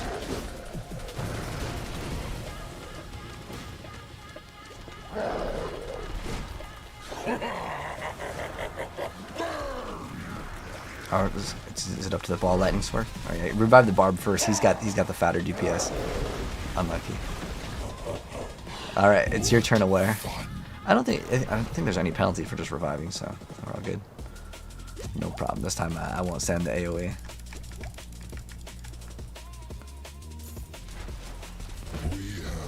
Oh, it's definitely changed in the last 7 months. Hello, John. How you doing? But I still think the game's like worth it, because like I didn't get to play everything I wanted to play last season. But man, it would have been way better to play it last season because it wasn't as nerfed, and they weren't as stingy with the loot. They're very stingy with like the Mythics this season. Very stingy with it. And like it's kind of weird because like we've had them like before. Like, why make it so hard? I could just go play Eternal and it'd be way stronger. So I think that was a mistake on their end, but you know, they are willing to change the game quite a bit. They keep on changing the game, which I mean, I guess it kind of refreshes it for the people that have been playing for a really long time. But I don't think they should have refreshed it in this way. I think it should have been a refresher like Chaos Armors. That was a cool refresher.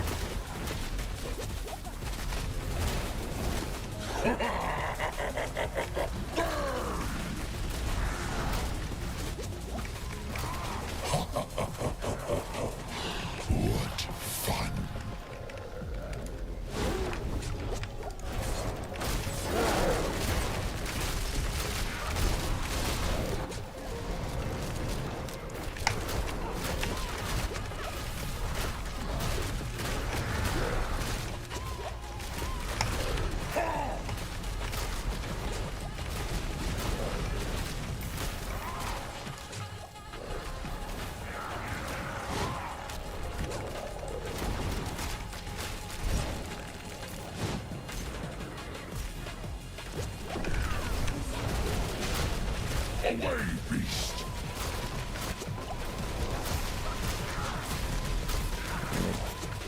600 billion, 200 billion.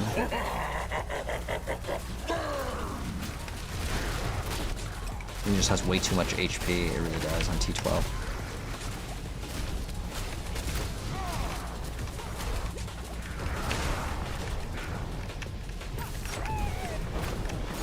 The weird thing with Diablo is like sometimes like it just feels like you either like one-shot the thing or you just get one-shotted, and like a lot of the better builds like it does so much more damage.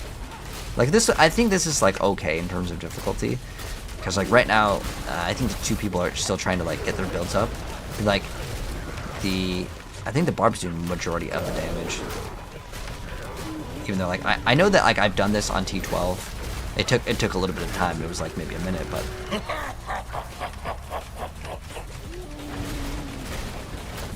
is no cakewalk for sure.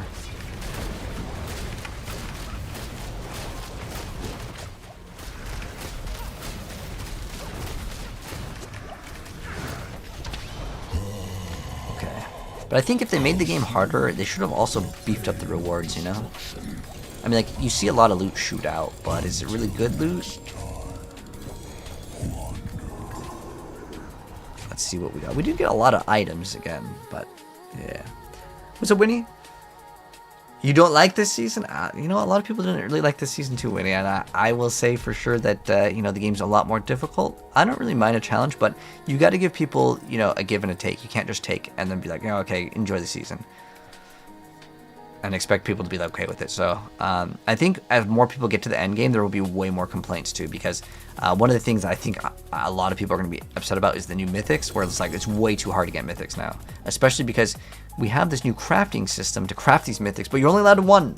Like, why? Like, if this is the season where we're going to craft all these cool Mythics, right? And the Mythics aren't really that much different. It's like 30% more stats.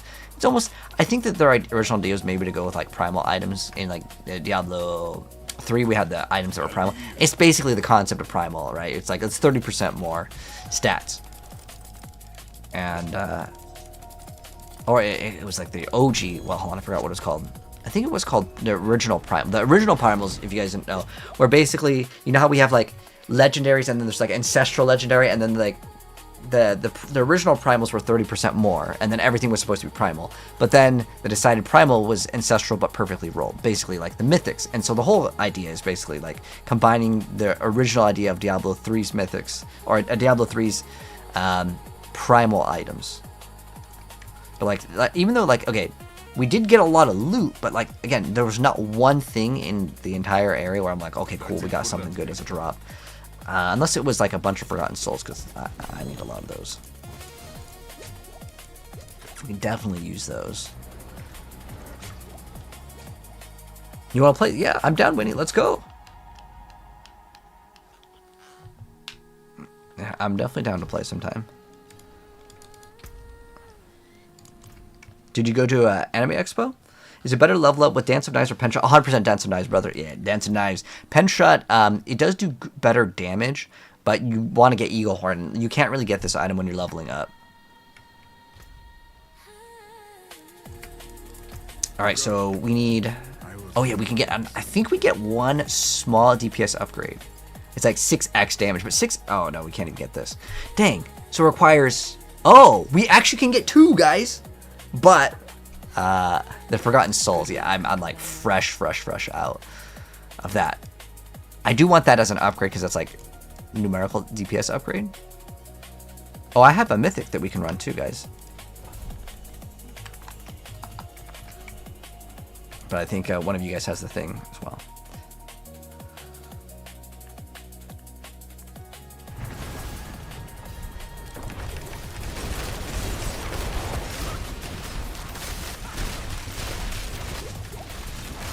But on this one, I have the, what is it? One where, like, it skips us to the boss. Oh, we need to do the, we have the timer. Oh, you're doing this on T12, okay.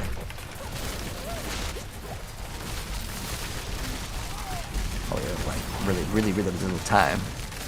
Okay, I'm killing the time one, I just gotta run away. I'm about to kill him, boys. Hold on. 7. Oh, okay, I barely gave us enough time. Oh. Okay, other boss. Well, you can group them up, I guess. Ooh, we were so close on that one. That was super close. But I like it. It makes it a little bit more intense, to be honest. But at the same time, it'd be very painful if we, like, lost that. Oh, the barb is like so strong. Oh my gosh, dude. You're making me want to just stop playing Rogue completely. Oh, thank you so much, Mystic. I appreciate the raid. Thank you so much, Dove. Thank you. How was your stream and what were you doing? Was it a dance stream or was it Skyrim? Skyrim Sunday. Ooh, nice. Dove, since I know you like games with mods, are you going to be playing GTA 6 when it comes out? Or who in the chat is ready for GTA 6? Because I think that game's going to have a lot of RPG elements. I know it's like, you know, it's a little bit different than Diablo, but I guarantee you there's going to be cool weapons and, like, you know, I don't know if they're going to do necessarily loot, like where they have like legendaries, but I think there's a high chance that they have like customization, you know. Oh, there's a bunch of goblins on that one. You didn't care for GTA 5? Ah, okay. I gotcha. Well, thank you so much again for the raid. I appreciate that so much, Mystic. Okay. Oh, there's some orbs. Some Orbeez. Oh, wait, we have one way over there. We have one more over there. Are we skipping it? Or do you want to do it? I think we can do it.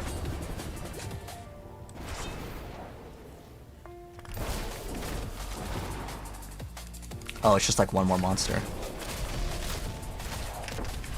Okay. Oh, we can just go to the next. It's so weird that it puts a floor right here. Can I just be in this ring? Does this work? Because, like, I have a ring right here. I hope it works. I'm going to test this. Probably a bad idea to test it. I think it works, yeah?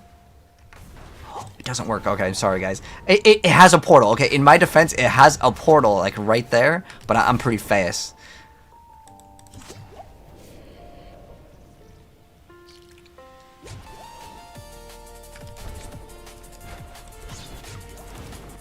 It's so weird. It shows a portal right there. But, like, we're not allowed to go, apparently. I'm going to go focus on the timer, guys.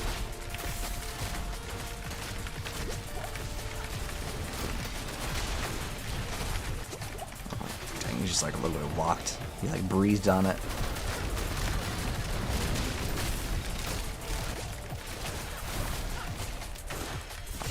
Kill the monsters. Thank you, Skittles. You were the MVP on this one. Okay, see, look, I can kill these, like, relatively fast. But there's fast and there's, like, barbarian fast.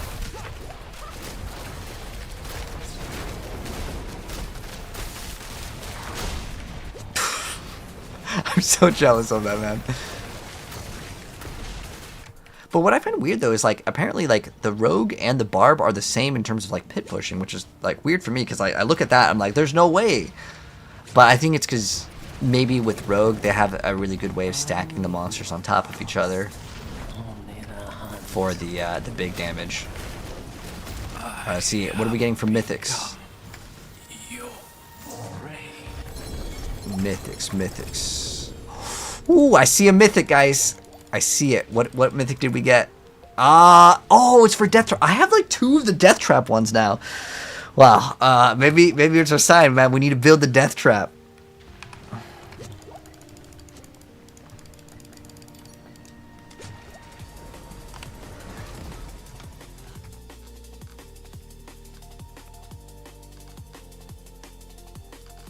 Raining ulti, super fast, big AoE. Good survivability. Does it just freeze everything? Oh, we have this is. Oh, this is not the right one. That's another ring. No Mythic. Okay, I got another one, boys. We got one more chance. But give me 1 second. I gotta take a quick piss. I'll be back in like 20 seconds.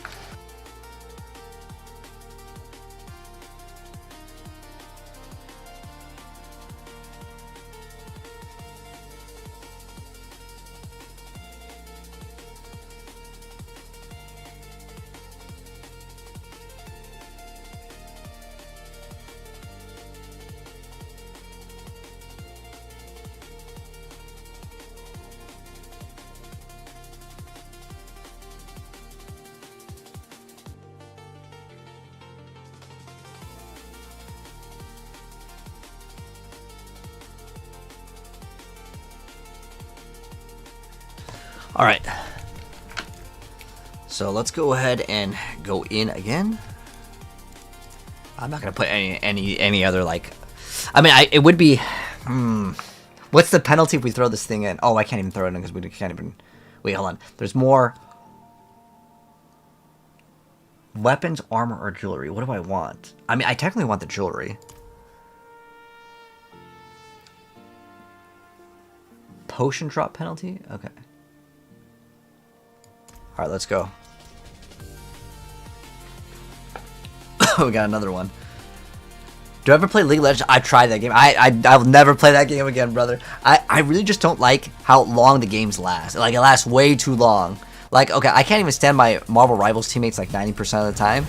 And my Overwatch teammates. But that game, like, you got to be locked in for so much longer.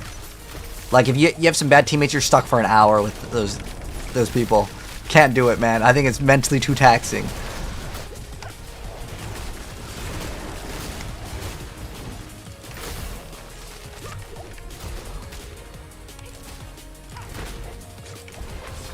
I'll kill all the timer things. I guess I could get the upgrade too, and then I could get it. It costs us like is it like 200 million though?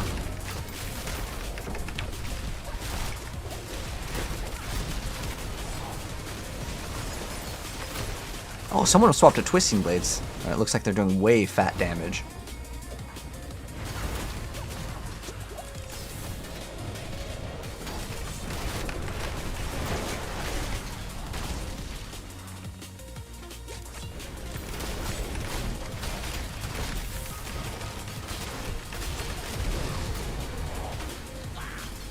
Oh, I see a goblin.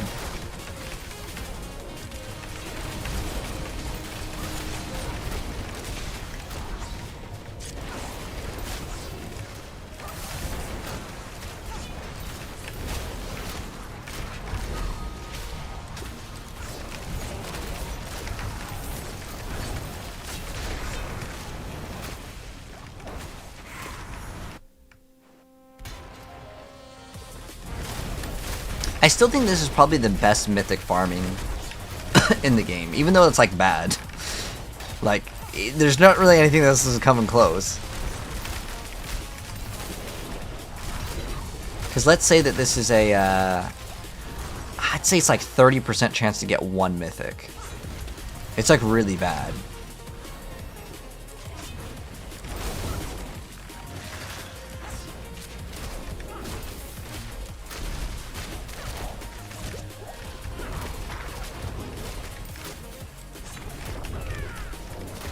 This thing is running so far away. Are you kidding me?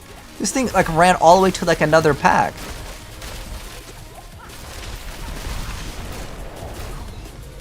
Okay, we got it. Max attunement rank. Oh, I think someone died. We gotta go on an escort mission. We gotta pick up Gunabel. I got you. No poison variant. Oh wait. It was the rain of arrows poison. Because I only have like poison gear. Like everything that I've got is like dot multi. But in fact, we could just swap this to dot multi and we'd have like way more damage. Death as intimately as I. This will be a good you fought well. Oh, come on, mythic. No mythic.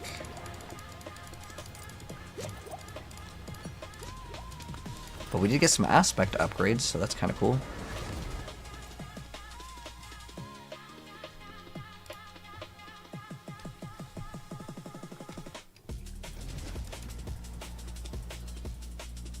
Oh, we got Wind Force. Unfortunately, no like good stats on it. But if it's a 900 item power, I'm actually thinking that like it's not that bad to start saving stuff, because I don't know if you guys were saving stuff before to do the rerolls, but this season's so rough that like I think it is actually worth it this season. Obviously not things like Mother's Embrace, because that thing sucks. We got another Eagle Horn too. Oh, it's a 150. Nice. That's really good. But we need to get it to have a greater affix on weapon damage, otherwise I don't want it, because this one's really good.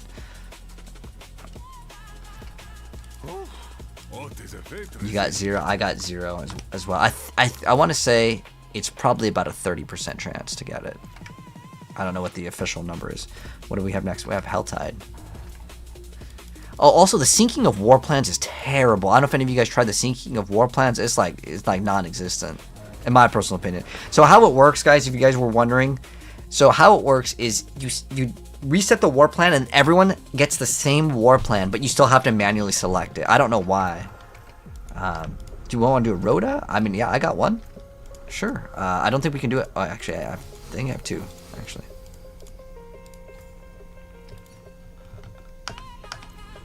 Can we do T12? I mean, I'm down to try it. You guys want to try it? I'm down. It's not shared loot anymore? What? Wait, so you have to have the token? Nah, that's so bad. Are you serious? Hold on, I gotta see this. I gotta see this. Like, you have to have the key?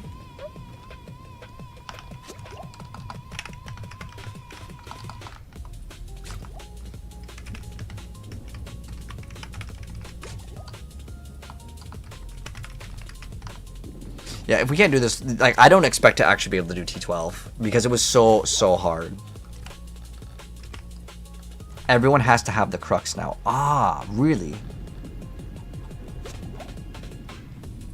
That sucks. Well, I mean, I'm guessing they're account bound too. You can't like trade them.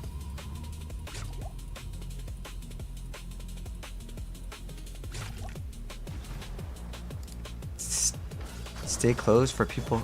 Oh, really? Oh, you have the DPS? Oh, wait, no. I thought I just saw him go in and something died. Let's see. Can we even damage him at all?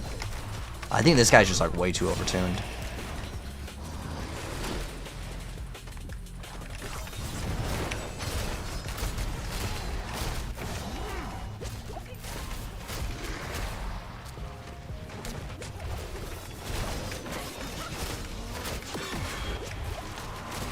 Are you not tired of lying to yourself? What's our current ring have? We have restore. We do have restore. Oh, we have double on one one of the stats.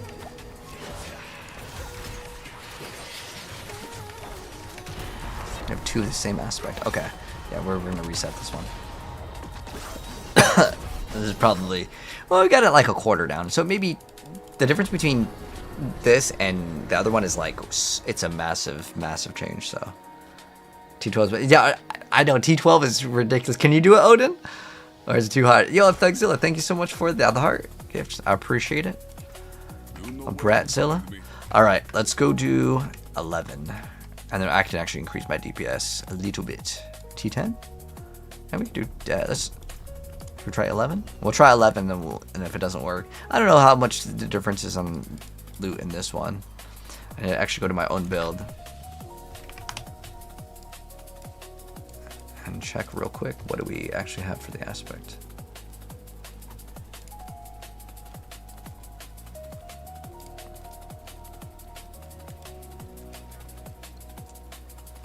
Oh, is it Alchemic Advantage that we're missing?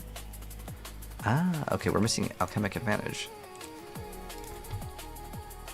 Ah, okay, so we're losing out on lots of stats. Oh. Let's try this. You beat him a couple times on T12 if I don't dodge the perfect... Ah, yeah, I feel like the one-shots are not very fun on this boss. I don't know why. PoE's one-shots, like, for example, if Shaper, like, hits you with a slam, like, it's like, you can kind of dodge it. At least with this, I feel like a lot of the Diablo one-shots, like Lilith, man, I hate that boss fight still. I respect it, and I've done it without getting hit once, but, like, that boss fight is really rough.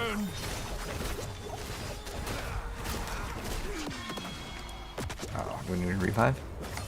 Well, let me see how much damage I'm doing over here, because I think we can do some damage. Oh, you're doing too much movement.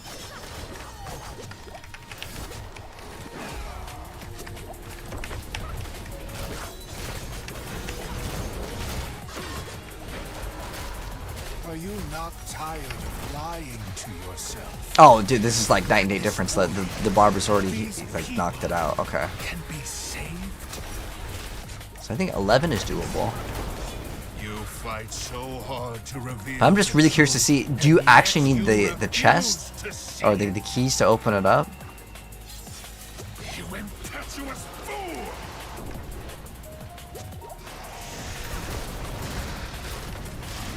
I mean, if they increase the drop rates, which I want to say they have on this. Dude, I really hate how like sometimes the camera it doesn't lock it to your character. It's just, I don't know. I think it's kind of a bug. Lilith pisses you off more than Mephisto. Well, I feel like the laser that Mephisto shoots out a lot of times is unfair. We go T10. Okay. We can try one more time and go T10. It was your camera was a wall. Yeah, I know. Like the camera is like so unfair on that one. I feel like you have the DPS for it. I have the DPS for 10, but I don't think I have the DPS for 11. Oh, obviously 12. Hell no. 12 is insane. Tired of lying to yourself. That this world, these people, can be saved.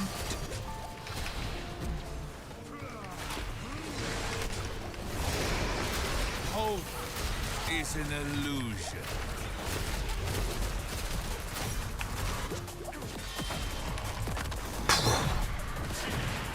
Okay, that's a ridiculous amount of overlap. You fight so hard to reveal the truth, and yet you refuse to see it. I just feel like the Pee-wee bosses feel a lot more fair. Like Arbiter, at least in my personal opinion, feels like yeah he still can one-shot you, but this one feels like it's more like RNG. Specifically with like the laser, that laser just comes out too fast. Like I don't know, maybe I'm too grandpa. I need faster reaction times, but I swear that thing genuinely comes out too fast though. Like this is relatively fair. Like that one. Okay, I take it back. That is so OP nerf. Okay, I thought like when it came out it wasn't that bad. Okay, we can do T10. T10. Let's go do T10. Like Yes. it came out like it was fair. Like I was like, oh okay, we can move out of the way. No, dude, it was just like it felt like he had a Chrono Zen. Like he just absolutely aimbotted. I can't see when he does that move. Oh, yeah, it's a really bad bug. I can't even change it.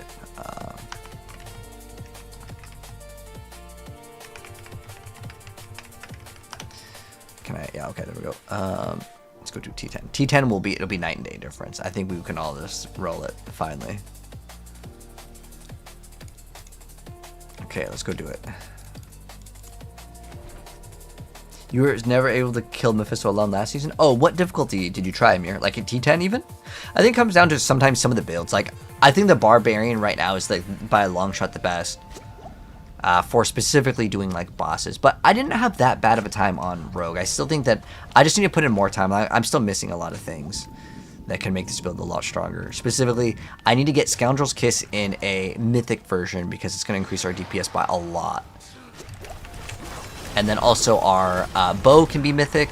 So we still have like hundreds of X damage to go. Like hundreds. So we get what? This goes to 190, right? So we have like 40. We're missing like 40% damage with that. Like 40x damage with that.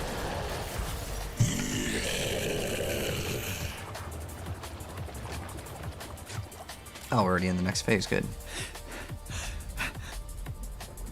Although he's not really supposed to be able to like throw that thing out there. It doesn't matter. Like this, we killed it so fast. You pretty sure they'll nerf the Spirit Born? Yeah, maybe on Tuesday. I want to build that actually right after this.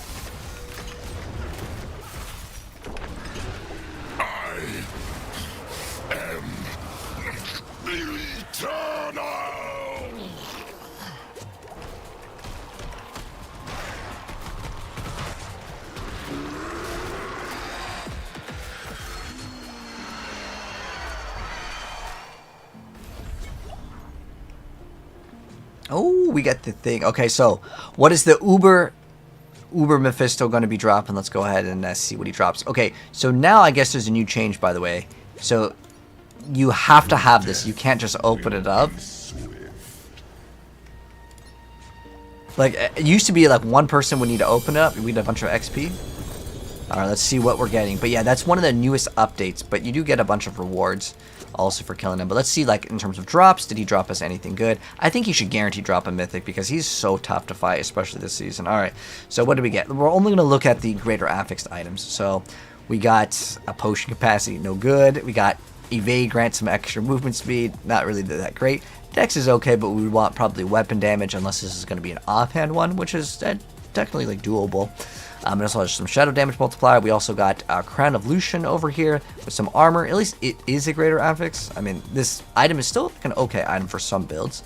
And then we got a Godslayer with cooldown reduction, greater affix. That's a good item. I really like that item for speed farming. Fantastic item. And then we got a crossbow with dot multi and restore primary resource. I think this could be used. It's not that bad at all. If we run a like a twisting blades or something, that dot multi and that primary resource might not be too bad. But the Godslayer was our best drop out of all of it. I think we got some charms too, but I don't know. I think they were regular charms. It wasn't like anything special. But anyways, that's what we got from Mephisto. Oh wait, I could have sworn I just saw something else. I think that's all we got though. So that was, I would say, kind of mid for loot, to be honest. I was expecting to see, like, at least one Mythic, because last season I got a bunch. Spiritborn dominates this season? Well, because isn't Spiritborn, like, way faster? The thing with Spiritborn, though, is there's a risk with it getting nerfed, right? Whereas Barb, I don't feel like there is a nerf. Like there's not, like, a potential, like, nerf, if that makes any sense. Does anyone want this Crown of Lucian? I'm just going to delete it. It's not bad at all. It's got a GA on armor. It's a 7 out of 7.5, but you can reroll that. It's got resource cost reduction on it too, which, I mean, ideally you want it. If you want it, it's all yours, bro. Here, throw it on the ground if you want it. Yeah, just pick it up. It's all yours. Taken up. I'll be here, swinging away. Oh, you crafted the grandfather? Ooh, that's really awesome, dude. Congrats.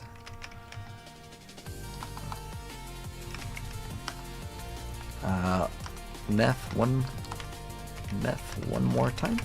You guys want to do meth one more time if you guys have one? I mean, I have one, but I don't think we can.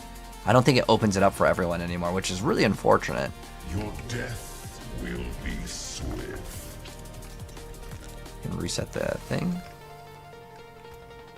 But yeah, I feel like that was kind of weak, unless it gave us a bunch of materials, which I don't know. Maybe it gave us some extra materials. But that was so fast that time.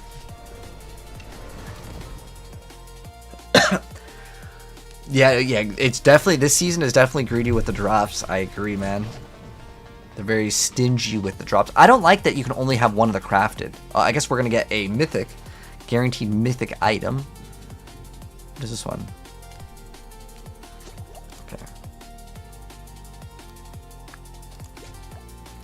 But I like how you get a mythic on every single one of these. That's actually kind of nice. I'm going to open it up on T12. Actually, I want to see how far I can get before the Barb one. Oh, is he already one-shotting it? Oh. Sometimes it bugs out and you we can't go in. Yeah, just reset it. Okay. To think you all started here. Oh, I forgot. This is 4 players, but I don't think the damage is that bad. Like we can definitely do 100%. We can do this. I can still do it with 4 players, as long as we just don't get hit. Are you not tired of lying to yourself? It's a very fast thing. Like a lot of these things, I just feel like are way too fast. To be honest, I feel like Diablo, like you can see a lot more problems when the game doesn't let you like one-shot some of the bosses. Because if you can one-shot them, you know, obviously there's nothing to complain about.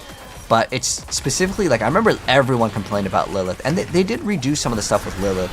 But that Blood Wave thing, always, man. I'm trying to think, would I rather do Lilith or... I feel like Mephisto's more bugged. Because when the camera, like, unlocks, it genuinely feels, like, impossible to do. You impetuous fool!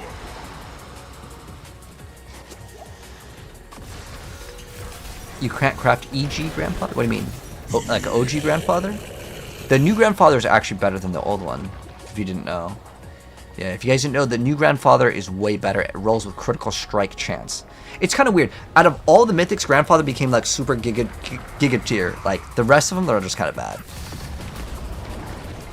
Alright, let's find out what is the mega Echo Mephisto going to be dropping us in Season 14, and there's an update where you actually do need to get the crux. Like, you actually have to have the thing to open it up. Your teammates can't benefit from it, which is really unfortunate. But we got him down. So as in, like, now, if you guys didn't know, every single person has to have this. If you do not, then you can't open up the chest. What the heck? We got a build guide over there. We got a Pee-wee build guide in the chat. No, that's not loot filter. Alright, but anyways, let's see what is our guy dropping. Alright. That's one of the... I would say that's kind of a bad update. Maybe it's a bug. I don't know. Oh, hold on. He blessed us. He did bless us. You guys see that? Now, it wasn't a mythic, but it's okay because not everything needs to be mythic, technically. But there's a 4GA something. I don't know what it is. All right, our first item over here. We got a greater affix on weapon damage. Okay, we're going to save that. That's not too bad. Oh! A nice legendary sword with weapon damage, dex, max life, shadow damage, multi. You know what this is great for? This is great. Great for the trap rogue, the death trap rogue. And we also got this. I don't think this is going to be used though, but this is actually pretty good. Like, there's not one bad stat on this item. It's godly. The best sword pretty much that you could possibly get for some builds. And the reason why I say some builds is because technically it could be better, and the thing that would make this better, instead of shadow damage multiplier, it would be critical strike damage multiplier. Critical strike damage multiplier just rolls higher than any of the other ones. But if you're doing some sort of shadow dot variant, then that would be absolutely pretty much as good as it gets with dot variants. Otherwise, yeah, it's still a pretty good item, but it's not super perfect for, I would say, death trap if you are going crit, which you're gonna go crit. So it's still pretty good. I would still roll that at shadow damage multi for the crit, but still good stuff.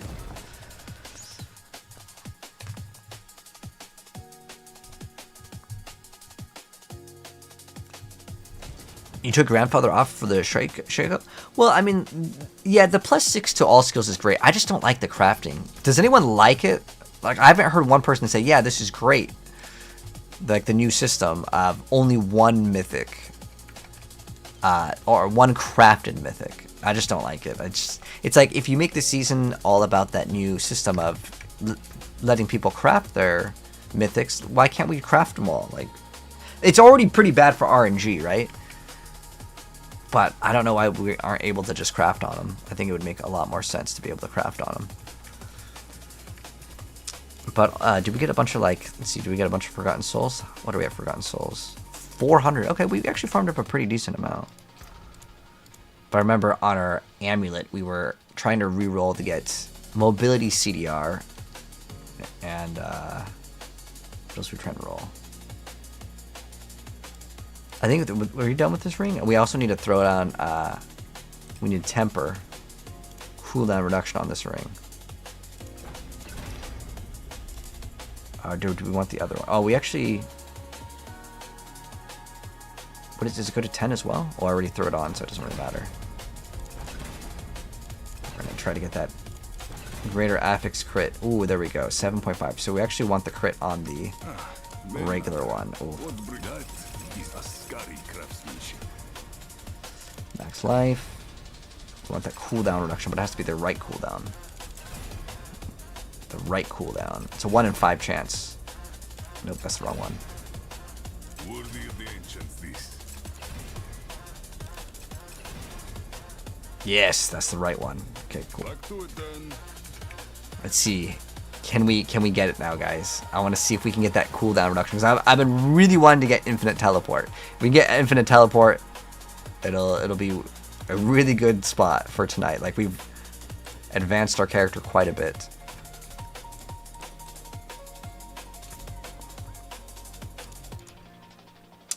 I think that's, oh no, the amulet as well. Okay, let's see if we can get infinite. Hello, Rage, how you doing? All right, so one of our rings needs that as well. I just want to know if it's possible to get that cooldown reduction. Because right now it says 5. Oh wait, that's like way off. We're missing the gloves. Oh, I don't even know why we have these gloves in here. These aren't even like the correct gloves. All right. Now we got Oh, this is like... Oh, one of the rings is incorrect. Hold on. Doesn't even have an aspect. Okay. Well, this obviously needs to have an aspect on it too. But we'll swap out the ferocious. Alright, so what's our cooldown looking like right now? We have it 3.65. Okay, so that's GA. That's... We may have to hit it on this. But let's test it out because ideally we would keep it on the all skills. But I'm pretty sure we need it to be exactly 3, which may require us to get it on our helmet. But I'm going to do it though. Okay, so let me swap this. Actually, we don't even need a target.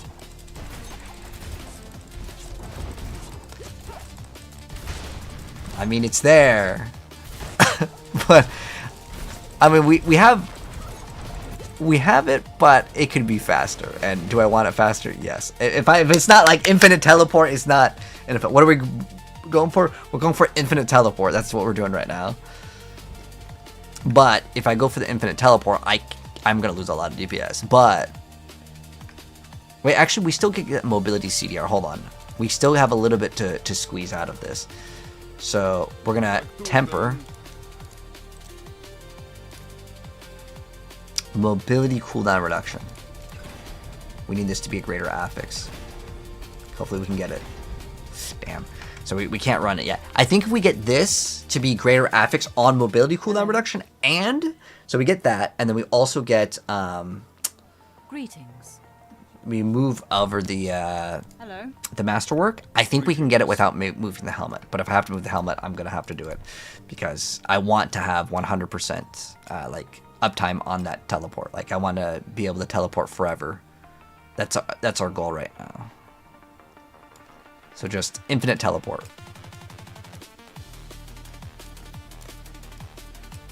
I wanted to move these individually right here so I know exactly where they're at.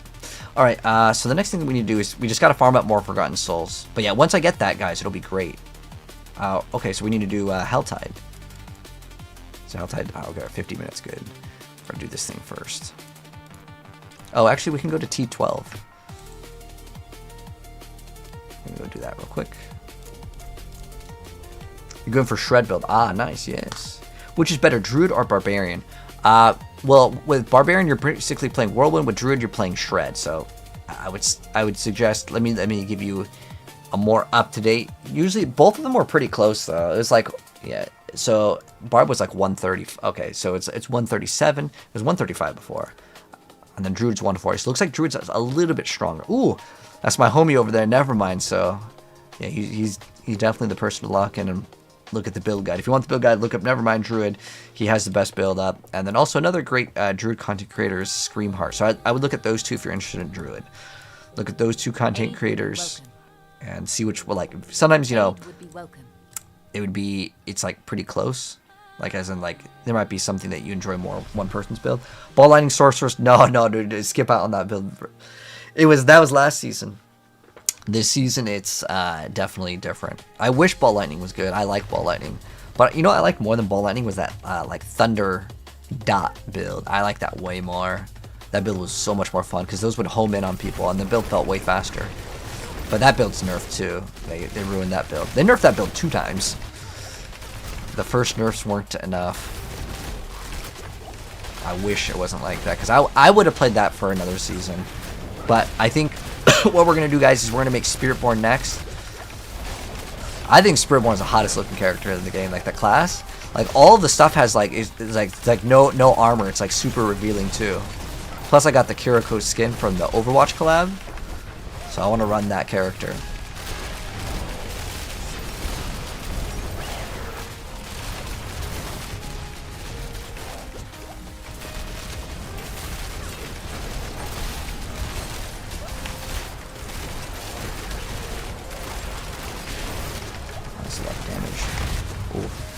Popping.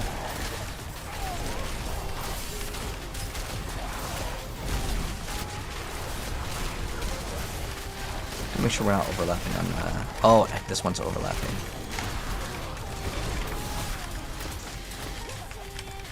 I think it's alchemic advantage.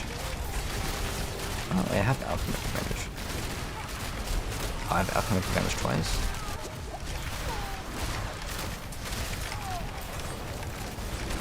Do I have imitate imbuement? Oh, it's imitate imbuement that I need.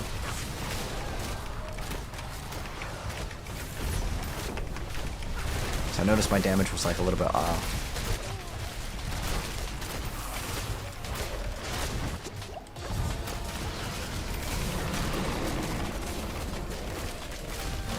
Dead. Oh, we have to actually like wait for this thing because it's gonna spawn in some more like enemies to kill. So we can kill those in 2 hits. That's not too bad.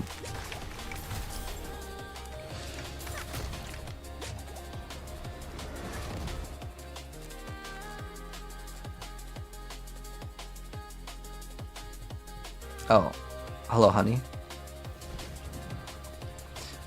Let's go salvage this, and then we will That's it for that. hopefully be able to craft. I don't even know if I have enough to swap the aspects. So we have alchemic advantage twice, and we need imitated imbuement.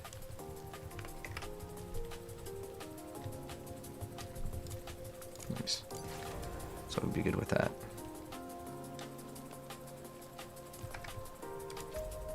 Oh, we have a Grim Favors to turn in. So we get Ancestral Helms. Oh, cool. We got some defensive aspects. Heavenly Strength, maybe, hopefully. What do we have as an upgrade here? Mainlander, what brings you? Fortune, lucky hit chance. Oh, it's we got 2 of the same aspects. That's actually interesting, but they are both. It says they were both upgrades, but it was the same one, but different rolls. But let's go ahead and finish off this.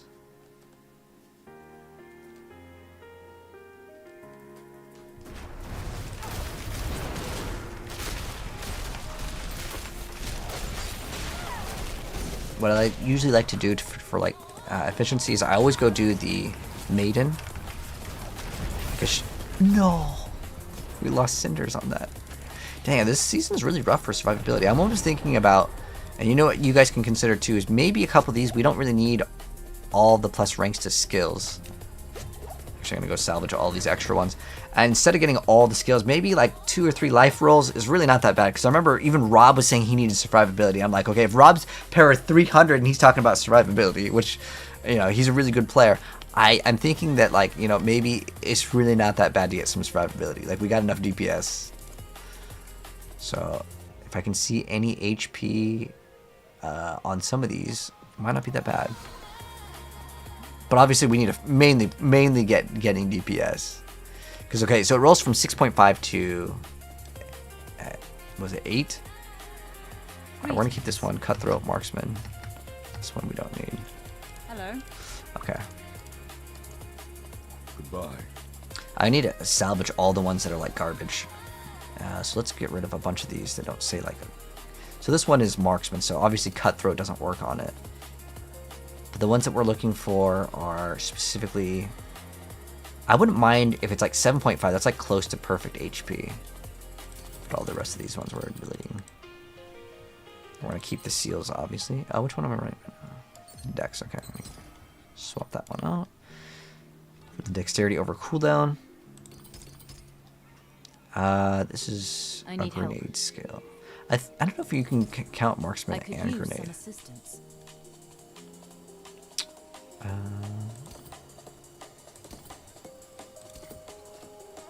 Okay, 7.5 life isn't too bad.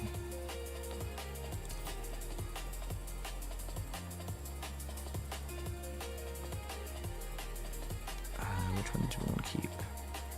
What's this one? Okay, marksman will keep. Cutthroat will keep.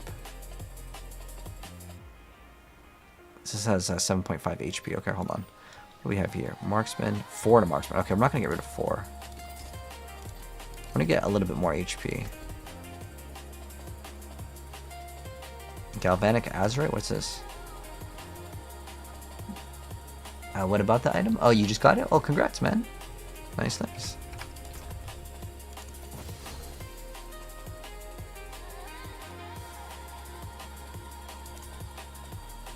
We can keep this.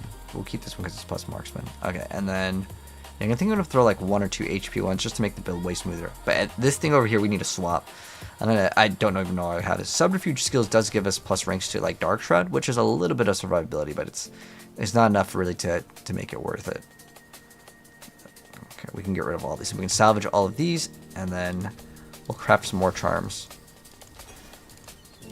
Because we just ripped recently, so I think it was to a fire explosion though, and like honestly, like those fire explosions are so like, it feels kind of like BS to die to them. I really don't like.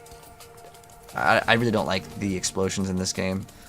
Diablo 3 I think did it really well, where like they really let you see that giant orange thing, and it's like really slow, so it feels a little bit more fair. Oh, we have plus imbuement skills. Oh, this is what is this one? Molnar. Okay, we have cold res. Okay, I'd rather just keep the resistances. Alright, so we can do it faster this way. So what we're looking for is max resource and rare after chance to freeze.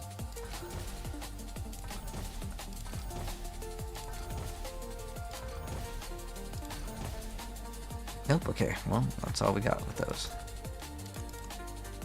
So we can do, let's type in Spellbound to see if we have any other HP ones, because I might actually have just HP ones that are just sitting around. Because we only need to keep one random one to infinitely reroll. This is plus 2 to Marksman, but we can get plus 3. It's Cutthroat. Oh, there's plus 4 to Cutthroat, nice. This we can remove, this one we can remove. We have max life on Foba. Okay, so now we should have a little bit more HP. And the nice thing with having more HP, that also gives us more barrier. So we should be a lot tankier. Alright, let me try this now. Let's see how this is. What I think is the best slot to spam obols for? It depends what you want to max out on. So like the hardest thing in the game to get something good is 100% the Amulet. So if you want like the rarest thing in the game is the Amulet to get it to roll good. And that's going to give you the most amount of power because you can get like critical strike damage multiplier that goes up crazy. So like the hardest one to get is Amulet, 100%. But like in terms of power in your character, if you don't have a good weapon that with like weapon damage, yeah, it's pretty good. It's bugged? Wait, what's bugged? Wait, he says this item is bugged. What's bugged with it? Can you guys see what's bugged with it? I'm not sure what's the bugged part. But tell us. Oh, you're saying your grandfather is bugged? Oh, when you link it? Oh. Oh, inspect you. Okay, I gotcha.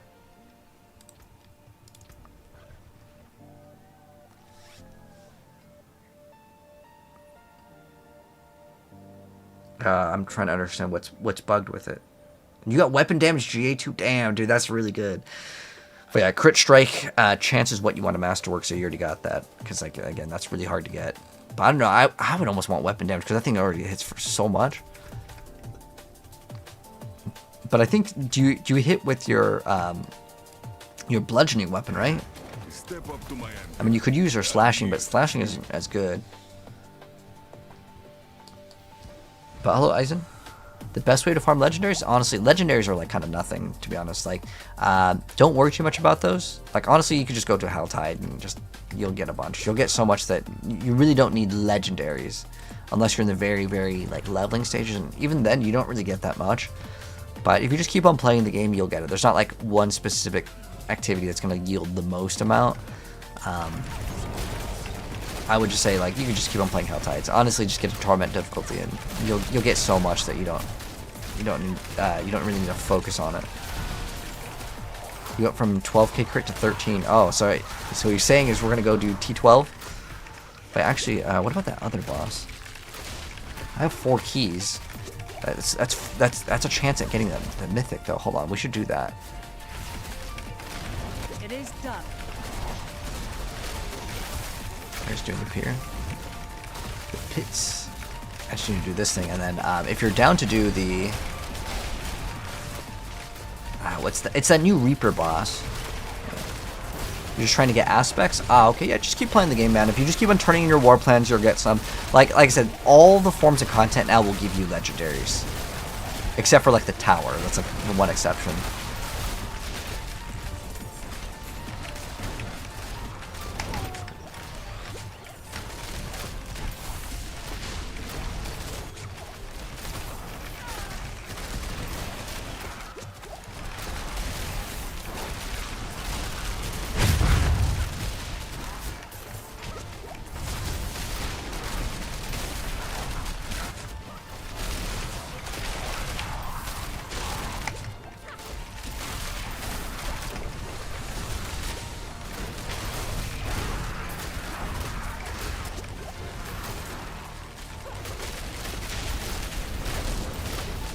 Some cinders with this, and then we can do that other boss.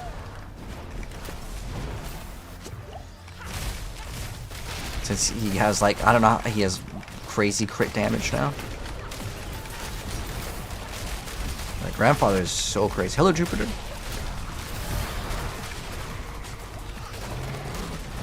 PoE2 sprint crutch. Ah, you wasting your dodge. Ah, no, I gotcha.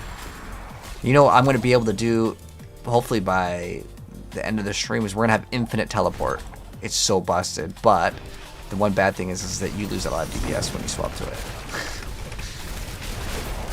So it would be better like towards the end of the game, I'd say. Like we're gonna infinitely be able to teleport. Oh my, I can't wait for that. Because what I'm gonna do is I'm gonna try to focus on farming. Like if we do the Undercity, you can just run to the end. Because it's like so free. It's like 1 minute Undercity runs, and then we're just getting free warplanes. That's at least my farming strategy right now. But like, it's not even going to be good for XP. It's just good for completing warplans, which isn't really even a method, other than it will make things way faster.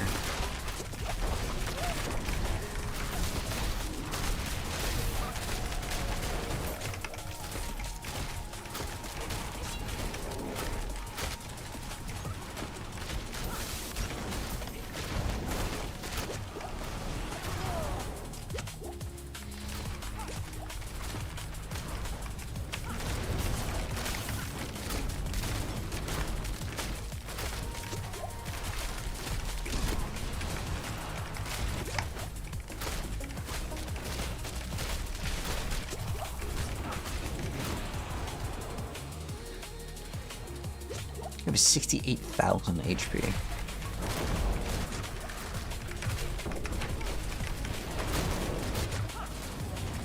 That's just a lot of damage.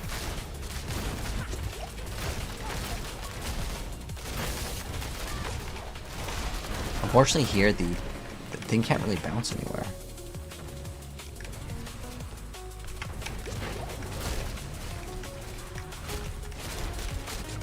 Okay, the boss is pretty much dead. Just has to do the dot damage from do that. The drops were so weak from that though. Got 182. I feel like the only thing that gives you good amounts of the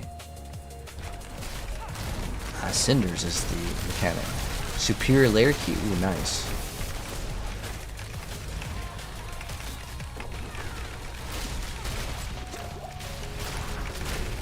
Let's kill Reaper. Oh, I'm 100% down.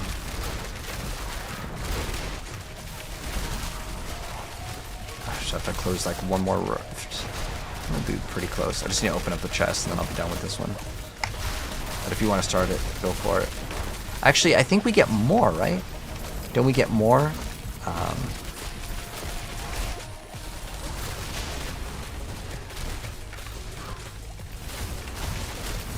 What is it? Belial chances? I don't know if Belial actually can appear in that one.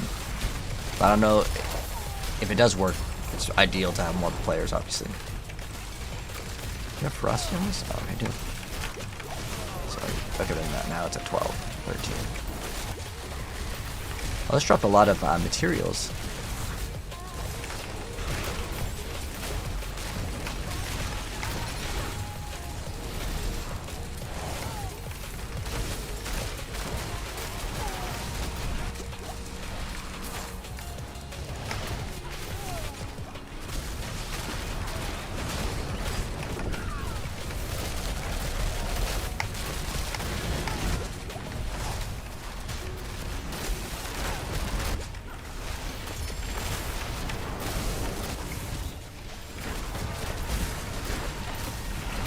you get Reaper Nemesis there?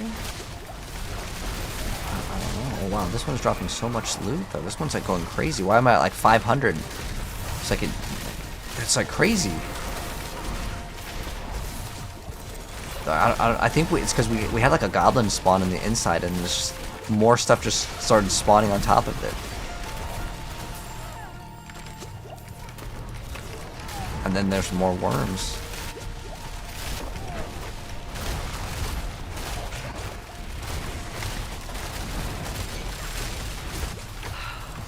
Wouldn't have made it without you.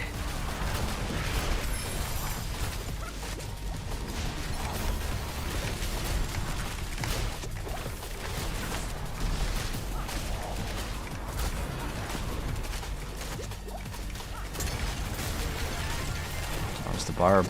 Well, look how much like materials are over here. It's crazy. I'm at 700.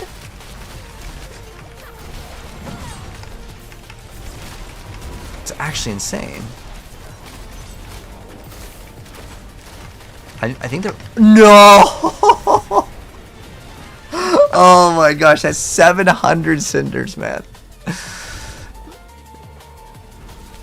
They cut it in half with that death. That's unlucky.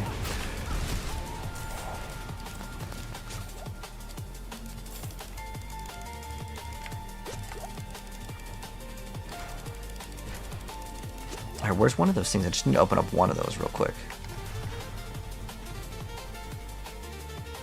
And we'll go do the Reaper boss. And then we can hopefully craft one more Mythic. I think we go for the Mythic bow first.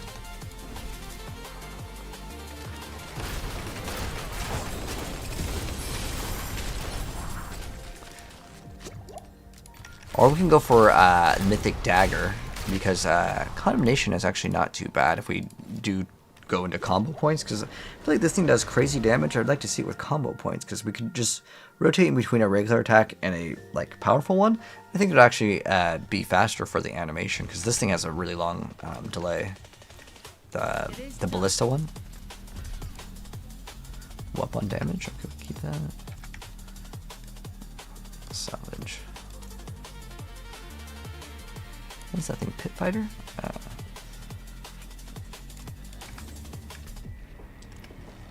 Okay, so where are they at? I can't even teleport. Okay. Oh, you're in the same area. So yeah, we can go to the, was it Reapers? It's somewhere over here, right? Temporalis and PoE 2, so you want to try melee. Ah, nice. The fast way to level up Paragon Chris is to go to Helltide and get the maggots and only kill maggots. So you get your threat meter to 2/3 full. I have 9 of these. Nice. Yeah, you get your thing to... Oh, we got a horse. You get your threat meter to 2/3 full, and you kill nothing but the maggots, and that's the ultimate way to level. Oh, you guys are already at it.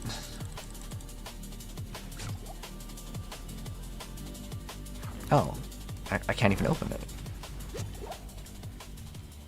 Or maybe it's resetting.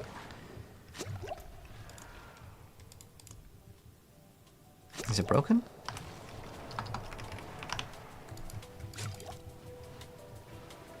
Yes. Oh, okay. We'll reset the world. How much was Temporalis in PoE 2? Is it like still like mirrors or?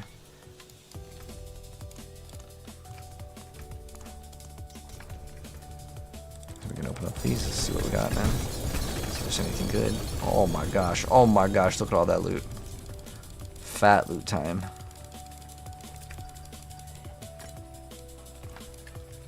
Let's see, what do we have?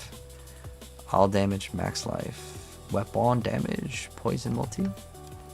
I don't think I'd want this as a crossbow. I can't stand crossbows. That's a okay one.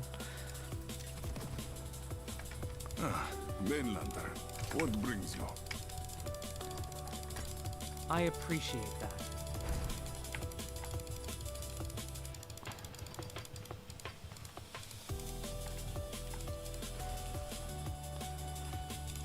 You know.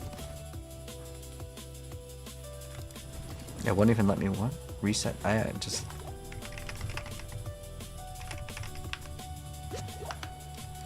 Like I can't like reset the thing.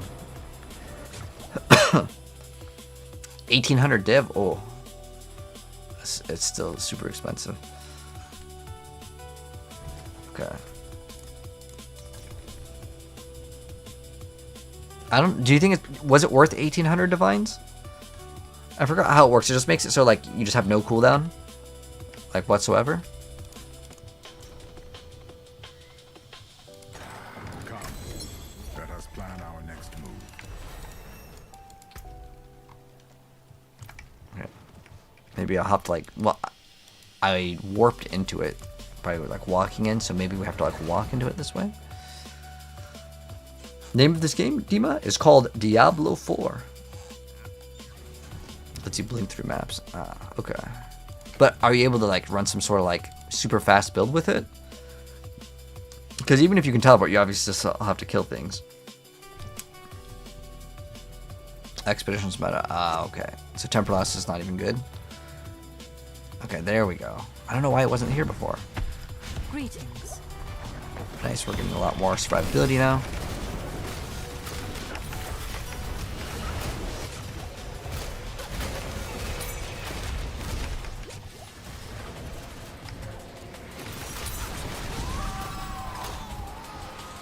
I think isn't there one for like bosses? Layer bosses? Oh, the Nemesis one.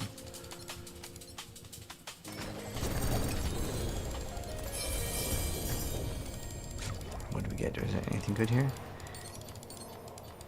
What are we getting? We got 1 energy regen. The rest, I mean, I'd say it's pretty much just crumbs. I mean, there is like a 900 item power, but no greater efficacy equals reroll. Unless it's like a Cassius Grace. If it's a Wind Force at like 900, we'll keep it. Oh, I'll just pop instantly.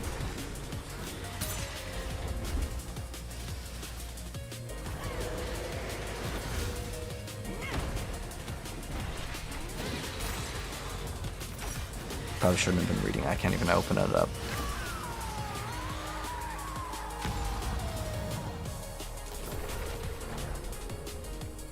I think running the Q rune wouldn't be a bad idea. Right now I'm running Mott, and so maybe Q would be better. But I mean, I get barrier with the pen shot. Maybe it needs to be even more. I'm just gonna salvage real quick. I actually need all the materials. Specifically, it's the Forgotten Souls that I got none. Anything else good? No. Life on kill. Came back just in time. Oh, that's interesting. Is there a bunch of charms? I think maybe he just dropped them. Realm Walker in 1 minute? Which this gives us another one of those crafting materials. Okay, let's go do it. Let's go. Because I think that can give us another boss, right?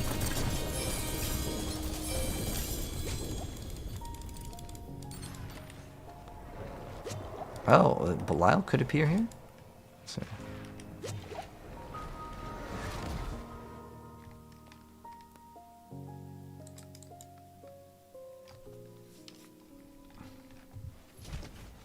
Oh, Blooded Spark. Oh, okay, so Spark's still good?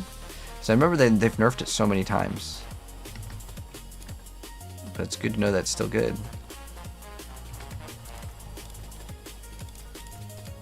Oh, we got Forgotten Souls. One Forgotten Soul. Like, oh man, some of these like ratios in this game, I'm just like, did they look at this and like they really want us to suffer? Oh, we can craft 2 of these bad boys. Nice. Beautiful, no?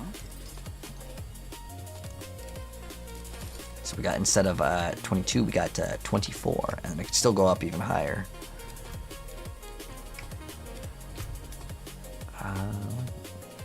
Obols, okay.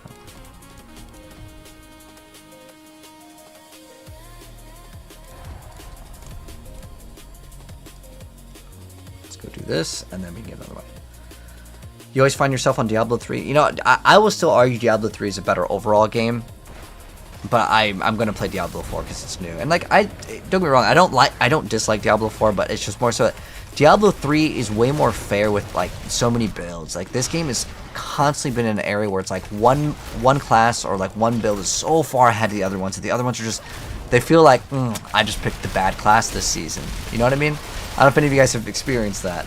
But like I'm looking at Barb because I built Barb I built like several classes last season. Obviously we played Warlock, we played Sork, we played Rogue, Barb, and like Barb was just so much better than every other class. Even though Sork was really strong, but like Barb was like immortal. It was so good.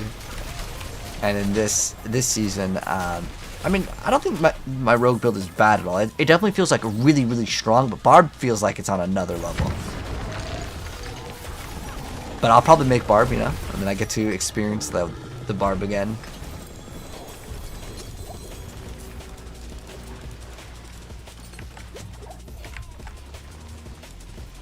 Ooh, we got a greater affix.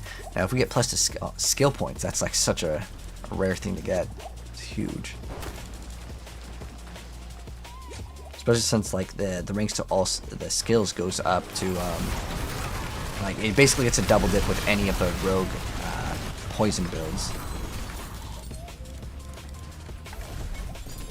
Oh, got an ancestral dagger. Is that condemnation? That's so weird that I knew exactly what it was. Only +1 to core skills. Unfortunate.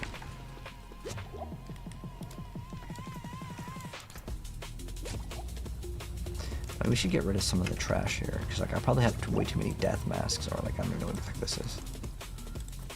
Does anyone want like death mask or like the eyes in the dark pants? Because like I just don't have room to hold on to like all these like items.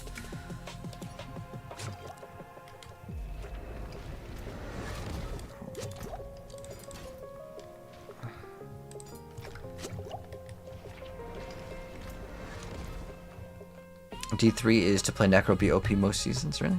Is Barbarian dead? No, I think that you can still play it, but a Whirlwind is just like the best.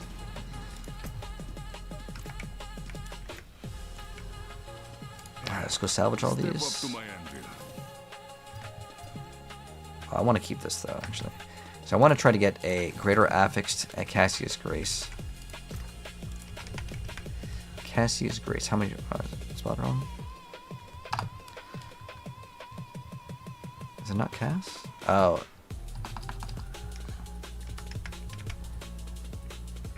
I guess this is my only one. Oh, okay. I have one. So sometimes I save them to do the rerolls, so because you can get like if it's just 900 item power, it has to be 900 by the way. You can upgrade into a greater affix one if you just put like the 3-to-1 like transmute. But I should probably get rid of some of these like non-ancestral like pieces of gear because at this point like they're kind of pointless to hold on to. I need the storage space. Scoundrel's because we can keep that. I can get a better one.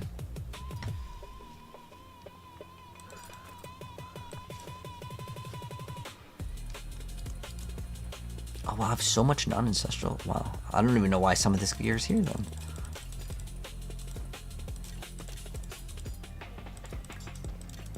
I have oh, what the heck is this? Oh my gosh, we were hoarding garbage.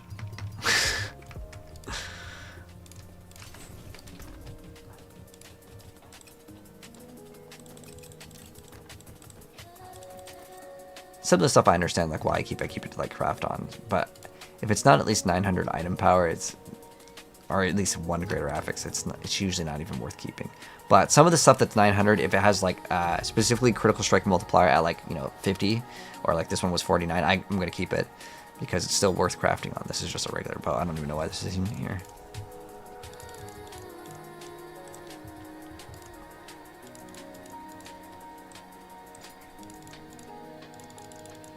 Okay, that's fine. I do this so it's easier to see like what I need to like move out. Because like even like this is actually really good. In fact, if you guys didn't know, blue and yellow items are more valuable than legendary if you're crafting. The reason why is because you can add affixes and remove affixes, and you cannot do that on the other ones. Actually, I might need to keep these ones and see which one's better. This one's better. Do I have more than that?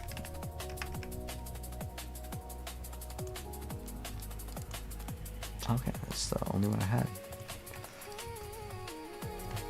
Okay, now we just made massive storage room. I think we're good. I'm trying to think of what else we need to do. Can you craft a... Can Mythic craft from Jeweler give iconic Mythic? You know, I'm not exactly sure. It doesn't specify. I haven't crafted at that one. In fact, let me see. Do I have extra sparks? We have actually some big rewards. Let's open up this. This will be a good like end to our thing because we're going to get a Mythic off of this. All right. So let's claim it, guys. This is one of the greatest rewards in the season journey. It's going to give us a guaranteed spark and an additional Mythic and 3,200 Forgotten Souls. And I desperately need these. So let's go and claim it, and let's go ahead and see what we get. Now, a lot of those are materials, so they didn't really like show up here. But this is like the important thing. We get the Mythic Unique Journey Cash, so it's guaranteed to grant us a Mythic item. And then, oh, it looks like it's an amulet, so it should be Selig, but it could actually be anything. So we also got some other things. Okay, it's Hakan. We got the Frozen Memories, though these don't really matter at all. But we did get a Word of Hakan, so maybe you can play that Imbue Rain of Arrows. It's got vulnerable and physical, which we can roll that not vulnerable. We roll the physical to something else, and then it'd be actually like an okay item. It's actually not bad at all. That's a nice thing. I'm not sure if you still play with this. Because 176x isn't really that big of a multiplier. There's tons of like way better ones. I'm not even sure if this would be used in a Rain of Arrows build. We can roll the physical the damage over time. But like having it with all imbuements isn't even good. I don't even think this thing is usable. But like, I don't know. I'm gonna keep it, and the reason why I want to keep it is because what I want to do just for content is literally have a whole stash of. I'm gonna make this one. I'm gonna have a picture of the trash can, and we're gonna have all of the trash mythics in this one. Let me throw some of these items. Oh wait, hold on, that was trash.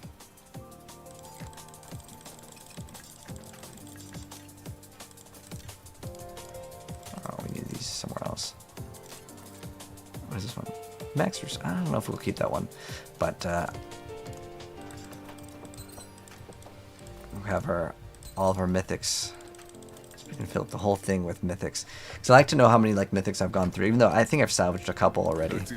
But do we have another spark? We have 2 sparks. I'm trying to think if we can craft anything. I do kind of want to craft a. Let's see, what can we craft in here? Ooh, we only have 3 of those. I can't craft on that. But let's see if we can craft. I'm so glad we have 3,000 of these. Oh my gosh, it's so great. But you can use Pandemonium Fragments. Oh, I didn't actually know this. So you can use Pandemonium Fragments. So I would never do this. Never do this, by the way, guys. That's a terrible thing. Do not do that.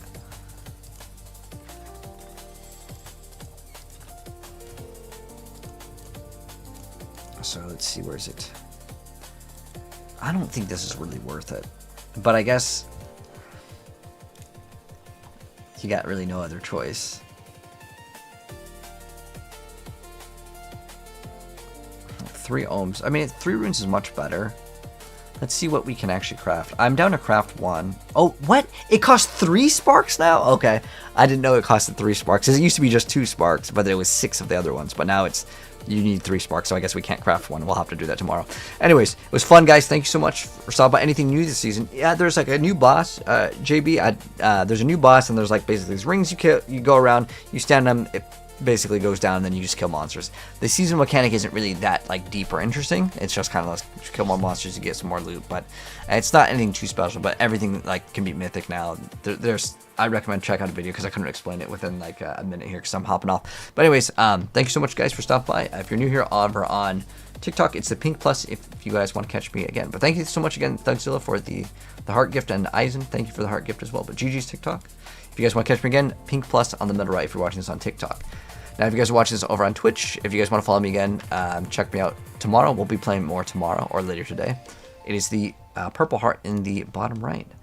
But thank you so much again for stopping by. And if you are new here, my YouTube, TikTok, and Twitch are all the same. So if you want to follow me over there to see more videos, feel free to go and do so. If not, it was awesome. We'll be back tomorrow. Let's see if I have someone else to pass on the host to. If there's someone streaming some games. Alright, well, I got another fellow Diablo gamer. If you guys want to stick around for some more Diablo, we'll go ahead and pass the host on to them. But thank you so much again for stopping by, boys.